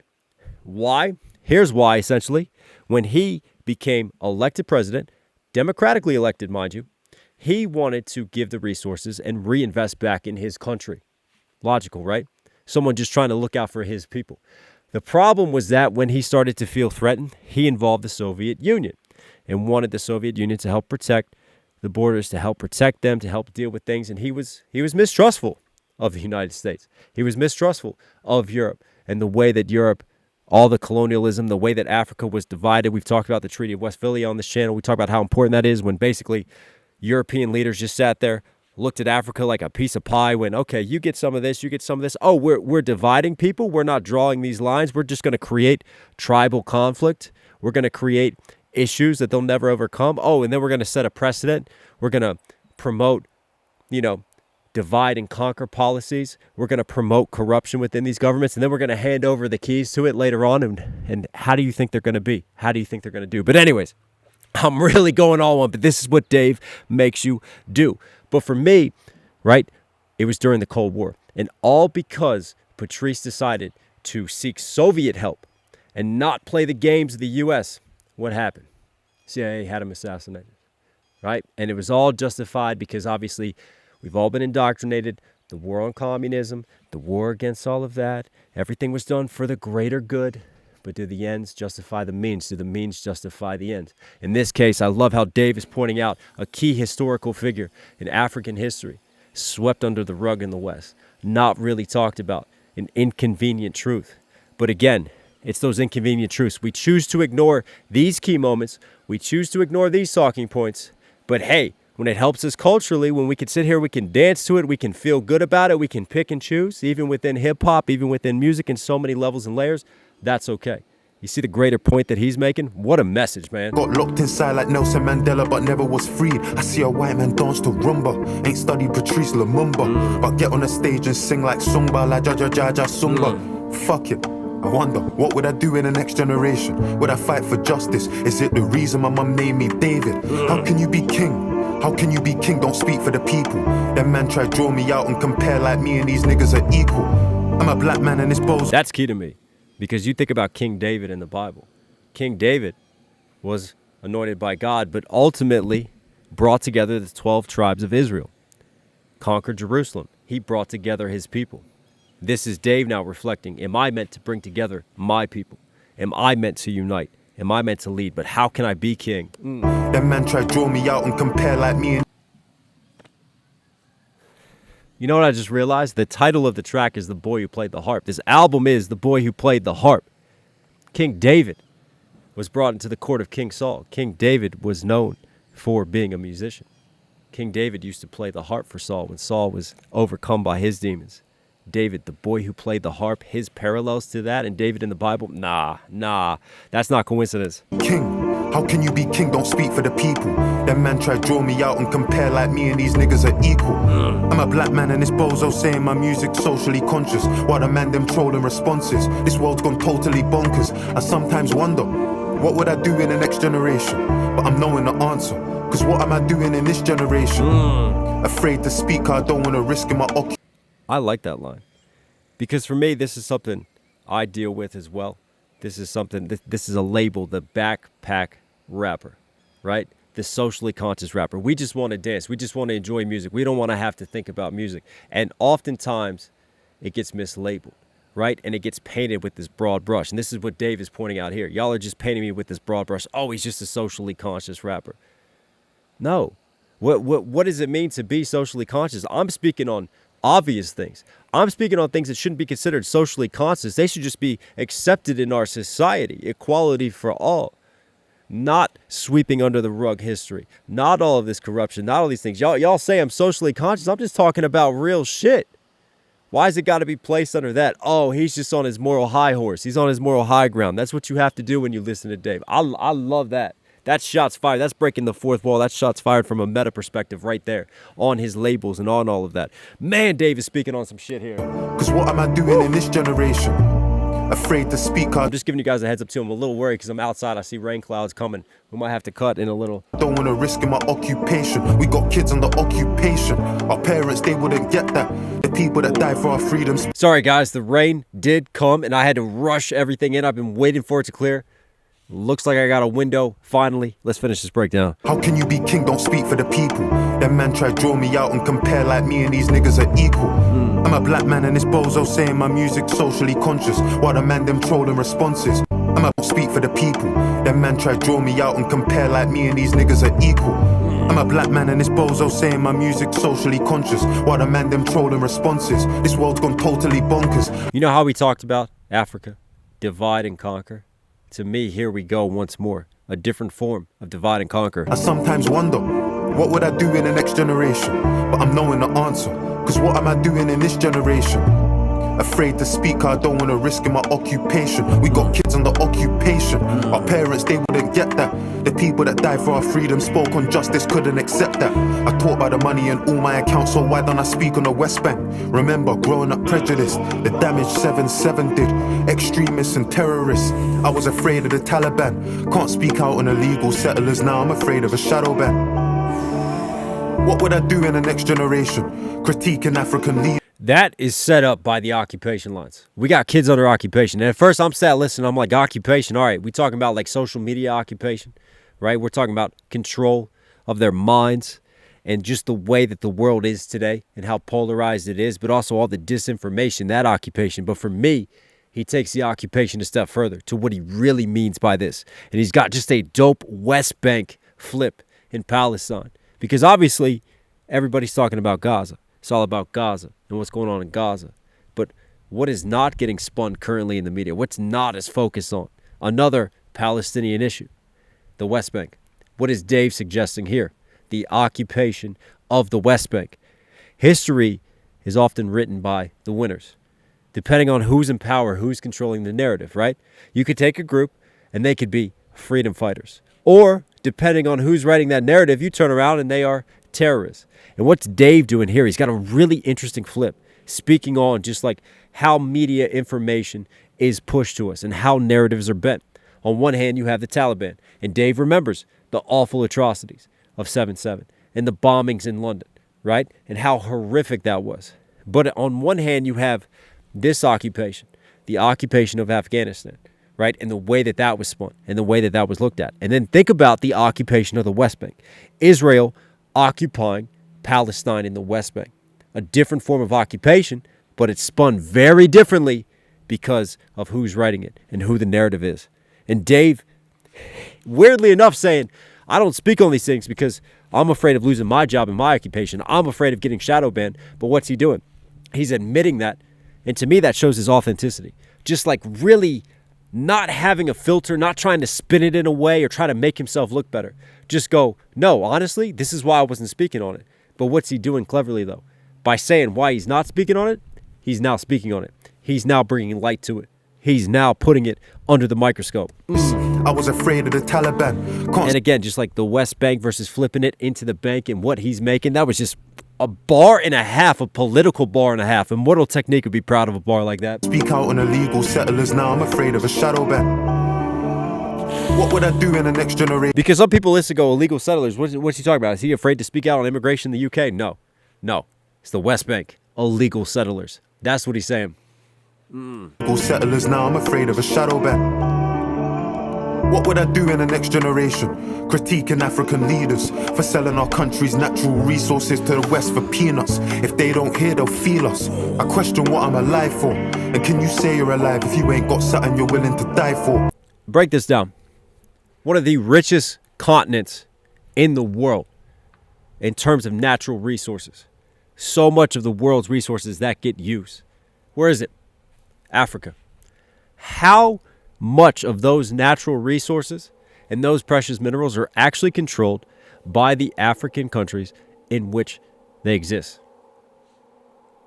See, here's the thing again. When he was talking about Patrice, and we were getting into that, there was also a theme as well of leaders taking back hands from the West, basically selling out their resources so that they could get rich.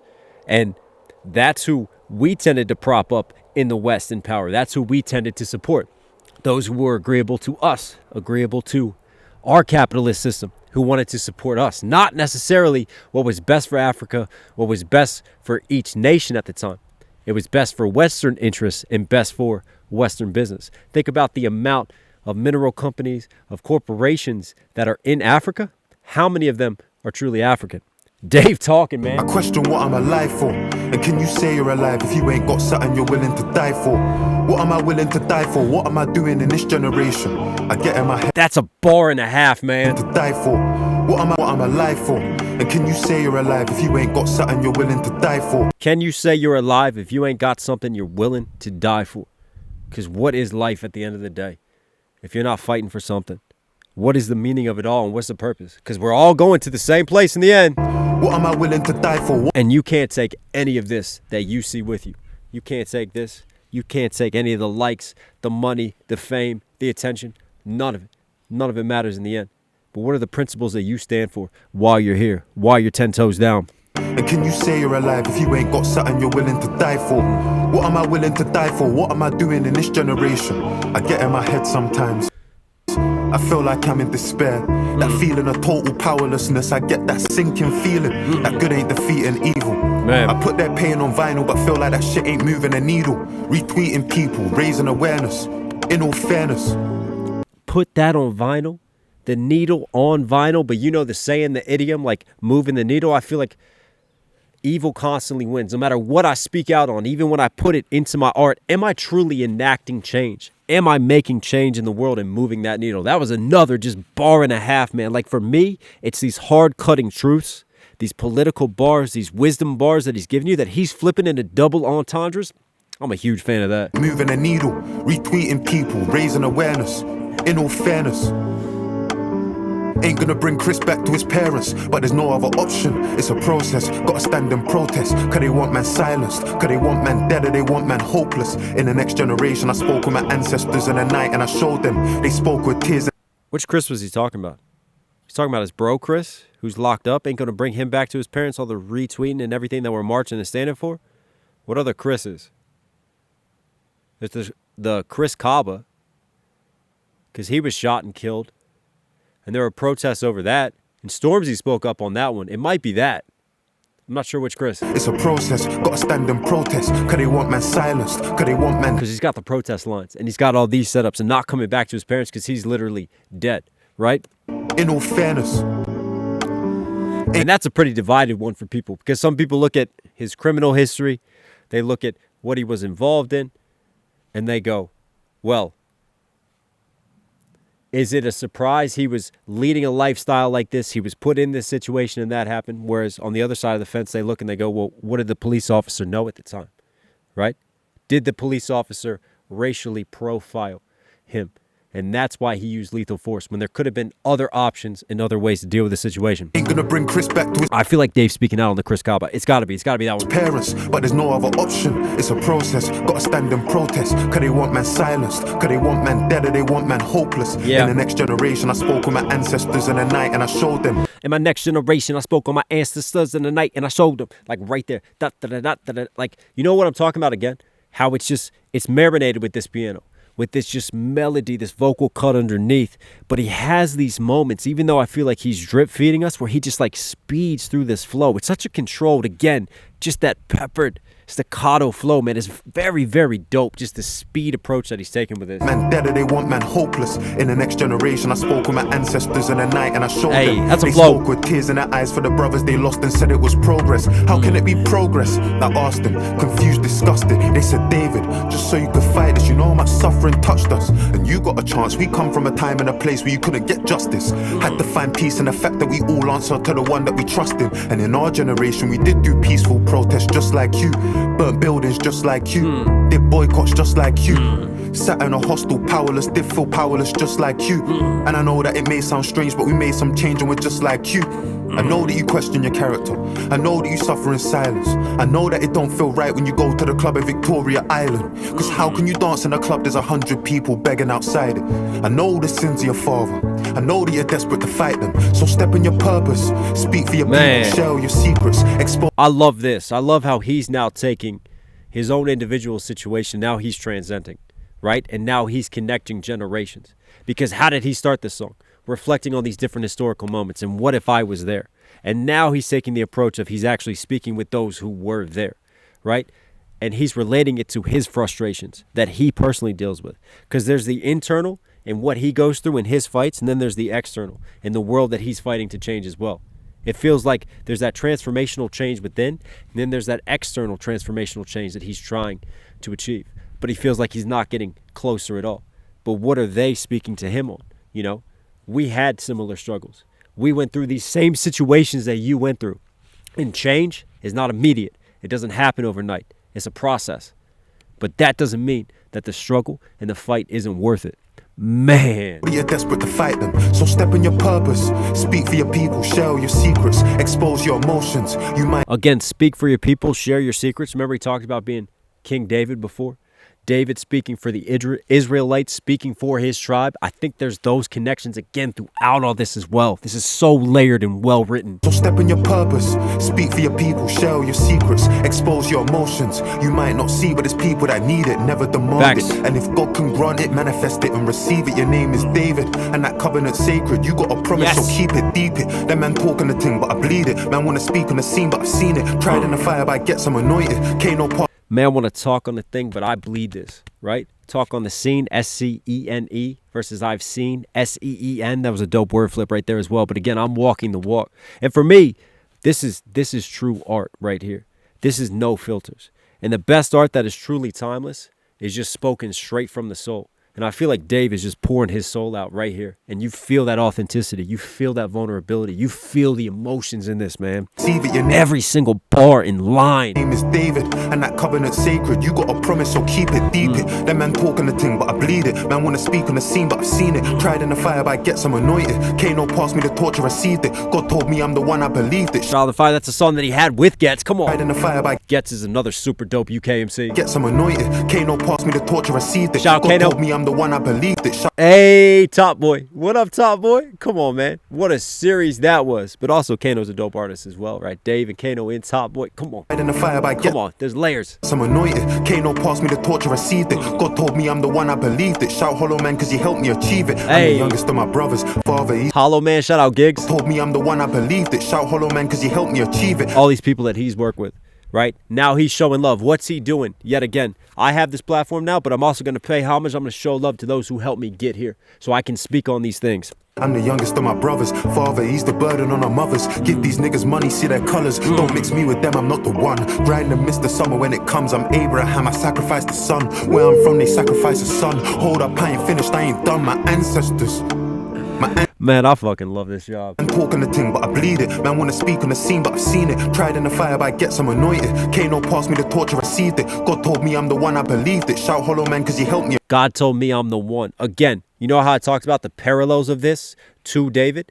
God telling David he's the one, anointing David king. This is how Dave feels right now. Achieve it. I'm the youngest of my brothers. Father, he's the burden on our mothers. Give these niggas money, see their colors. Don't make. Give them money, see their colors. Watch how money changes people. I'm the youngest of my brothers. Father, he's the burden on our mothers. Give these niggas money, see their colors. Don't mix me with them, I'm not the one. Grind and miss the summer when it comes. I'm Abraham, I sacrificed the son. Abraham sacrificed his only son, Isaac, because God told him to. And just as he was about to make the sacrifice, God stayed his hand, right, and rewarded Abraham. So Dave sacrificed the son like Abraham within the Bible and that story in the Bible, but also he grinded all summer working on this album. He wasn't going out. And in the UK especially, listen, it's cloudy here. That sun is vital.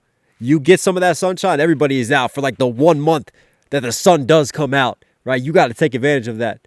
Dave had a greater purpose and a greater mission, so he sacrificed the S-U-N versus S-O-N son. Don't mix me with them, I'm not the one. Grind and miss the summer when it comes. I'm Abraham, I sacrifice the sun. Where I'm from, they sacrifice the sun. Hold up, I ain't finished, I ain't done. My ancestors told me that my life is prophecy. And it's not just me, it's a whole generation of people gradually making change. They ain't a greater task. Shift that, make a name, make a start. Whole generation of people making change. I love this. I love the generational transcendent connections that he's making through history. Like this is true power right here. This is true spirit. You just feel it, man. People gradually making change. They ain't a greater task. Shift that, make a name, make a start. They'll know what they're facing when they ask. With the will of David in my heart, the story of the boy who played the harp. Ooh, with the will of David in my heart. Story of the boy who played the harp. Right there, that little just cascade flow, man. I love that. Dave had some very smooth flows of this. A toss, shift that, make a name. And the will of David, the boy who played the harp. It all comes around. I talked about that earlier. King David, before he became king, playing the harp for Saul, who became jealous of him. And David had to go into exile. And I feel like this day feels like he's going through his own exile. He's going through his own trials and tribulations as he tries to bring together his people and unite generations and overcome, and feeling like he's on his own divine mission and connecting it all. I tell you what, man, this is what hip hop is about for me right here. Really using your platform and making that shit just reverberate. And that's something that you just feel deep down. But it's so well crafted from Dave. It's so well written. The parallels throughout and the connections and the layers. I can see why you guys wanted me to do this while I'm stood outside right now, making this happen, making this work in the middle of nowhere. Dave, you were Knox certified. I'll tell you what, man, for only 10 tracks, this felt like just a crazy spiritual journey. I feel like we have just really been through the last 4 years with Dave. And he could take as long as he wants. He could take another 8 years before he drops out. I'll tell you what, man, for only 10 tracks, wow, what a journey that was on. What a spiritual journey. And just connecting to it all. The boy who played the harp. This really is King David trying to unite his people and leading by example and leading through his storytelling and leading through how he sees the world and trying to change it, but also willing to question, willing to explore the tough areas within himself, willing to look at himself in the mirror and understanding as well that in order to really enact change that he wants to see in the world, he also has to change himself and how he goes about things. And I just love how he has this ability just to point out the different hypocrisies that he sees. And just such clever writing, the biblical references laced throughout this album. And for me, he could take another 8 years and drop it. As long as he drops works of art like this. This is one of the greatest albums I have heard this year. It's so well crafted. I love the lyricism. I love the messaging as well. But for me, the music, the production, everything just hits. Everything just feels like there's such attention to detail. There's such special care. And it's amazing when you get artists like this who really, truly care about their craft, and you just feel it. You feel a man bearing his soul. This is one that's going to be timeless. Hope you guys liked today's video. Listen, if you were here all the way at the end of this journey, do me a huge favor. What are you doing? Subscribe, notifications on. It really does help. It really does go a long way. Comment down below any other reactions you want to see me do, any other breakdowns that you want to see on this channel. Also, don't forget to copy your merch. Come on, rep the brand. It really does help. It supports. It goes a long way. KnoxHillMusic.com. We got hoodies. We got hats. We got shirts. Everything you need. If you want to rep at Hilltop Mafia, it really does go a long way. All right, everyone. So stay positive. Take care of this. Take care of this. You know, I'll catch you again. Sit down, sit down. I'm like, wow, how we do it like that? Like, wow, how we do it like that? Like, wow, how we do it like that? Like, wow, better sit your ass down.